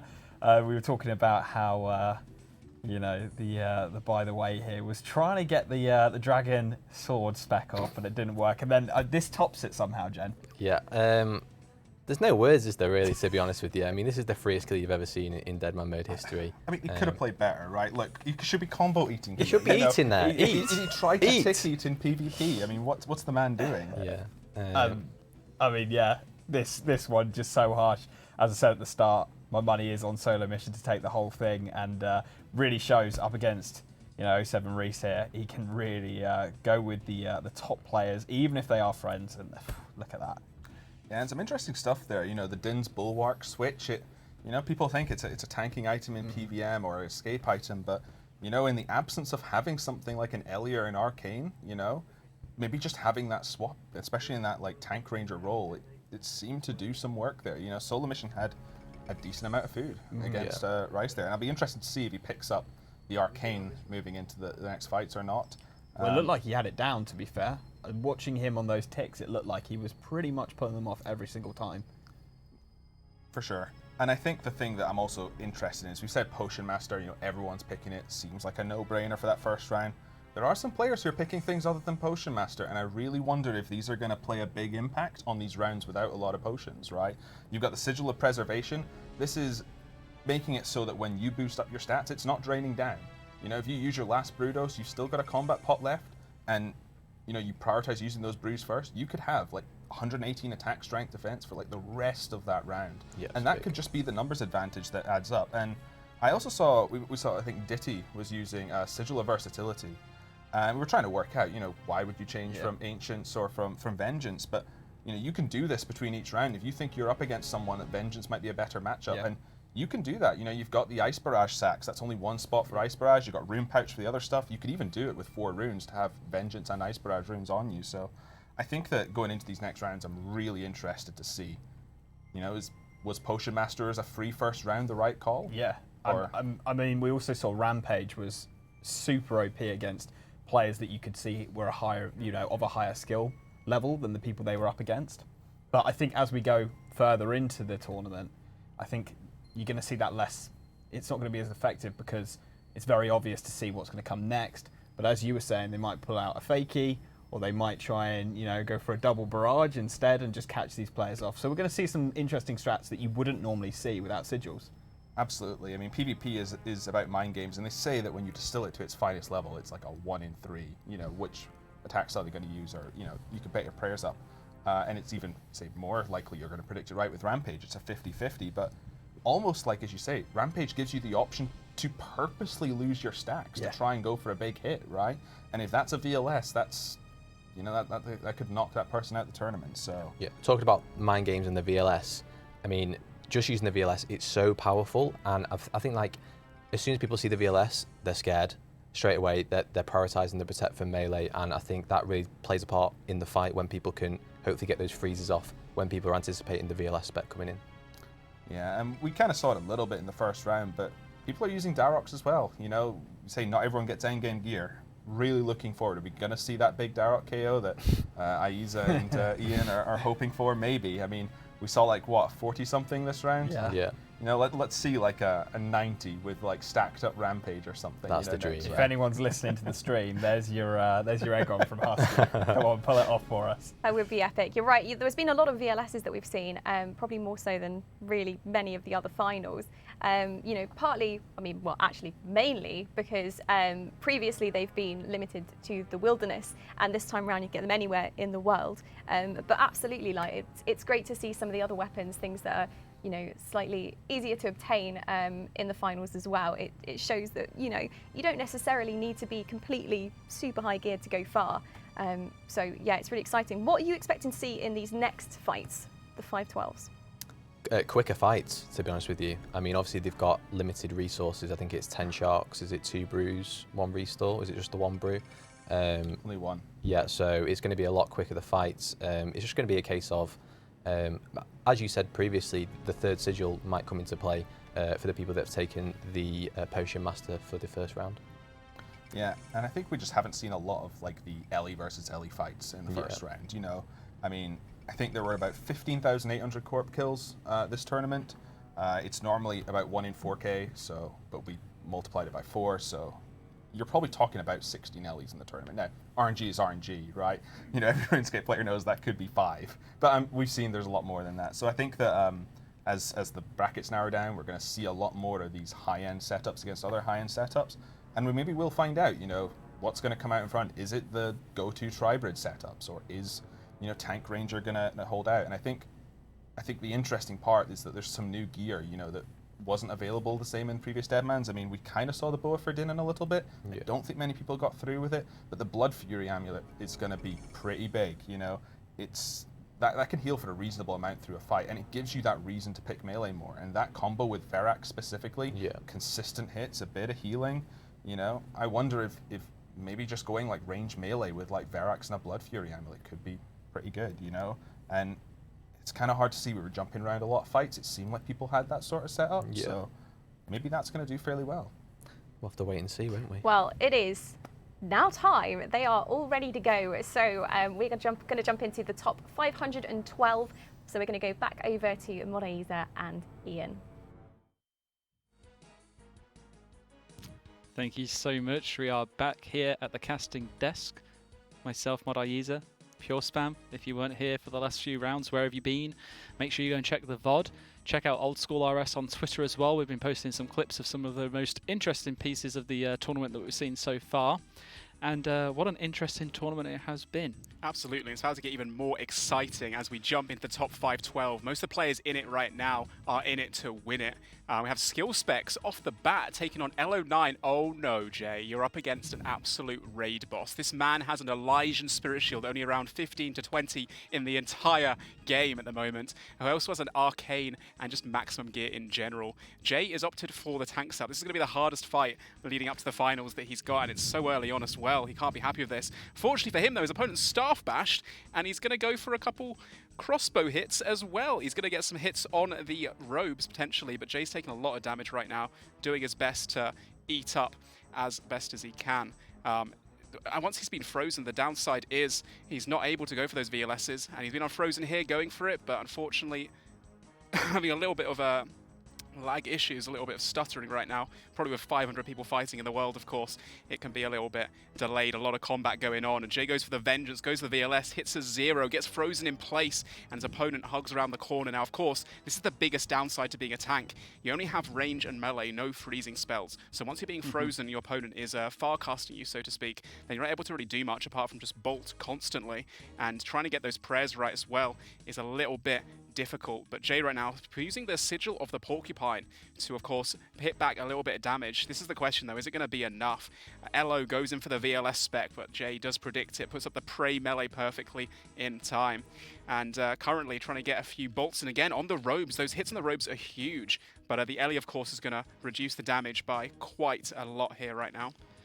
Yeah, it is. It really looks like the players are suffering at the moment, which is most likely in skill specs' favour actually here, given the fact that he has less switches to have to worry about and can just kind of rely on auto retaliate. So we'll let the fights continue playing on and just see how the rest of this round plays out. But yeah, I mean, here has some absolutely insane gear, like. He's even got the Justicia top as well to get that extra range defense full bonus. on tank with so many max switches within there, and obviously going for a very, very optimized build for Tribrid with Rampage and Specialized Strikes as well as Potion Master. Obviously, skill spec still opting for that full tank Sigil of Consistency, ensuring that every time he hits, there's an extra 1 damage going to his opponent, and then Porcupine to do that retaliation. Yeah, the downside of the Sigil of Consistency is it means that every time you hit a 1, if your opponent has a Ring of Suffering with a recoil effect, which everyone pretty much does, it's the best in slot for the finals, and playing this seriously does have one. It means that you're just going to basically trade 1 HP for 1 HP, and in a tank setup, you want the fight to actually, elongate as long as possible so that you can use more of your Porcupines, and in general, you can get more of the Vengers out in the fight as well. So an interesting choice for Jay. Might have been a bad one, as we see here. But hey, it's not over until it's over. Jay does have 20% spec, and with the he doesn't have the specialized strikes actually, so he's going to have to wait a little bit more to get another special attack in here. Yeah, it did go full tank mode here. Obviously, yes, Consistency Porcupine, and as well as Preservation, which is going to help keep his boosted stats stay higher for longer, at least until he consumes those brews. So I wonder if he did actually utilize that Sigil well with his combat and range potion they had available, only 2 doses of each. Didn't catch that earlier on in the tournament. Maybe we'll catch it in a replay. To be fair, with the speed of things going, it's a little bit embarrassing that I didn't catch it. But my attention was elsewhere on the damage being taken back and forth between the 2 players here. Now, skill specs is frozen in place. He was just trying to slowly follow his opponent with his Verax Flail, but he's got that Armadillo crossbow and his full Armadillo set, so he is pretty strong in terms of his range. He just needs to make sure that he can actually hit when is out from underneath him. To be fair, like, he's only down 2 food, and he does have the Vengeance, he does have the Porcupine, he does have a VLS spec inbound any second now, so I mean, there's a chance that he could potentially, you know, bring this one back with a bit of good RNG, and if he beats this guy, then I mean, he is literally kitted out in maximum gear, the Ellie, the Arcane, the Lot, the Justiciar as well. He'd be so happy to win this one, and this is one of the hardest fights that he's probably going to have to face up leading up to the finals, unless someone else has an Ellie towards the end. Like I said before, only around 15 to 20 Ellies in the entire game, so if you see someone with an Ellie, you're sure they've been, you know, they've been fed it by their clan, they've been given it because they have the best chance to really win the tournament. It looks like LO9 is opting for the Blood Barrage as well now to try and get a little bit of HP back. That Zoriel staff does increase the Blood Barrage heal by 50%, which is huge for him. But now it's a 4 food versus 3 food, so Jay has clutched this back a little bit, and he almost has another special attack as well. LO9 also has a VLS going in for it now, only hitting 11 on Jay. Huge for Jay, who just recoils all the damage back with the sigils that he's got, which just ends up being a zero-sum game in that interaction there, which is exactly what Jay wants. Yeah, because, you know, over time, those vengeances do add up. Exactly. You can just see every time that is hitting with a small hit, it's that full recoil damage coming back in. It's actually so favourable for skill specs in that situation.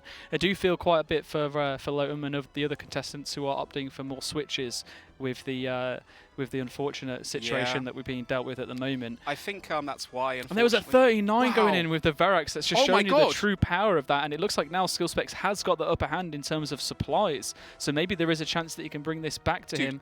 Jay has a special attack as well. He has just 1 food lead from LO9. If he can utilize this properly, gets it at 28 though. There goes that 1 shark advantage that he had. It's neck and neck. And Elysian Max Gear Tribrid Warrior going up against the fabled skill specs. Goes for VLS, hits the 19 through prayer. That's a great exchange for Jay. Looks like he's up by quite a bit of HP now. Is he going to beat this absolute behemoth right here? I think it's looking likely, but we know anything can happen. 1 hit off, and it could just end up changing it. But Skillspec's now at 74 HP against 32. He goes in with the Verax there. Is it going to be right here that Jay takes the win? The redemption prop coming in, 32 HP against 60. Skillspecs is going to need to get a nice whack off that Verax flail. He's got his Vengeance up as well. Surely with Porcupine damage now, it's going to be able to take the victory for him. Redemption, though, may end up helping him, especially with that Ellie reducing the damage being taken. And the Sigil of Porcupine as well is obviously going to help that proc. 1 HP! No! This can't. This. Oh no! So there's close no way. for Jay. Put your redemption on Jay. No. But yes, Oh, it activated. he it. Beautiful. Now drink your prayer potion. Get your prayers back up again and go for 1 more whack. Jay, you've got this. I believe in you. I shouldn't be biased, but no! He was taken out. So close. What a great fight from Jay there. And to be fair, you can't get much closer than that. Against an Elysian Warrior, he can't be unhappy with that result. He really managed to pull in on that fight there. Congratulations to him. And we just see here, Manked Up Mage as well taking his opponent out. Not happy with the performance that he's had to go through. Dude, but hopefully as we go into the next round, we can see that things will go back to normal. Are you okay? Probably thinking, no, I'm not right now when he's up against Lose Last because he has absolutely no supplies left. So here we see the absolute opposite, you know, someone opting for that range tank with the Verax outfit, but actually not able to utilize it to its fullest potential. As we saw with Jay, he was getting these 20 hits, 30 hits through prayer, through the Ellie. Are you okay is not okay with this interaction here. He's down to 32 hit points versus a whole inventory of food, pretty much, or half an inventory of food. Looks like Lose Last will take this win. Tribrid beating the tank here. Yeah, I think it comes down to what we said before. Once again, gear makes a huge difference. You can't go in tanking with bad gear. It just doesn't work out. Zen Demon now with the spear jab to take out Tom. Literally just gutted him wide open in the arena. And here's a really close fight. No way. 2 HP. Almost a double death right there. He did have 2 sharks in his invent, though, that he didn't eat, so he could have just died there for absolutely nothing. We've got Super Pat up against T-Stain. T-Stain we saw in a previous fight managing to take out a very lesser geared opponent, and now he's up against a way more geared one, so we'll see how this goes. It looks like Super Pat's about to take the victory, though. Yep, that's all she wrote for that one. Unfortunately, T-Stain not able to clutch it with the Vesta Spear there. Next fight, we've got Snipes versus Profane. Is that the Luna outfit that I see? Luna outfit, a fire. We've got some interesting mismatch of gear in these finals, I will say that again. Very much so. I wonder if they had an idea of trying to cook some raw food. Oh, the 49 VLS coming in. Look at that. That was like neck and neck right there. Both players down to no supplies. Oh, Bloom actually has, I'm guessing this, no, he is missing a sigil. He's just using, is that an Inquisitor's mace that he got from the Nightmare? Yes, it is. Hey, he drops a respectful good Smite's fight. get a nice little AGS Aw. slap, and yeah, very respectful. Yeah, I you like love that. to see it, don't you? Good luck in the future fights, brother, is what he says to him. That was a good one, but yeah, wow, what a close matchup in some of those battles there. And I want to It say really again, was, yeah. I really, and obviously I shouldn't be biased like I said before, but I was really hoping that Jay would do a bit better than he has in previous turns with all the bad luck that he's had, and literally the case of just hitting one more hit rather than a 0 there, and the guy managed to proc the redemption like 4 or 5 times, I think it was there, Ben. I feel really bad in particular for all the fans and the keyboards and the monitors that are going to be smashed by Jay in an absolute ogre rage currently. But hey, I enjoyed it, and I think he's done very well too. So make sure you do check out Skill Specs over on Twitch and give him some love as well, because he's a fan favorite and he put up a good show for us. Yeah, I think aside from Skill Specs, as sad as I am, I'm sure he's sadder. My dreams have been crushed, but that's fine. It is what it is. But aside from just Skill Specs, the Old School directory at the moment is absolutely thriving with content creators. Now, obviously, we would love to continue keeping you here, but if you fancy just dipping in and out, maybe open up another tab, load up a bit of multi-Twitch, and just check out all of the content creators that are also live at the moment as well. And hey, maybe when they perish, you can jump back over and get some casting from myself and PureSpam. Yep. Now, we're really hoping that we go into this next round, we can see some faster-paced fights at least, and really see those hybrids come into fruition, because I really don't feel like we've had that many opportunities just yet to actually see how powerful a true tribrid can be. Yeah. And in terms of the tribrids that are out there, we have players such as Abu, 1013, Big O, the man to be feared as well, of course, is also live currently. Those are some of my top PKers to go really far. Saying that, we saw earlier Reese going down to solo mission, which we just didn't expect. Yeah, I felt so bad for Reese once again there. They're both good friends though, so at least one of his boys takes the win and goes through to go a bit further. But respect to him and shout out to them as well, because they've had a great tournament so far. Speaking of solo mission, I believe he's one of the fights we'll be watching momentarily, so stay tuned for that. We're jumping right into it then. Just a few seconds to go, and we'll see if this range tank build pays off once again for solo mission, opting for an early combat pot to keep those stats boosted from the get-go. Pays off because he gets a nice 2 hits in a row against Spring Blossoms. We saw Spring Blossoms before. An AGS spec! What are you thinking, the ACB, Solo? That was such a misclick there. Oh, that's so unfortunate. Oh, it doesn't matter! Never mind! The Vengeance KO the VLS through the prayer. Well, you're just saying, will it work again? Yes, it will. It most definitely did. Oh, Scout Zone. I think this might be C Engineer right there that we just saw a momentarily ago. Probably jump back into his fight in a little bit. We have Muta versus COD Comedy. COD opting for the tank setup again, and Muta also opting for the tank setup. He's got the full Verax. Will the full Verax meta beat max gear tank? That is the question. Oh, it will be an interesting one to see, because Matu is going to get some pretty good upgrades. They do have a rune pouch in there. I assume that they've got Vengeance with that, as opposed to taking the Vengeance sacks that you can get, the blighted sacks that are available this Deadman. Yeah, aside from that, the gear is, as you said, pretty much maxed against, fairly good gear still from Muta. Yeah. It's got the Crystal Shield, got the Dragon Crossbow at least. He's not really utilising it though. He's not even switching between the Crystal Shield for that tank bonus. Of course, Verax Flail is a 2-handed weapon. Yeah, no, just sticking with it. He has the Feral Fighter, so there's a small chance that he'll be able to increase his attack speed down to a 3-tick cycle rather than a 5-tick cycle to just, whack out that Verax effect a bit more consistently, which ignores your opponent's prayer and your opponent's defense. So yeah, there we go, it's right really there, paying off. 34. It just keeps on hit. Those hits just keep on coming. Yeah, I think versus another tank, I believe it will be worthwhile actually just sticking with it the whole time. I still think that he should be flicking between the Crystal Shield. And it does look like also he had a little bit of lag issues earlier from a few players, but that seems to be cleared up. We can see 2 hybrids fighting next to each other right now, and their movement seems to be indicative of that. Right now, Muta has a slight advantage, having the full brew, I believe, slightly more food. Yeah, considering the difference in gear, doing a pretty good job at keeping themselves in this fight. And I wonder if that is quite literally the difference between having Feral Fighter and sticking with the Verax, because obviously the specialized strikes is great when you're going to use those special attacks, but for someone who is sat in protect from melee pretty much the whole time, high defensive gear, you don't really have as many opportunities, whereas Verax is just consistently hitting with that flail over and over and over. Muta has made one big error here in Judgment though. He has a VLS on him. and he has 100% special attack. Why are you not utilizing that VLS, my good sir? Because, you know, it rolls off 25% of your opponent's defense with those special attacks to get a few of them in a fight, potentially 5 if your spec does regain, which it could have done by now.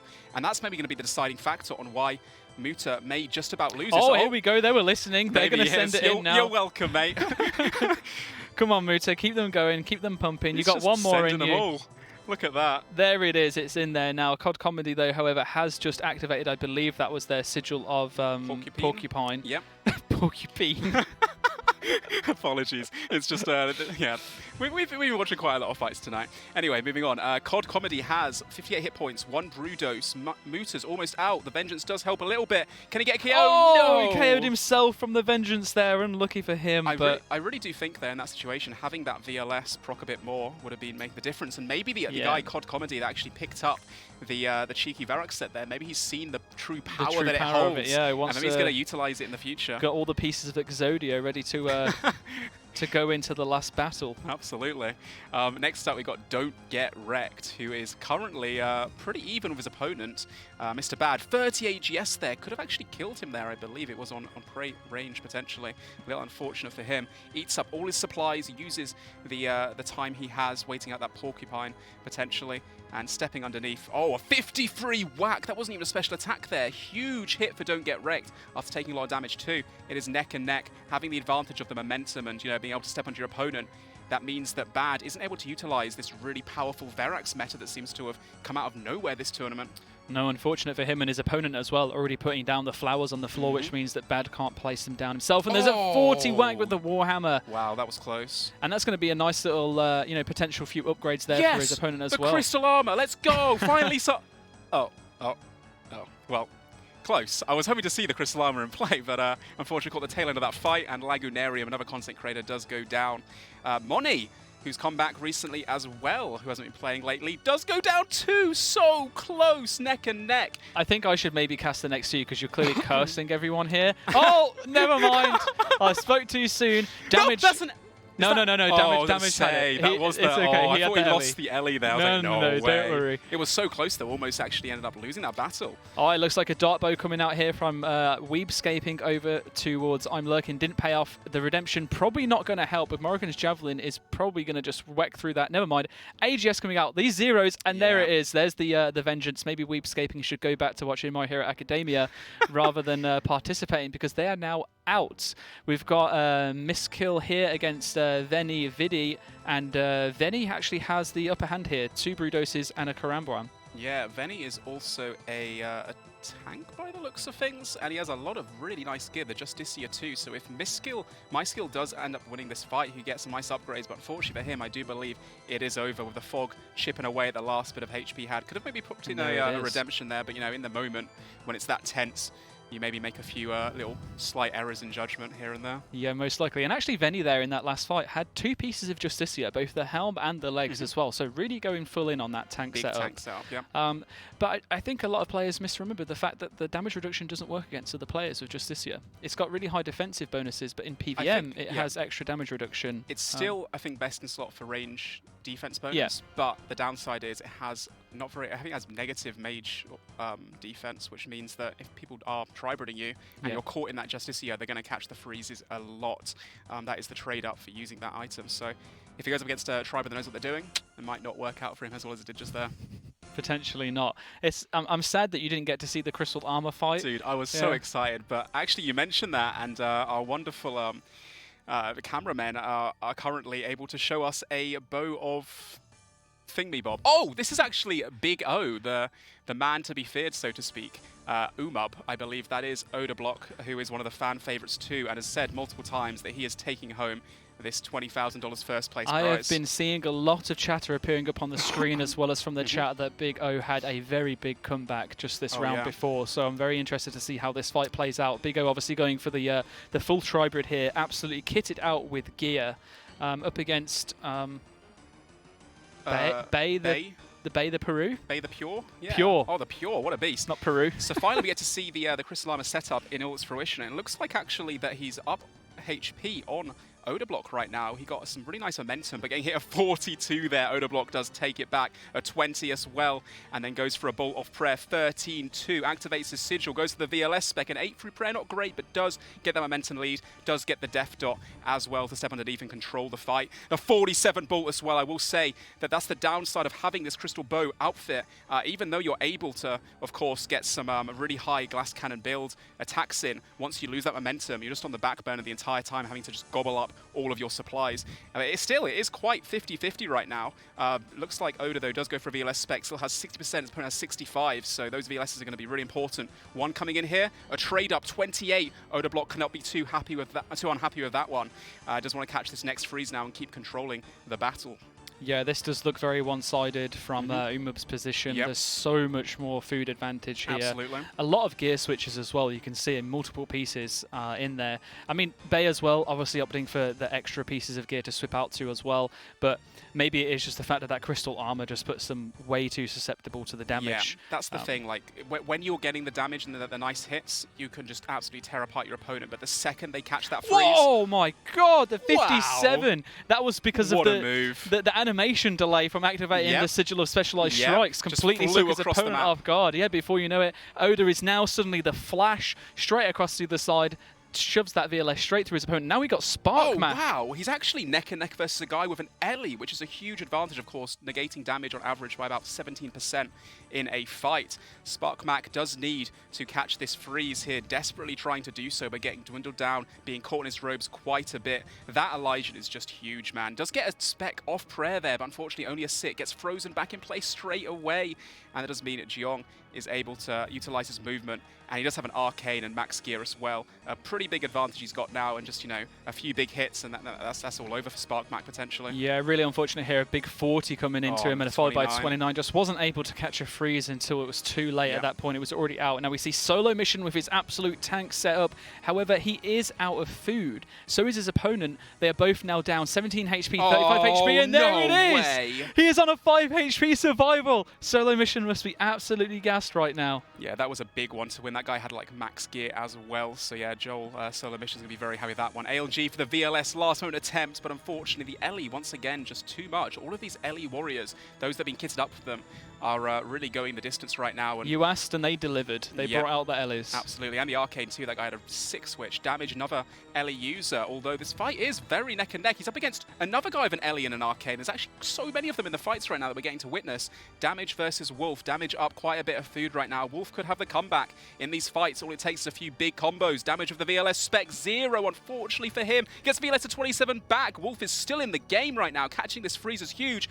Can he get the DD? Doesn't go for it. Gets a free bolt off prayer. Goes for the DD. Chains another hit, potentially a VLS or a splash. Unfortunately for him, damages catches freeze. He's got to stay composed. He caught the freeze. Both players out of supplies. Wolf onto 41 hit points. Damage 74. One hit and Wolf could go down, but if he can get a few big hits, there's a 15. He's in the fight still. He's doing his best. Goes the VLS. Still frozen. Damage gets the DD now. 22 being bolted back. Both players out of supplies. So close. Neck and neck, Ben. They have the opportunity. There's the VLS spec coming in from Damage. I saw him pop the Specialized Strikes. It didn't work. Wolf with a great blood barrage there to bring him back into some HP. Damage at 19, and there he is. He's out. No Wolf took way. the victory. What a comeback. He was down like 3 or 4 food there and just did not give up. It's so important to stay in the game right until the end. It's not over till it's over. Glitched versus Stuva now getting specced out by that VLS again. All these fights coming down to the wire, Ben. Absolutely just mad scenes right now in the 1 versus 1 tournament. That is your absolute favourite phrase of all time. Which one? Fruition? Down to the wire. Oh, down to the wire. I've not used that, have I? Oh, maybe. Well, I mean, those fights really were neck and neck. Like it really came down to like that last couple of hits. That was a sick comeback from that Ellie versus Ellie fight as well. He was down, I think, 3 food. And then, like I said, it's just so important that you just don't give up, because you never know what can happen with good RNG. And if you can catch your opponent off prayer and they're like, you know, stuttering a bit and shaking the mouse left and right, you can really have some sick comebacks. So we also saw, of course, Oda Block for the first time, doing great. Big O taking that flashed across the arena in diagonal, straight to his opponent. No really messing about, no time to waste. And I think it's safe to say now we can see that the skill level of the players in the tournament has increased tenfold. We are seeing a lot more of those hybrid hybrid fights. We're seeing a lot of those closer fights, especially when we take away all of their brews, you know, those safety supplies. They are very limited, so the damage is so fast-paced at the moment. People are just getting taken out left, right, and centre. We are going straight back into the action now. Hopefully in a moment we'll be able to see the next fight that we're looking at, which is Mank Deadman Mode versus against FBG Botnet. Yeah, we're looking at 2 Triberids here. Yep, and Manx, of course, needing no introduction, being a previous Deadman Mode winner, one of the biggest, I think, one of the players to take home the most amount of prize money over all the years of Deadman Mode. This man has the full maximum gear, being geared up by his clan Blazers. Not too sure who FBG is, but Mankt is a force to be reckoned with. Getting hit a 42 ball, though, into a 32 VLS, being chanced. Actually, he could have died through the prayer potentially there if Bot had all of his rampage. Oh my god, Mankt is getting really chained right now. When you get that momentum, it's so hard to come back. He's got to catch a freeze here to stop Mr. FBG in his tracks, but unfortunately just hitting zeros constantly in the moment. It looks like for the sigils too, everyone's opted for the same 3 sigils at this point. Yep. The Potion Master for early on, the Specialized Strikes for those extra special attacks, and the Rampage, which of course if you chain different attacks together, you get more accuracy and more damage, but it does require you to be a bit more predictable because you're constantly changing attack styles to something else. Players have less things to guess as a result because you can't use the same attack style twice. Mankt currently only down to 4 food. He just got chained, so much damage at the start. 45 bolt as well, so unfortunate for him. Goes for a VLS, hits a 0. It's going to take a bit of a miracle here for Mankt to come back, or it's going to take a sick KO. Saying that though, if anyone can do it, my man Seb can. Well, hopefully we've just seen a nice freeze there into a 40. Maybe it's time for Mank to start dishing that damage back out to his opponent, who is currently frozen. Both players frozen in place, unable to move.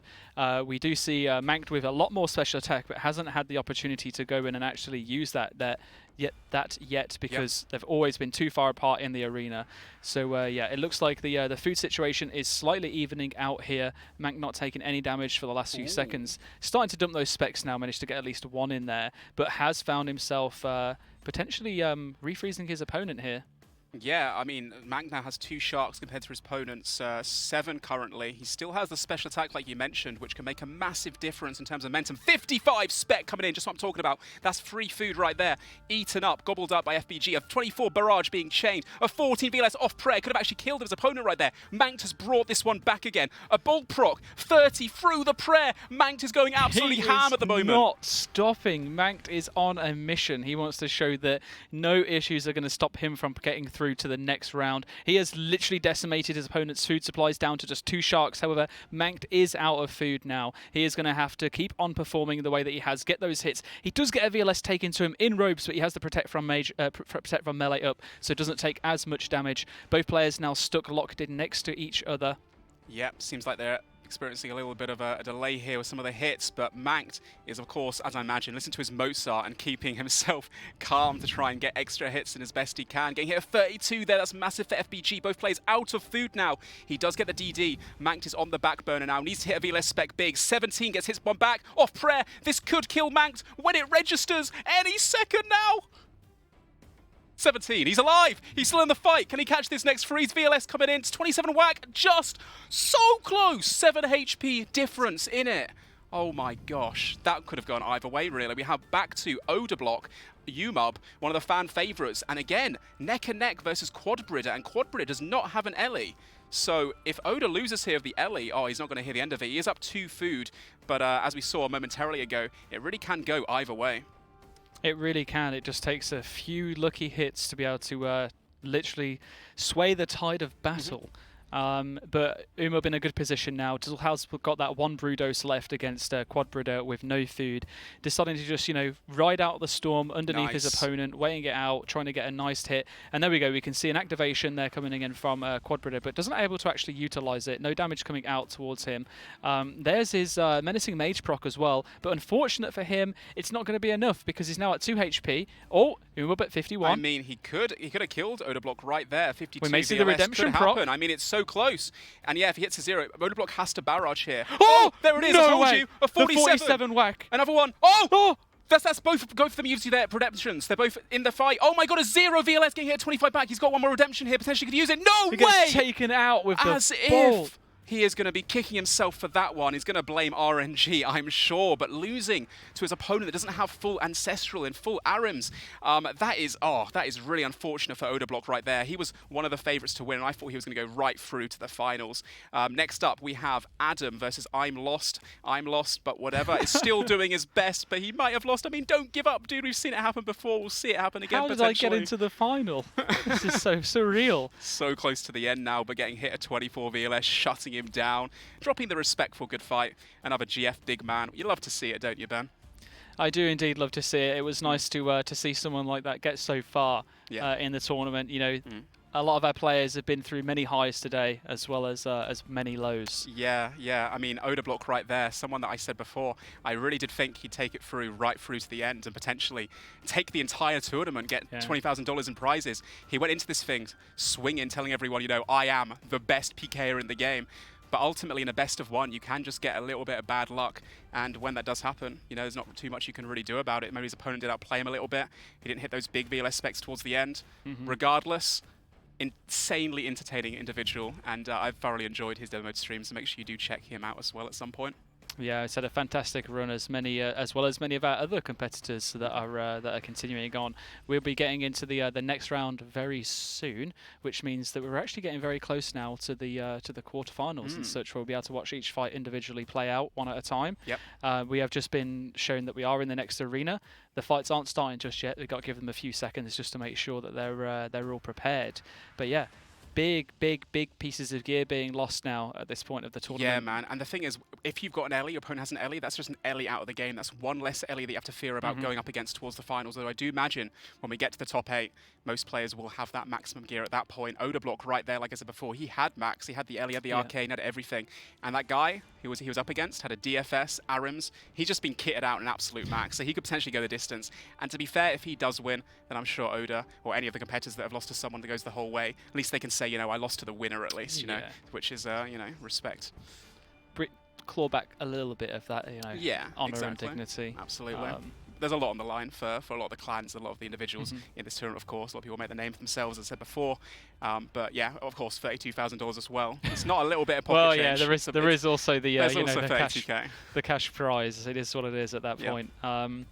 So yeah, we're looking at the screen. Like, you'll be able to see this momentarily as we start, but like, I know that the next fight is going to be, it's a big one. We saw these two play out before PureSpam. Oh yeah. Both very prolific in terms of their tribrid abilities.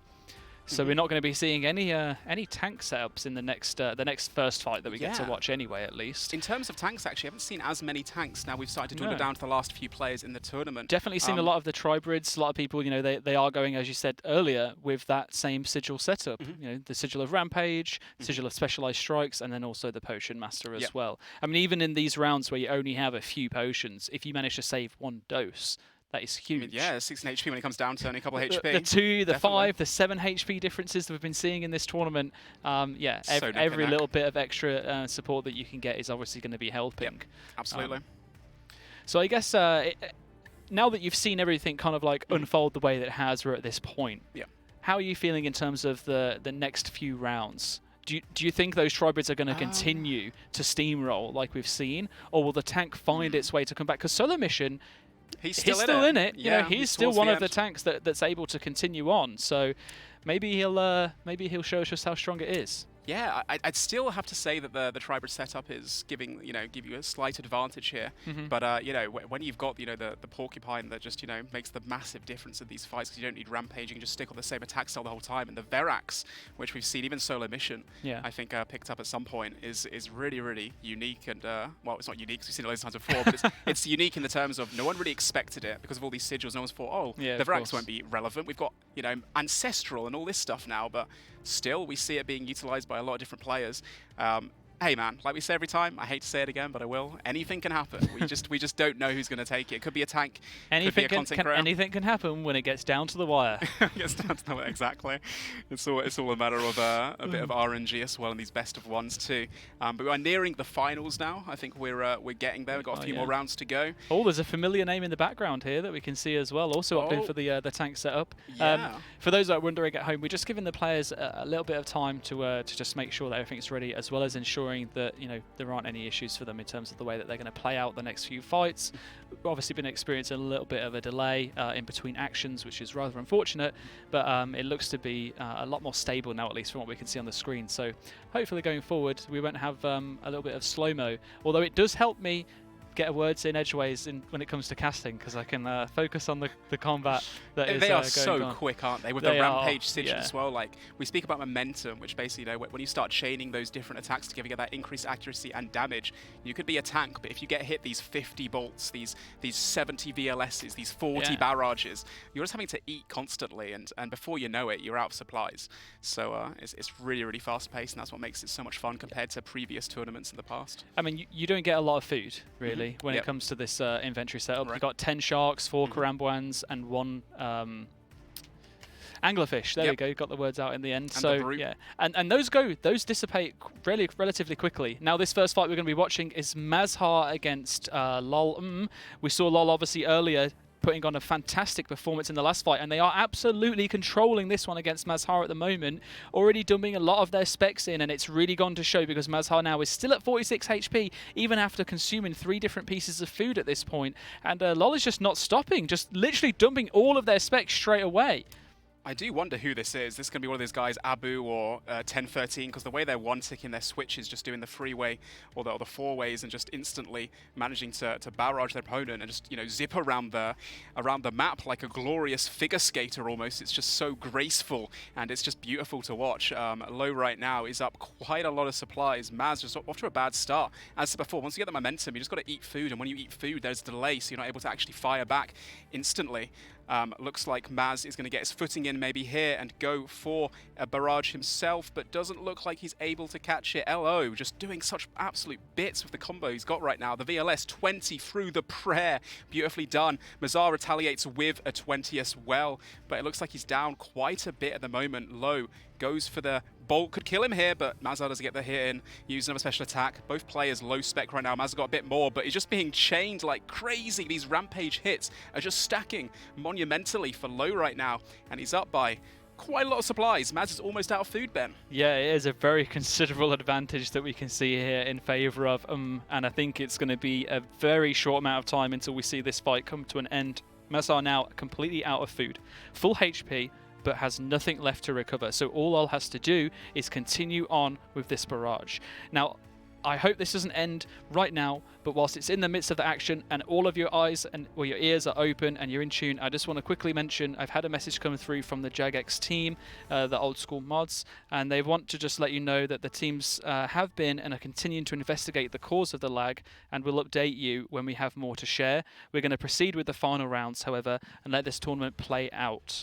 Yeah, it is unfortunate when we have some technical difficulties occasionally, and like as Ben said before, the team is hard at work to investigate and to solve the issues at hand, but from the movement we see right now from Low, it does look like whatever issues they were having are currently not a problem, and looks like he does win that fight with 3 food left, to be fair. Mazhar put up a very good fight there. Does manage to take credit them to him, but the Ali does prevail. Looks like it's WNO versus Robert, the DDS Cafferby Fisher Specker. The man that very many people feared in early Deadman iterations, especially running around with that DDS, but he is now looking to be on the back burner against WNO. Robert opting for the full tank setup here, does have full Armadil and the Verax as well, but it's just not enough at 39 going straight through him, and that's going to be it, I believe. It's just, that's it. Robert's out. Unfortunate for him. He just did not manage to stand up against the formidable force that's another of example. a Tribrid. Yeah, another example of the Tribrid making, absolute moves against the Oh, tanks. the 46 spec takes him out straight away. What a Lol combo. KO literally lived up. Username checks out. Wow, we had an Elijah Spiritual as well. That guy put his hashtag X in the chat but after getting the kill too. We've seen quite a lot of different individuals with the Elijahs now. Looks like Raging seems to have won his fight too. But yeah, wow. That was a really interesting fight between Mazhar as well. Props, credit where credit's due. He did a really good job. He's not potentially, usually, I think in the past he's gone as tank set up and he's gone for Tribrid this time round. And to go up against someone like with an Ellie and to only lose by a couple of food, that's pretty good job, yeah. Pretty well played, so respect to him. It's nice to see the Tribrid fights, actually playing out. It's fantastic to see Tribrid bash down the tanks to show them that actually, you're going to need to put a little bit more effort to be able to win. You watch, I'm going to eat my words now, so the mission's going to win as a tank setup. Well, hopefully not. He's one of the few tanks left in the tournament, I think, and he's still got a chance to go the distance. I reckon he could do really well and get into that top 8. Absolutely. But in terms of gear, yeah, we're seeing just everyone having max pretty much. No more warriors in their fashion scape with their woodcutting capes and flowers. I do miss it, but I am also happy to see the little bit more technically adept players coming out now, and it really goes to show. It's unfortunate that we're still at the stage where we don't get to catch every single fight unfold, because I'm sure that there have been some absolutely fantastic moments. We get to catch the tail end of them, and we can see just how close they are. So I'm really looking forward to when we get to the next round, so we can actually start watching them one at a time.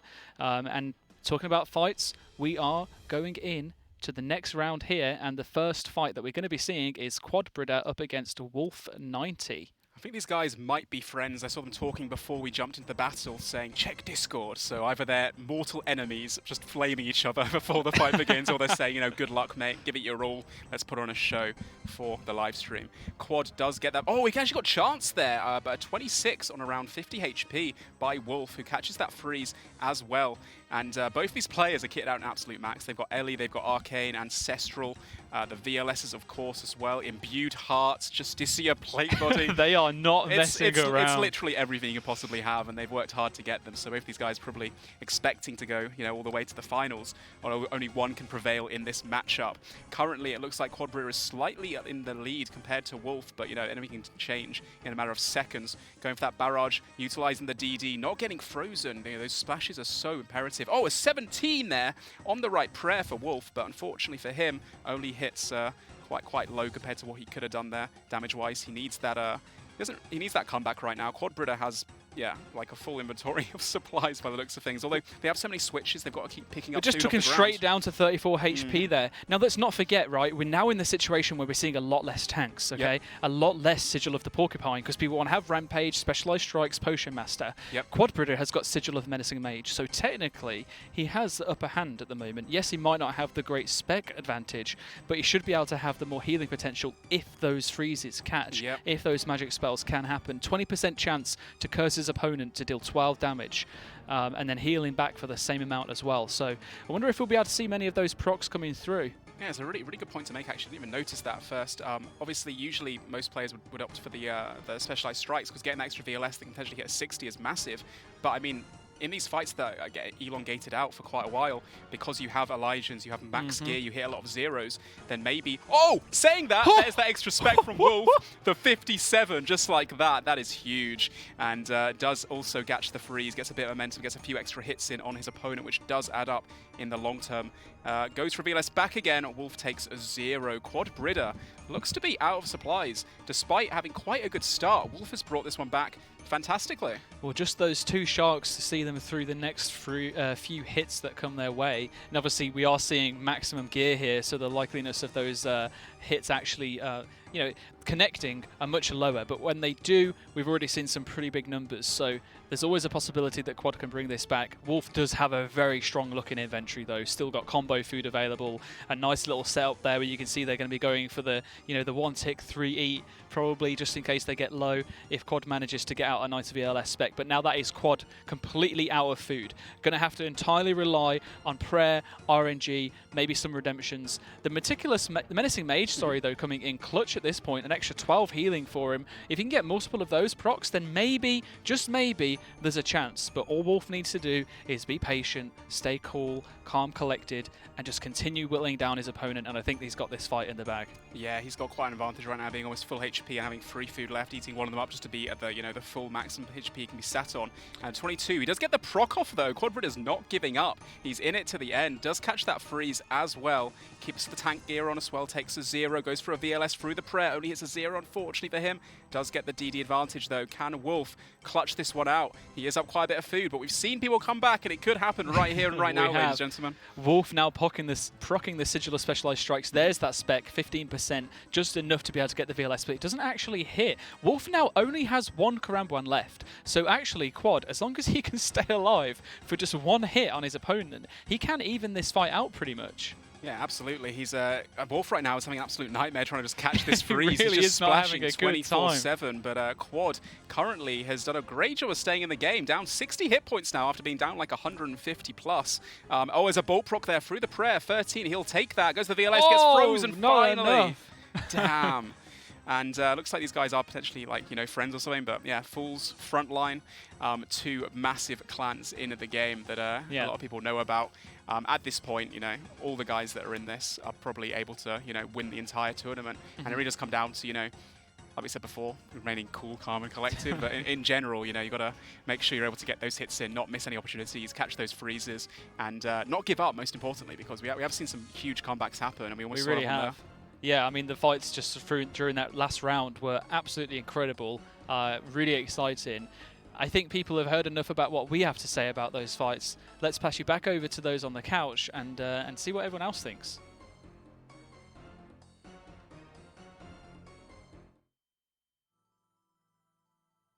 Thank you so much. That was incredible to watch. I mean, what an incredible set of fights. It was amazing.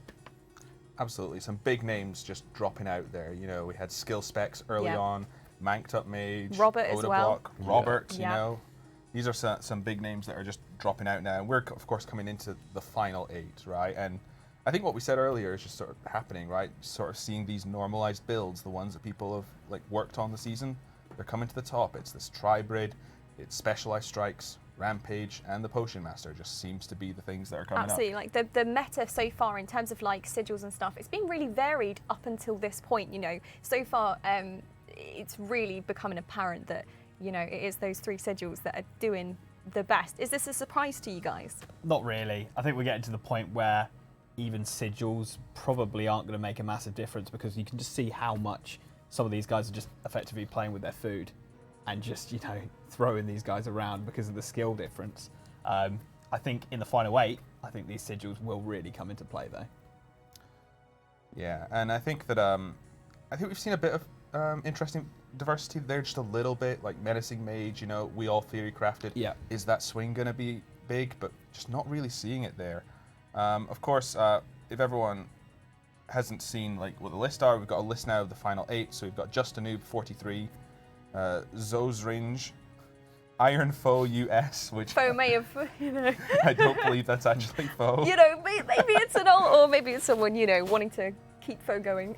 Wolf 90, Danza Kudero, Low 9, M or M. There is an M at the end. Not just finding that like a delectable name. Young Jihon, W No LW, Lolco, and Quarantina.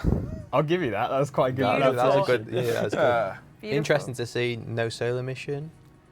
Solo mission must have fallen then. Yeah. We didn't see him in the games, No. but Yeah. You were rooting for him. I know, and the last we saw of him, he took apart his opponent in 4 or 5 attacks. So, yeah. yeah. Disappointing. It's interesting to see where Ditterbit has been as well. I've not heard much of him throughout the tournament. I don't know what his name would be. I don't know whether he's been knocked out earlier, but I suppose we'll have to see. I wonder if we can ask the teams behind the scenes to see if they can get some clarification on who these names are, because a lot of these players are using aliases, sort of hiding their identity. So I think it'll be interesting to see, if there are any big names that are still playing.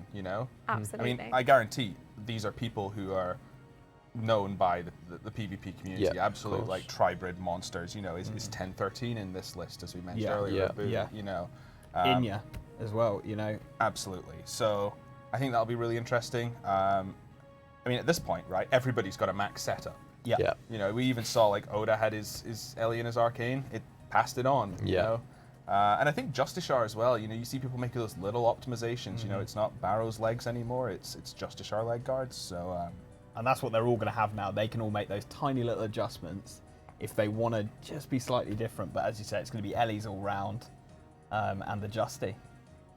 Yeah, and the KO potential of the sigils they're choosing is really showing. I mean, you've got Sigil and Rampage, get your accuracy up, get your damage up, and then you've got 6 attempts with Specialized Strikes, 15% special attack. That's just really making the difference.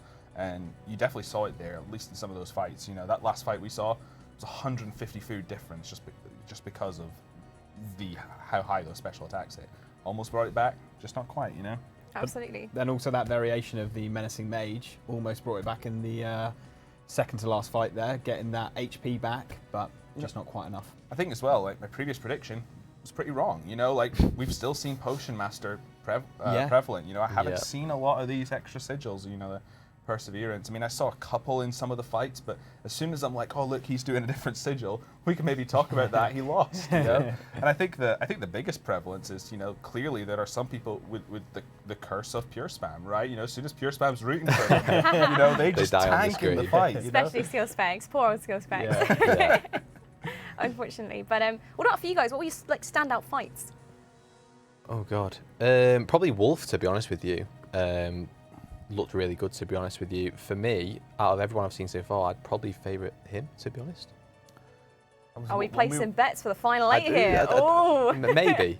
I think we were watching LO9 as well, and he was really throwing his opponent about. So I'm going with him.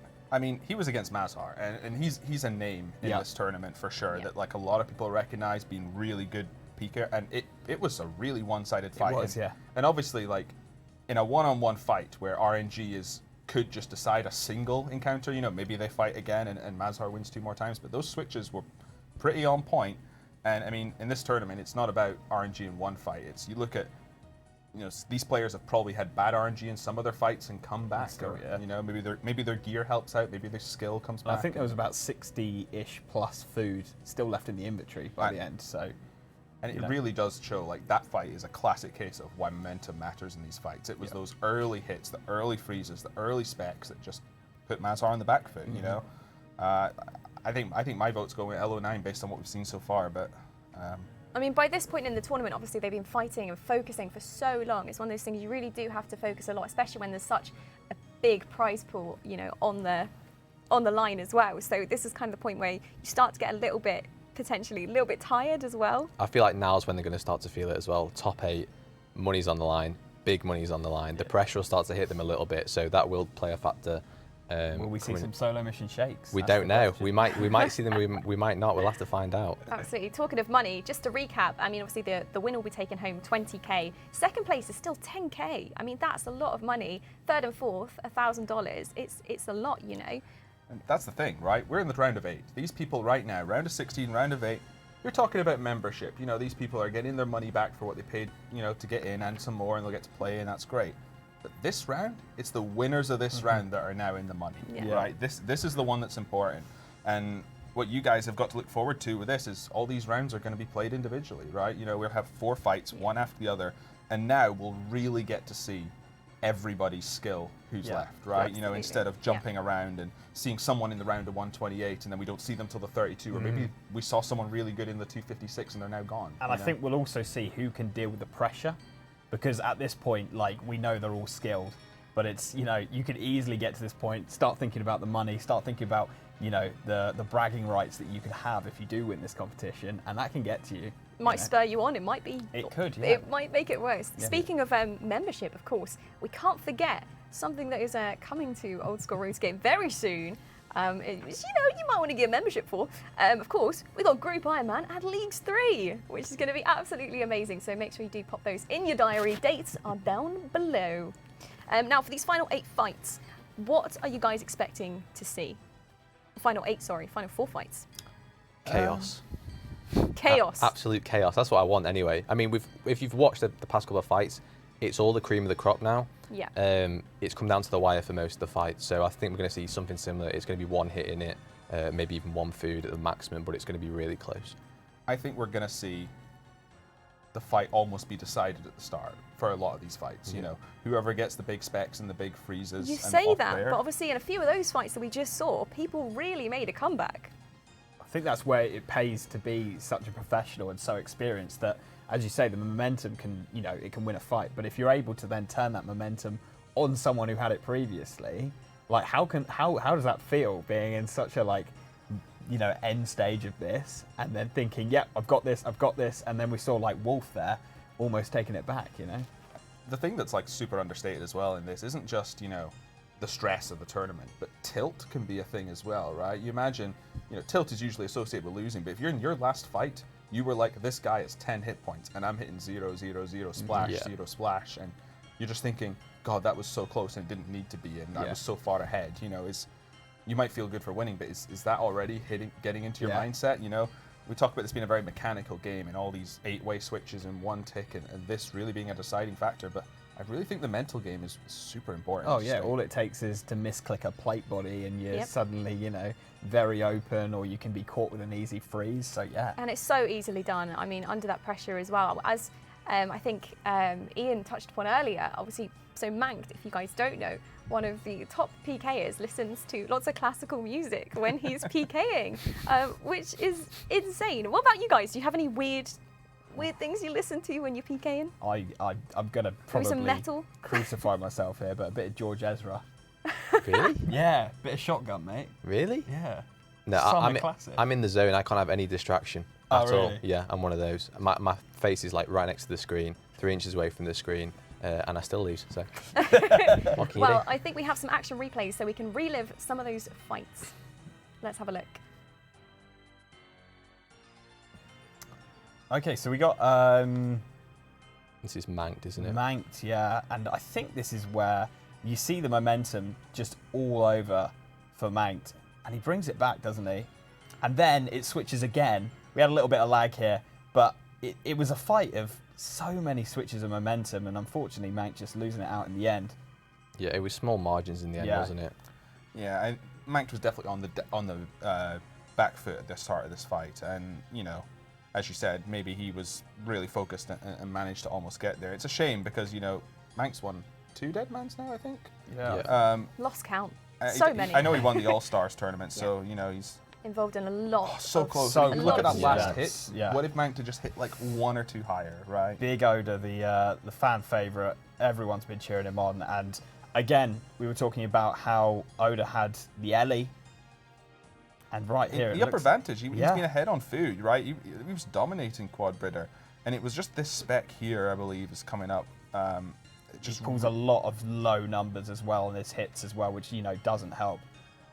I mean, look at that. Quad Britter down to 2 health. Yeah. Yeah. With a It's fine 47 and a margins bunch again. of recoil. As Oda, you must be thinking, this is in In the bag, yeah, right? absolutely. Both of them with amazing redemptions, though, to be fair. I And think they he both just keeps pull them missing on the 2s, and then, you know, Is that that 47 comes out. 3 splashes Double in a row. redemption. Another there. redemption by the both of them. Oh, God. But then, you know, the Quad Britter grabs Pid here, right? I think Yeah. that's no stress. He's got the first hit, you know, and he gets 2 hits there when the health is low. And that's an Ellie upgrade. And here we have LO9, me and Husky's favourite here. And as you say, Mazar, huge name, very experienced, but look at the food that LO9 has at the end of this. I think around 60 if he keeps all the sharks. Yeah, just incredible, because you can talk about RNG, but that is just outplaying your opponent there. Yeah, and that pet would really D my head in, to be honest with you. If I was in there, that would be sending my head absolutely west. Extra distraction. You Yeah. know, just seeing mini Vorkath run around. Yeah. As you said, sometimes it's about the mental games. Like bringing a mascot to an exam. This is what I wanted to talk about. You know, we've got the Feral Fighter build, you know, increasing your attack speed, Verax, you know, really interesting take on it, preservation for the extra stats to hit through that prayer. And, you know, it clearly did work to an extent, right? Yeah. I think this was the round of 32, maybe? Yeah. Yeah. You know, you definitely see the benefit of it there, but, you know, the gear difference with the Ellie, the Arcane, and, you know, I think that's the bottom line, isn't it? Like, you're going for that and you miss out on so many big pieces of gear that it gets you to that point, but is it going to win the tournament? absolutely. I'm not sure where this replay is here. I think this is just one of the fights that we saw right at the end. I mean, some cool specs there to end it at the 46. Yeah. That is so that was Lolco, who's actually going to be in the final 8. Very nice. But yeah, so, you know, all the interesting sigil builds went out, and I think Yeah. that was the thing we noticed. Yeah. For sure. Here's another one that's going into the final 8 in a moment, so we'll see how they perform. W no. And look at it again, it's fine margins again, isn't it? One food, one brew dose. It's the same builds. I mean, I've seen like the minor things, you know, as you said, you know, leg guards over Darok's plate legs. I'm sure he's picked them up by now from an opponent, but I think the other thing that's really interesting is how many people are using an inventory spot for flowers. I mean, obviously the inventory spot isn't really there. Everyone's getting the same food, and if it doesn't hit your inventory, it's going on the floor. But you know, a lot of players are thinking that, you know, they've got this escape. You know, when people, they get frozen. I think that does make a big difference in a lot of these fights. At this level, if you can't use the flowers, which for those of you who don't know it, if you do get frozen and they stand under you, you can't attack them. Using those flowers, if you can't do that at this level, you are going to get absolutely played with. You know, you can't do anything at all. So that's why they're bringing those. I think it's the little things as well here. I mean, you even see at this point, you know, you've got Quadbritter who took out Odai against Wolf, but both players have imbued hearts as well. And that's another just minor boost, you know. It puts your magic levels up by 12, I think, 111. And while that's not giving you any more max hits for your barrage, that extra accuracy, you know, sometimes the freeze that lands early on versus the freeze that doesn't, that can, as we said, momentum just Dictates completely the whole changes the tempo, fight. yeah, for sure. My money's on the big bad wolf there, to be honest. Yeah, I think so. We'll see how it plays out, though. 101 again here. Trying to work out who this is. Yeah, this was when Just a Noob comes through. So we're going through and watching all the people who made it through and, you know, seeing how they got here. So, yeah, we're going to really see how they stack up against each other as the rounds come on. Yeah. It's going to be amazing. For anyone that is, you know, potentially joining us now, welcome to the Deadman Reborn final. You've joined at a great time because although you may have missed some of the earlier things, we are going to be going into the top 8 pretty soon. They're just setting up all the worlds, making sure everyone is ready, but the final 8 players, which is going to be so exciting. Who do you think's got the kind of best setup going into this? I think we sort of touched on it. Like, you get to this point and you can like have a little difference, like, oh, you can bring an imbued heart, or you can, you know, use a slot for flowers and stuff. I feel at this point you would have killed so many people. Yeah, you've got full ancestral, you've got the LE, you've basically got everything you need pretty much from this point on. So you're sort of going into this fight on complete level playing fields. And as you say, you know, you pull off a freeze at the start and that dictates the tempo. Can you then, you know, counteract that and try and get the tempo back in your favour? Comes down to the players now, I think, rather than what they've actually got. Yeah, and I think the thing that I'm, again, I love analysing these little things from like a developer, for example, which is like things people might not care about, you know, but looking at some of these sigils, you know, the only real active ones that we see at this point, specialized strikes. And, you know, Rampage obviously changes the way you play, but specialized strikes, just click it and I might get I'll get a cheaper special attack. And I'm just thinking, you know, what crazy cool things can we do to just change this up for next time? You know, I heard early on in development, someone was like, what if you do a range attack and it like just teleports you like 5 tiles away, like from like where you're stood, as like someone will be, oh my god, he's over there now, right? And like this is just a crazy idea that's like, I wonder if we can come up with some cool things that would make some of these fights like potentially play out a little bit different and not all have the same setup at this point. Because I think that would be the goal. But you know, players in a video game, they sim out and go like, okay, this is optimally going to be the best thing. You know, the KO potential is too strong from specialized strikes to way up. And you know, we were all talking, even Porcupine's falling off, right? Yeah. I mean, you do the math on Porcupine, it's there for 60 game ticks. Yeah. You know, you attack every 4 or so, give or take, from being frozen or stuck under someone. You know, those, that's 15 attacks that are doing 4 damage. That's about 60 damage every activation. You'd think that's huge. You know, that's 2 sharks that I'm burning from my opponent. But maybe that's just not playing out as well with, you know, the step under freezing. You see someone activate Porcupine, freeze them, step under, laughing because, you know, their sigil's doing nothing. I think you were sort of talking about at the start of the show how you almost feel like, you know, this is the first run at the sigils. We were also talking about how a lot of people were coming up with some pretty cool ideas.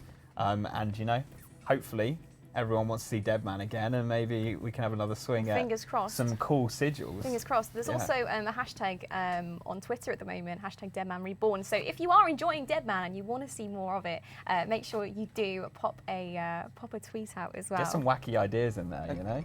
Let's go. And even if you've got crazy sigils, you know, just tweet me at Jagex Husky. You know, I'll read them at some point and go through and say, you know, we're not coming up with ideas for sigils for the next Deadman or passing them on. That would be great because, you know, I think that's just something. Just want to keep making this game mode better and better and more exciting. You know, even just feedback on the Deadman in general. You know, maybe we shouldn't have had the Ancient Warrior's weapons. You know, maybe, you know, Ellie should have been disabled, or maybe it's great that Ellie's a thing because that's like creates a whole activity around. You know, well, yeah, we saw some of the clans locking down, you know, Corporal Beast because they knew how big something like an Ellie could be getting into these stages, which is, you know, it's a spectacle to see, isn't it? Absolutely. And when we made the hotfix to, you know, give it so you could choose to keep my combat levels, people were really like, you know, I'm going to use the word abusing it. Obviously, it was within like the rules because that's what we changed it to. But like, you know, people were setting up accounts that would kill Corp for 15 minutes, transfer everything over to the next account lined up, and then just keep rotating in, and nobody could kill them. And we obviously hotfixed that so that you couldn't enter with protection. But that just shows like there's a reason clans were doing this and trying to eke out this advantage. And you know, there were different alliances that were going on that were trying to rotate and grab control of the Corp Cave. And even looking at the stats, you know, saying, you know, is there anything interesting to show about it? I think out of the 16,000 corp kills, it was only shared between like 450 that's accounts, incredible, right? yeah. Just shows how, you know, focused that was onto various accounts of the clan to get those drops. It's the same with the Manacle Monkeys as well. I think that was locked down by Blazers in the end, and I believe there was almost 5 million kills of the monkeys, which is ridiculous. And half of those are probably solo mission, which is absolutely mental. But obviously they're a great source of sigils and income, so yeah. Absolutely, they were the bane of my existence when I was trying to balance this global drop table, because you're trying to design something that typically is gone, if they've got higher combat level, you know, it's got a higher chance. But there are a lot of creatures in the game that have low defense, low hit points, and for some reason a really high combat level, because that's what the developer decided. Because, I mean, fun fact, when we're coding all this stuff, we can decide, do we want to calculate combat level based on its stats, or do we want to just set the combat level? And there's no difference from the purpose of this global drop table. So, you know, a lot of clans took advantage of that, and I think the second highest creature kill was the Varrock Guard, you know, by like 2.4 million compared to 5 million. Saw a lot of people killing You them. know, and obviously people were doing that to train up safely in a safe zone and Shows stuff. how resourceful the community have been, though, to come up with those like cool ideas of how we can quickly farm sigils and emblems and make as much money as possible. And yeah, going forward from there, I'm sure there's some things that can be tweaked and improved on. I'm sure players like SkillSpecs benefited from the number of Guardian Angels that came in just from monkeys alone. Another stat I just want to throw out there as well. There was only 1 duckling harmed in the whole entire Deadman Who Mode did that? tournament.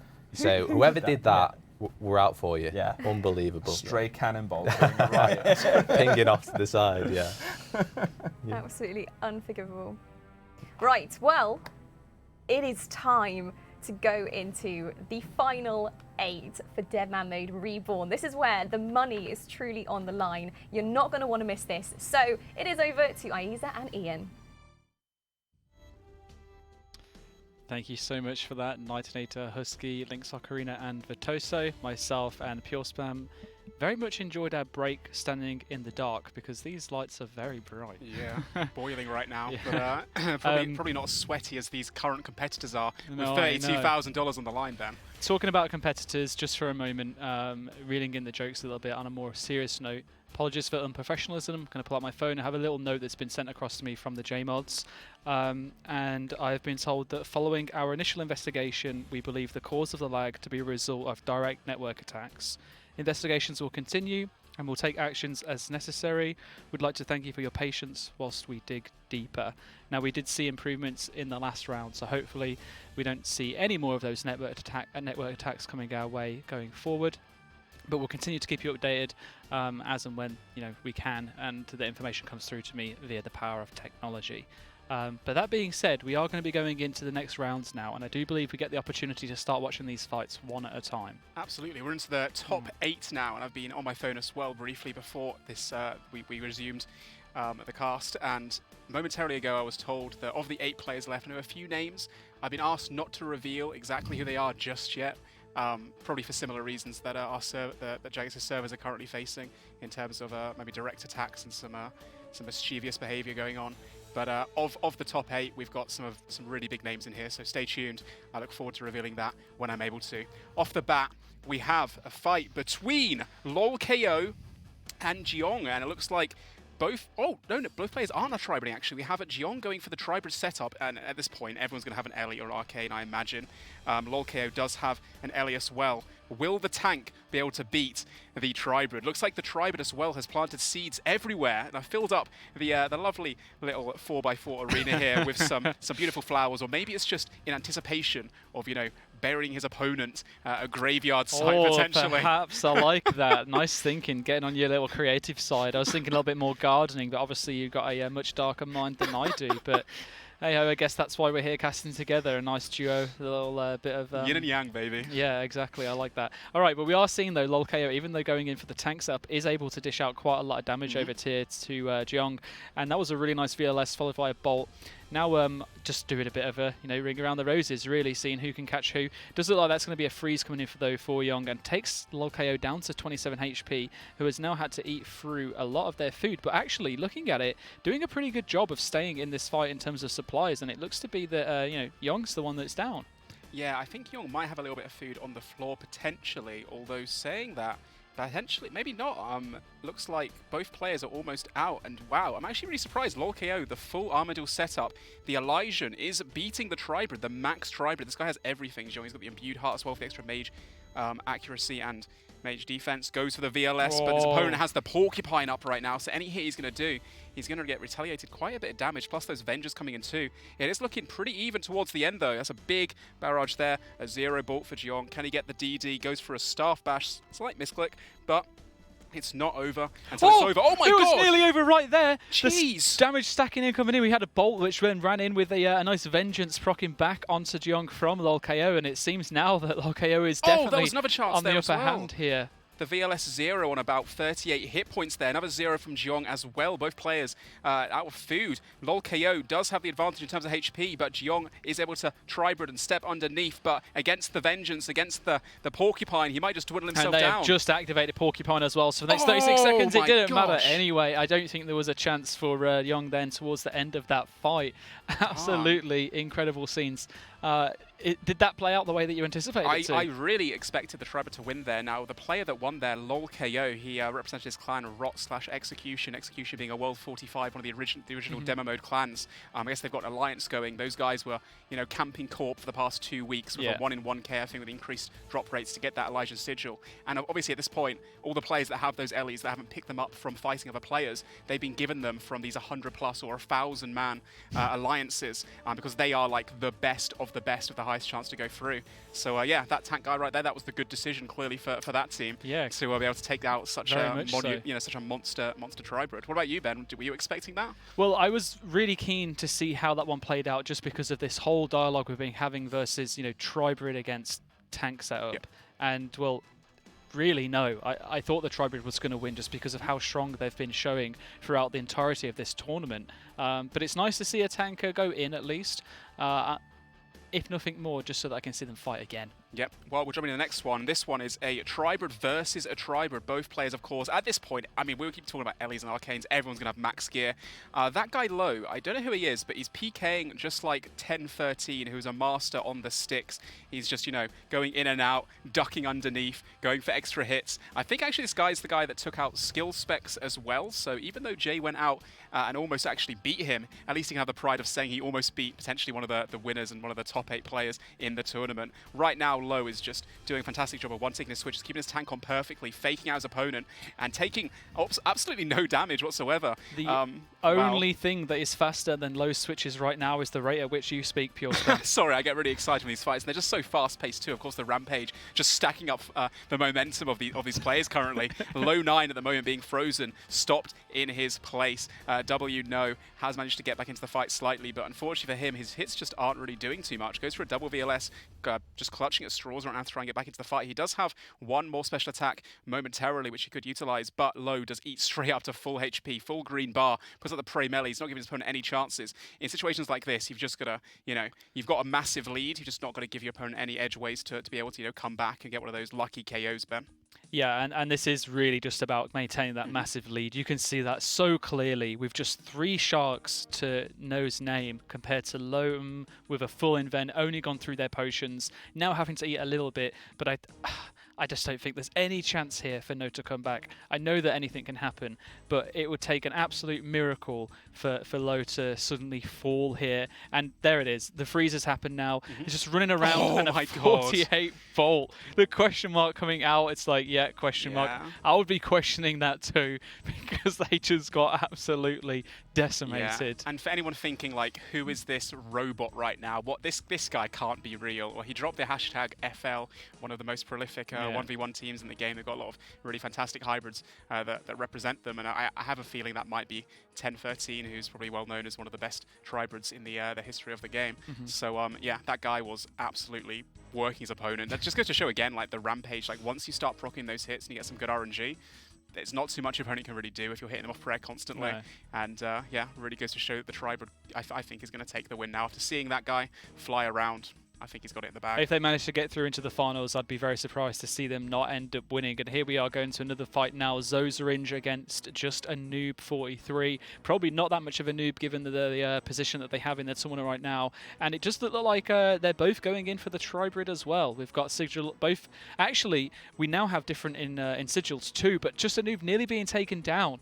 Needs to get some Sigil of the Menacing Mage procs to try and recover some of that lost HP perhaps. Yeah, Zozaringe right now is just running absolute circles around his opponent. 42 VLS, great movement, great play. One tick and it gets hit a VLS back, does get the prey melee up as well, gets the freeze potentially, doesn't get the freeze, gets the splash. 46 ball, that is massive. The Rampage doing bits. Could have killed him through Protect melee there actually on 39. Could have hit that. He does dip underneath, comes back out again, goes for a barrage, splashes, just a noob, just desperately trying to get some hits in, but isn't really doing too much damage, just tickling at Zozaringe's toes at the moment and just trying to, you know, elongate the fight out as best he can and get back in. But right now, Zozaringe off to a fantastic lead. He has 60% special attack as well. Sorry, his opponent has 60% special attack, so he does have a chance to come back. Zozaringe, obviously, once you get that momentum, you want to use all his special attacks up and try and get some big combos going, Ben.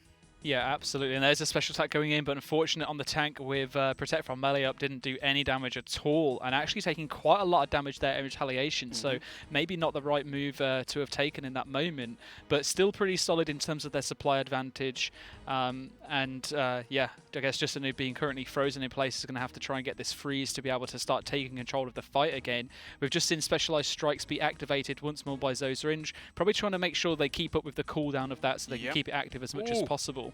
That was a massive 38 ball there from Zozaringe. And one thing we haven't mentioned upon or touched upon yet is actually Zozaringe has a DFS as his tank shield. His opponent has an Ellie. Now that's a big difference, of course. As I said before, camping that Ellie gives you a 17% average damage reduction, which in fights like this with, you know, Outlast and you've got the same amount of supplies, that's a big difference. That can end up being a couple of food difference, which, you know, when it comes to the end of it, that can make, you know, a result in someone winning. So right now, Just a Noob is down to only 2 sharks remaining. Zozaringe goes for VLS, gets it off prayer, but only hits a 9, utilizing the flowers there to, you know, stop himself from being frozen. There again, uses them again, gets the freeze instantly, heals back up again. It looks like Just a Noob is on 40 hit points, going for those desperation VLS specs, but unfortunately for him, not doing enough to get back into the fight.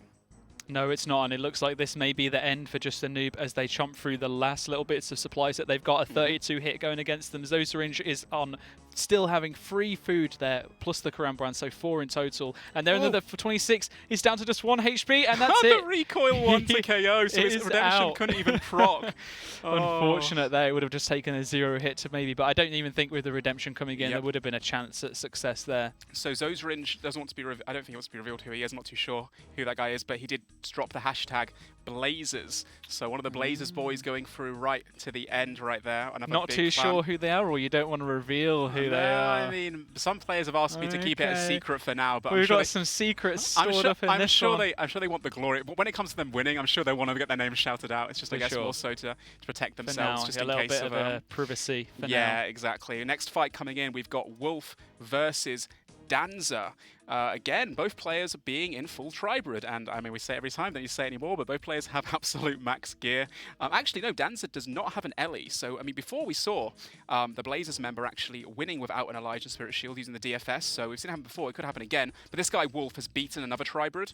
Oh no! An ACB spec from Danza. He misclicked, gets hit a 50 as well. So unfortunate for him. Wolf gets the DD after freezing, goes for another hit, and he's up quite a lot of damage. Plus, you know, using that ACB spec, taking down that 40% special attack without getting really any damage, that's terrible for Danza, who really right now. Oh my god! 1 HP to a 51 VLS off prayer. Could have actually killed him there as well. Wolf is doing bits, just going back and forth. Another VLS, 0 unfortunately for him. He has been unfrozen. Danza has a chance here now to DD, to compose himself, go back into it. But unfortunately, the VLS is just hitting nothing. He's got the tank gear on, gets frozen as well there, does step away. Nice move. That way VLS wasn't able to hit him from Wolf. Wolf does just, you know, keep it going, has to stay calm because right now he's up so much supplies and he has this in the bag, especially with an Elijah Spirit Shield. It's a big advantage, Ben. Yeah, not taking any chances here. Wolf staying at full HP whenever possible, doesn't want to risk it at all. And yeah, unfortunate for Danza here with just that absolute barrage of damage coming his way. It's just put him so behind in this fight, taking every opportunity they can to you know, have a little bit of a breather and just recuperate, try and bring themselves back into this. But it's not looking great great.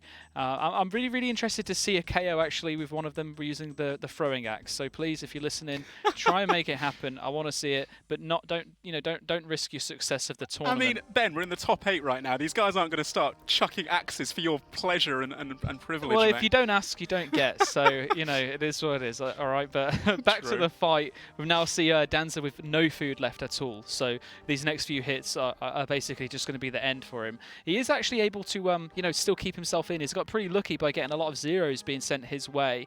I do believe that was just him maybe now being frozen. Oh, no, he's not being frozen back in place. Wolf, unfortunately, splashing on that. And you can see Wolf is pretty cautious here, not opting to go into the full mage to try and get those freezes. Probably doesn't want to take any unnecessary damage. Gets the DD right there. Danza is still in the game. I mean, with this much little supplies left, though, I don't know if he can bring it back. He's down like 100 hit points. And currently, Wolf is playing it really smart, just keeping the Ellie on the whole time, camping it. Goes for the sidestep, but Wolf reacts so quickly there, pulls out the ACB and does do a bit back, the 17. 36 for Danza, though. He also procs on the Blood Shard, which gives him a little bit of HP back. And currently, Wolf having to eat all his supplies left. Wolf down to 73 hit points. No way. Danza down to 43. 30 HP difference right now. Danza has brought it back, and looks like the Elysian might be the reason that Wolf takes this one, although it's not over until it's over, Ben. Danza has momentum. He does have the freeze advantage right now. Goes for a bolt, and right now Wolf can't seem to get a freeze off. He's misclicking a little bit. Goes for VLS spec. 16 could have actually killed his opponent there. Danza needs this freeze desperately to stay in the game. He does catch the freeze, but does get caught next to him, and Wolf has one spec. I believe he's going to go for it any moment now. Barrage KO. Wolf takes the win. Drops the good fight as he drops down to the floor. That ending was intense. Yeah. If it wasn't for the fight, it was just your way of going through that. Absolutely incredible. Congratulations to Wolf for that fight on that one, at least. So close. I thought Danza was going to be out of it so much sooner than that actually ended up playing out. Yeah, that was a really close one. Danza did make a really good comeback there, to be fair, and, going up against someone that has an Elysian, especially off the back foot, at the start of the fight, he was down by quite a bit of food, unfortunately for him. Once your opponent starts to get that momentum, if you're not praying correctly, perfectly, and while having to eat at the same time, predict what your opponent's doing and not do damage back, it's very hard to stay in the fight. So for him to, get that far and to almost change it around, props to him, credit to him. That's why these guys are made the top 8, right? Absolutely. Makes some great viewing experience as well for all of us. It does, and we should be going into the next fight very soon. I believe that we'll be going up and watching LOL KO and Low. So it's going to be interesting for us to try and read those names out. Yeah. So we've seen both these guys fight already. Low was one of the guys that took out skill specs earlier in the competition, and in general, I think he looks like he's one of the top competitors. I think he's got the biggest chance to make it all the way through. Just his movement right now is unparalleled to anyone else that's in this tournament, and his switches too are just on point. I've got to give credit where it's due. This man is a robot. Here we go. We get to see how much of a robot now. The fight has started between Low and LOL. Yep. Your money is on Low, right? Mine is on Low, definitely, and LOL right now is a range tank though. And he has an Ellie, to be fair, so we're gonna. I mean, this is the big test, right? Can one of the best tribers in the game, by the looks of things, beat someone that is tanking? At the same time, LolKO did, I think, hashtag his clan earlier, so whoever he is, he's someone that has been given that Ellie because they feel like they've got the best chance of taking the win here. Currently, it's looking relatively even. Maybe LolKO's down a little bit of food. Well, with that massive 43 VLS then. I mean, every single time I say something, it just switches it around, isn't it? Keep on talking. Keep those numbers coming. Let's go. Well, there's Low now being careful of his opponent utilizing the Porcupine. So he's going to want a DD underneath straight after, maybe wait it out a little bit. He does go for the one-tick switch, catches the freeze. No, doesn't catch the freeze. His opponent was immune to it. And right now, LolKO is just trying to keep on his mage defense as best as he can. And Low just can't catch that freeze. He's just splashing left and right, which means that LolKO does get a lot of free hits. Finally catches it. Question is he going to go for the DD here? Goes for a Blood Blitz, trying to keep his HP up. But currently, it is looking like Low is up quite a bit of supplies. Yeah, so obviously the tank setup being much more favourable in this position right now, at least. Unless Low manages to get some big hits. And talk about big hits, there it is, a nice 40 from the VLS. But it also just retaliates straight back because Vengeance was active at the same time. Yep, 75% of damage does go back once that Vengeance is procced. Every 30 seconds you can use that spell, and that's what the tanks are opting for, of course, not be able to have the magic gear. They're just with range and melee, so that Vengeance does dwindle down your opponent's supplies and retaliates a little bit of damage back, which makes a big difference in these, like, 4 or 5 minute fights. Right now, LolKO down to only 4 food left, and Low currently has about 8, so double the supplies. But big 37 there for LolKO. He's still into the battle. We've seen things, we've seen these comebacks happen multiple times. Low currently against the tank once again needs to get this freeze. Without this freeze, his opponent's able to use 2 attack styles. And there's a VLS 27 coming in. That's evened out the fight quite a lot for Low, although taking that 18 there. 33 as well. Low's, what am I saying? Well, every single time. Well, it's the back and forth that we love to see, and every fight is currently providing us just that. LoL looking to be so strong earlier on, but is now out of food. No supplies left at all. LoL with 4 sharks. LoL really needs to get a good hit, and there he gets. He gets the 32, but he's now frozen on a 31 barrage. That is such a huge amount of damage to be taken when he has no way of recovery. We're seeing another activation here from LoL of that specialized strikes. We're probably going to see a spec coming out very soon as well.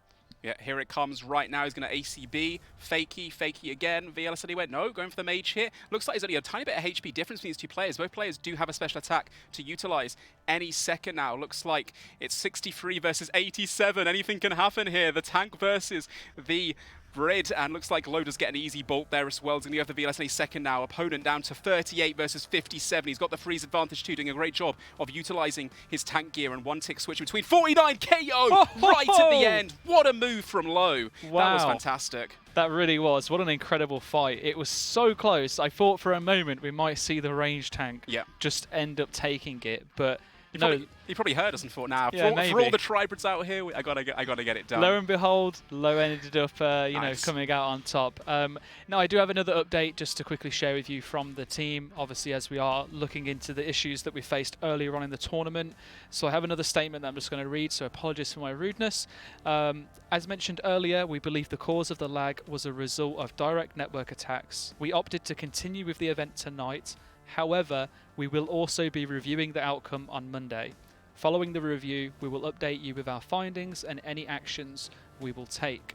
So it's about all I can share with you at the moment. Obviously, understanding the fact that it's now a Friday evening here in the UK, a lot of the people that we need to speak to and review are currently out of the office or not as easily contactable. So over the course of the weekend, we're going to gather everything together, come back to you all on Monday with an update in terms of basically what we intend to do following the issues that we faced this evening.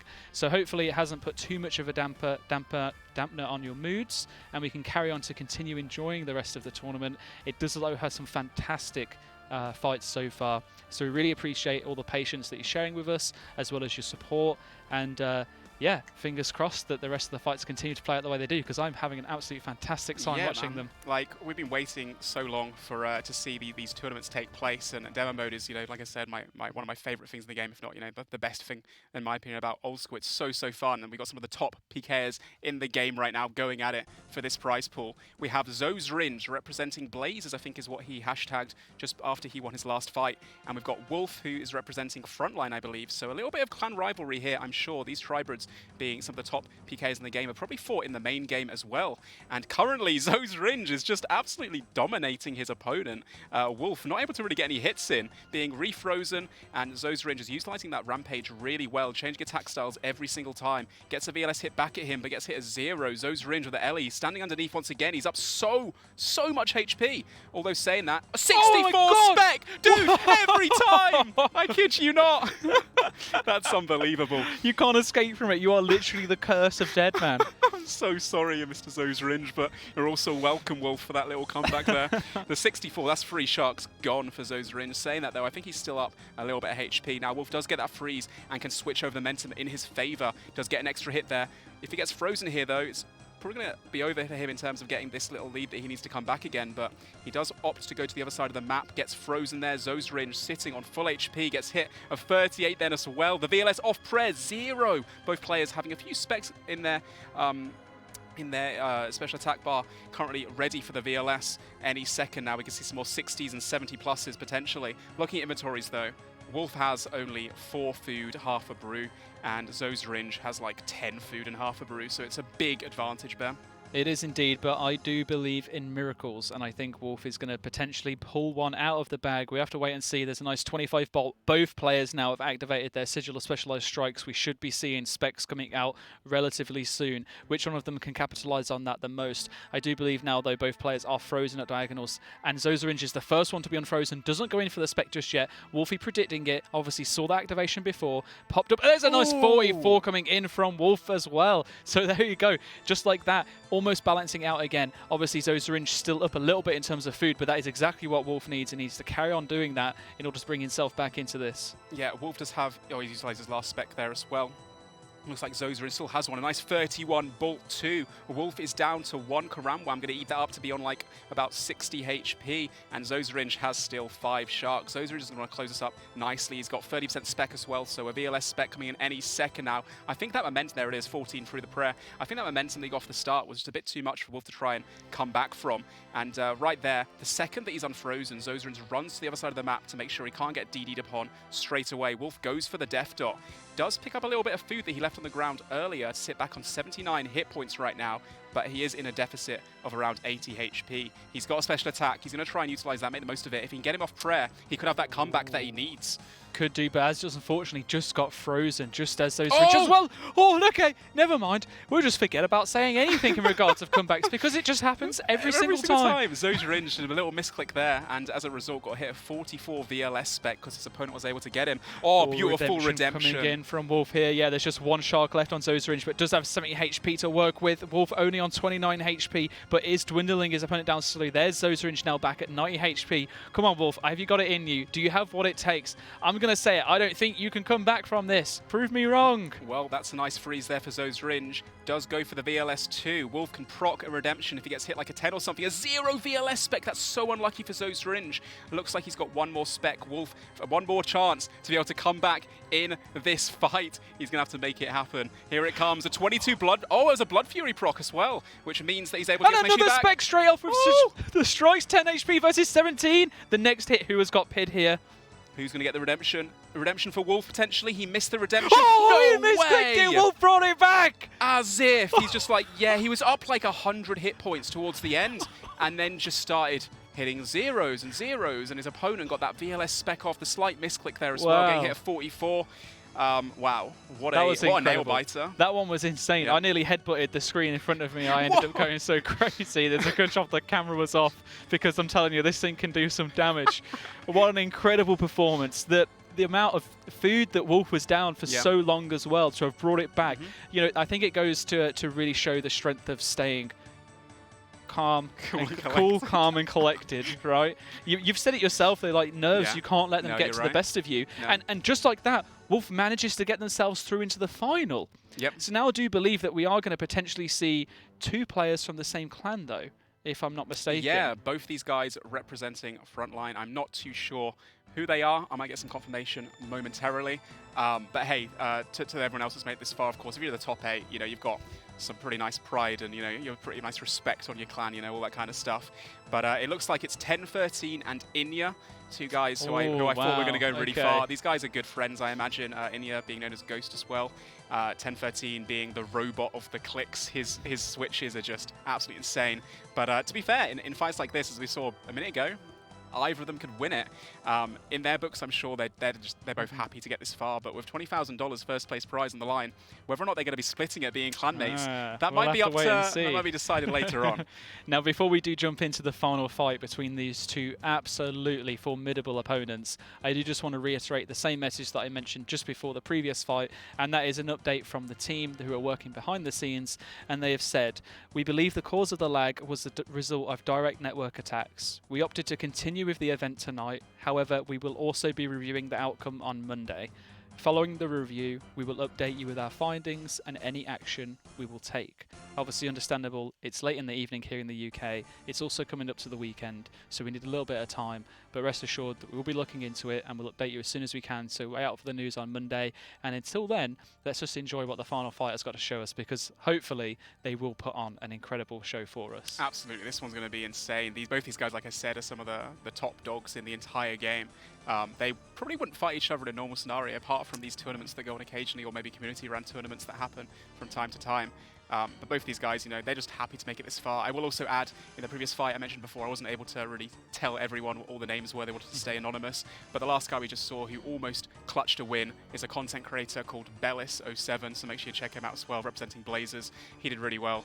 Went really far. We went to see Solo Mission right in the finals. We were expecting to see him go really far. But I guess unfortunately, he got taken out. Tank not strong enough. But here we have it, ladies and gentlemen, the final fight of Deadman Reborn. The last 3.5 weeks have accumulated. Well, I can't think of the word. I'm too excited. But they've all came into this moment right here, right now. Inya versus 1013, two of the best Triberids in the entire game. Will egos get the better of them? Well, we'll see. They're both going to give them all, I'm sure, because they know that there's a lot of money on the line, and also there's a show for you guys to watch. In terms of who is who, Low 9 MMM, that is 1013.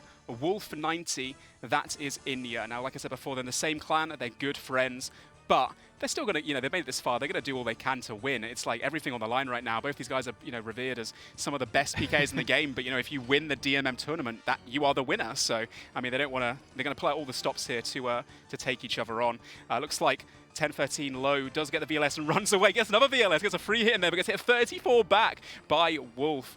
Wolf Inya does try to go for VLS again, goes for VLS spec on the Pro Melee. Both these guys probably actually practicing against each other a lot before this final took place, so they know each other's styles, they know what to expect, what to predict, and I guess it's the, as the famous Odablock always says, it's the unpredictability that really follows through and allows you to get that advantage over your opponent. So having to change up their strategies of what they expect to see from each other is really important. Staff bash come in though from 1013. I'm not sure how I feel about that one. Yeah, potentially a misclick. Okay, this may be why it seems like we are once again potentially having some issues in terms of network attacks, but hopefully it will stabilize and they continue. That would probably explain why I'll not insult 1013 any further until I'm the next victim of his switches. Next DMM, he's after your head, mate. I know, so right? your bank keys. You better hope the free life system's gone by then. Yeah, unfortunately, the Varak rooftops will never be safe for me, it seems.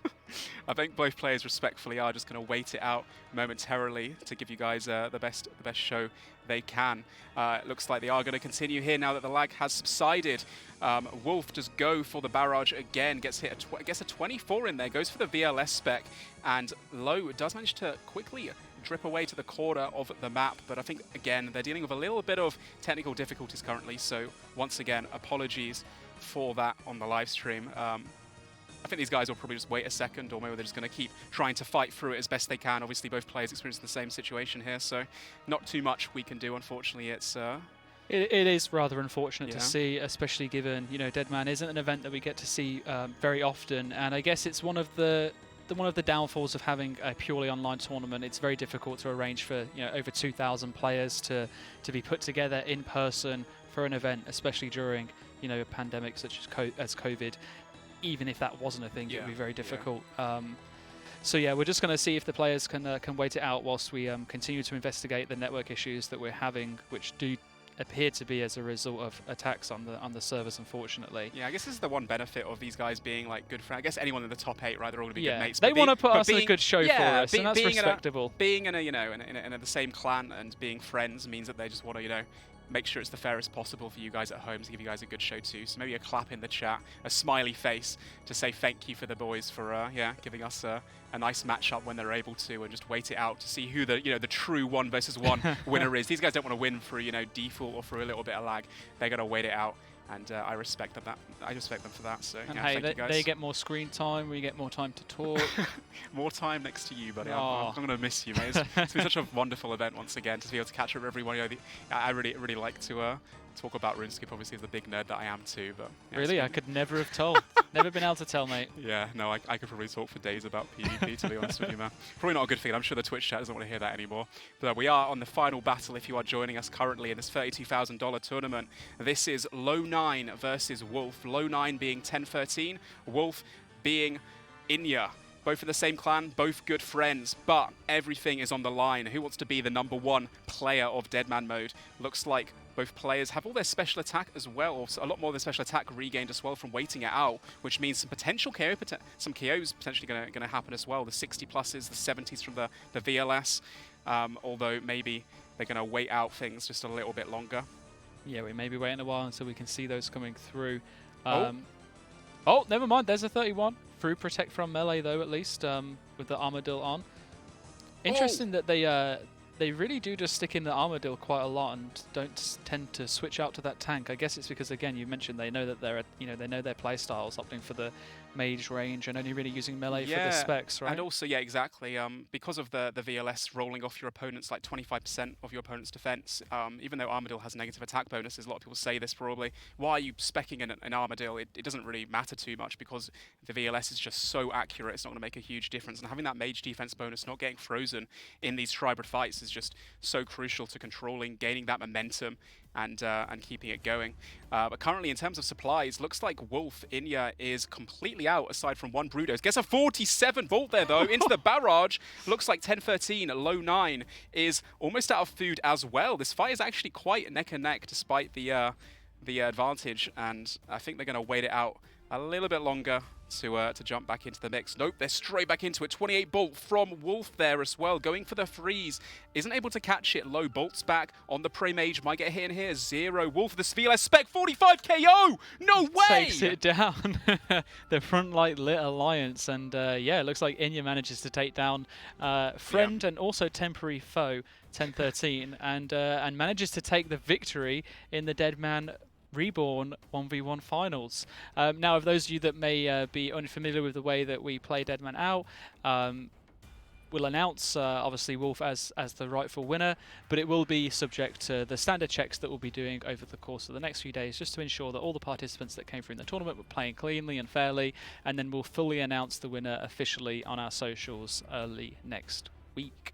But I can't imagine there's going to be any problems. Wolf gets to enjoy this wonderful celebration right now, taking down a friend. Yeah. Another win for Frontline in the Deadman tournament, and the Lit Alliance. I mean, they never fail to really bring on that good performance. And I believe Lit being a huge force in this Deadman, are really putting in a lot of effort to get their members coordinated and doing what they need to do. There was no multi-phase this time around, straight into the 1v1s, but of course, as in the PvP scene, a lot of the top PKers do belong to these clans, and they've made like lifelong friends and all that kind of stuff from PKing together. So that's why they represent each other. And also, like we saw here, the Ellie and the Arcane, those sigils that come from Corporeal Beast, you want to get those because they're just such a huge advantage. And kitting out your best PKers, as we've just seen here, gives you the best chance to win. But yeah, congratulations to those guys and all the competitors that made it that far.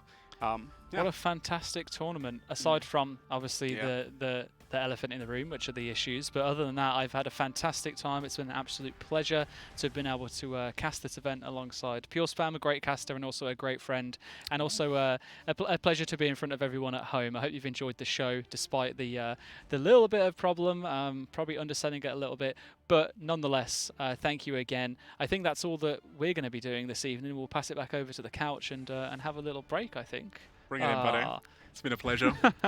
Likewise. Well, on that note, we'll head you back over to the couch and see what the rest have to say about the tournament. Thank you. Cheers. Thank you. Well, that is how it's done. What an incredible few fights. I mean, going straight from 8-1 there, we saw some amazing fights. And of course, well done to Wolf, also known as Inya. Incredible stuff. And Frontline in general, they must be absolutely buzzing, right?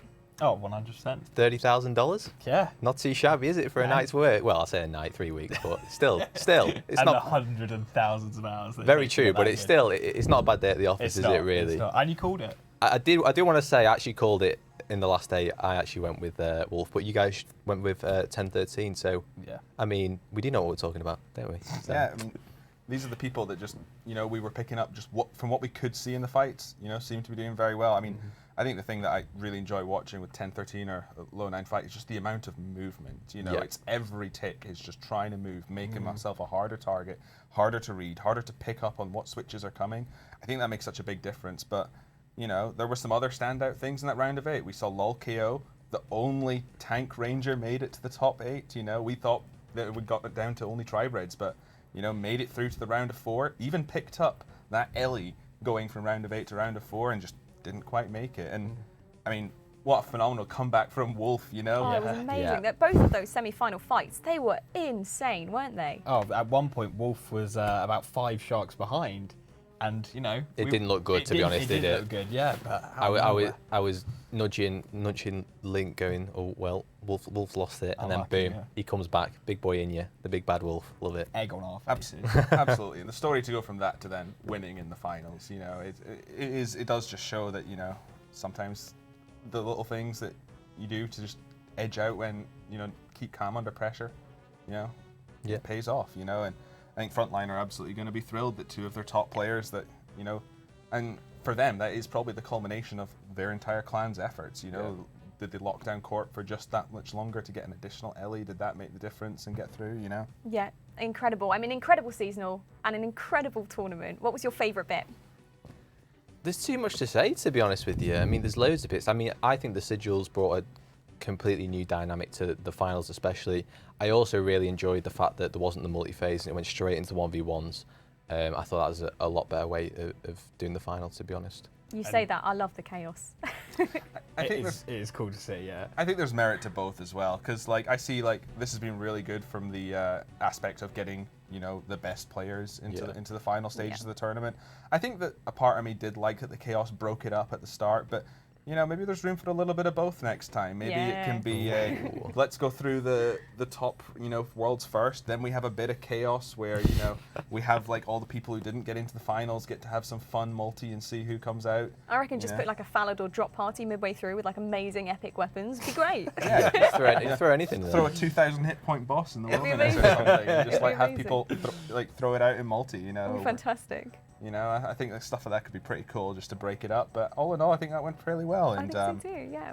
you know, definitely thinking about how I could have balanced the sigils a little bit better. I think you smashed it. I think you did a good effort. Yeah, Obviously, yeah. other than the whole rampage and aggression situation at the very You know, start. would that have just made for more interesting fights? I mean, RNG for sure, being able to hit over 100, but you know, it would have been very brutal. interesting. It would have been absolutely brutal. To It be might honest. not have been more skill based, but we would have seen some, we would have We seen would have some been heads shouting. chopped by Yeah. VLSs left, right, and centre.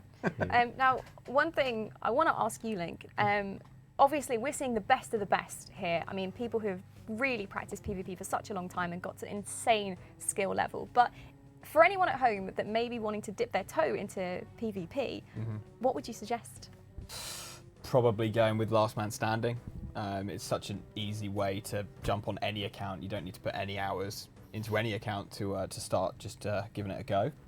And maybe you could be here one day. I mean, I'm not going to say we would ever be here, but Never say never. maybe one day we'll work it out too. We'll have a gentleman's bet over it. Yeah, fine by me. Fine cool, by me. Cool. Fine by But me. yeah, last man standing, I'd say, go give it a go. And yeah, it's probably the best way of getting into it. Nice. Well, of course, we've got to touch on the new content coming out very, very soon. Of course, we have a group Iron Man, so you can be alone with your friends. It'll be great. Make sure you keep an eye out for that because that is going to be incredible. People are very much looking forward to that. As well as that, we also have League's 3 Shattered Relics, which is going to be insane. It is old school RuneScape, supercharged, wild and fast paced. There's going to be new power-ups and buff combos, new rewards, trophies, and unlocks. It's going to be so much fun. I'm definitely going to be playing both of those. It's going to be fantastic. But it's been an amazing tournament. It's been so good. It's been such an honor to be a part of this today. And I just want to thank everyone for being involved. Mod Husky, it's been amazing. Link Sogarina, it's been amazing. Virtuoso, it's been awesome. And of course, our casters as well, Ayiza and Ian, absolutely phenomenal stuff. It was such a joy for all of us just, you know, watching them do their thing. They have absolute magic on screen. And of course, everyone behind the scenes at Jagex as well. They've done an amazing job today. And of course, you guys at home. So thank you so much from all of us. Any last words? Yeah, no, just again, reiterating everything that Jagex did today for us. You know, you really made us feel at home, so thanks for that, guys. Thank you very much. Yeah, thank Appreciate you. it. And I'll just say, you know, whether you loved or hated this Deadman, any feedback at all, you know, send it my way. I just want to make this game mode that all of you love to watch and all of the players love to compete in, you know, even better next time. So, you know, let's go big or go home. Genuinely I'm so talking in. to you all day, mate. The amount of passion you have for this game mode was really cool to see. It was. Definitely. I try my best. Well, that is all from us. So thank you so much for watching this Deadman Mode final. And I'll see you guys in RuneScape and hopefully in the new content.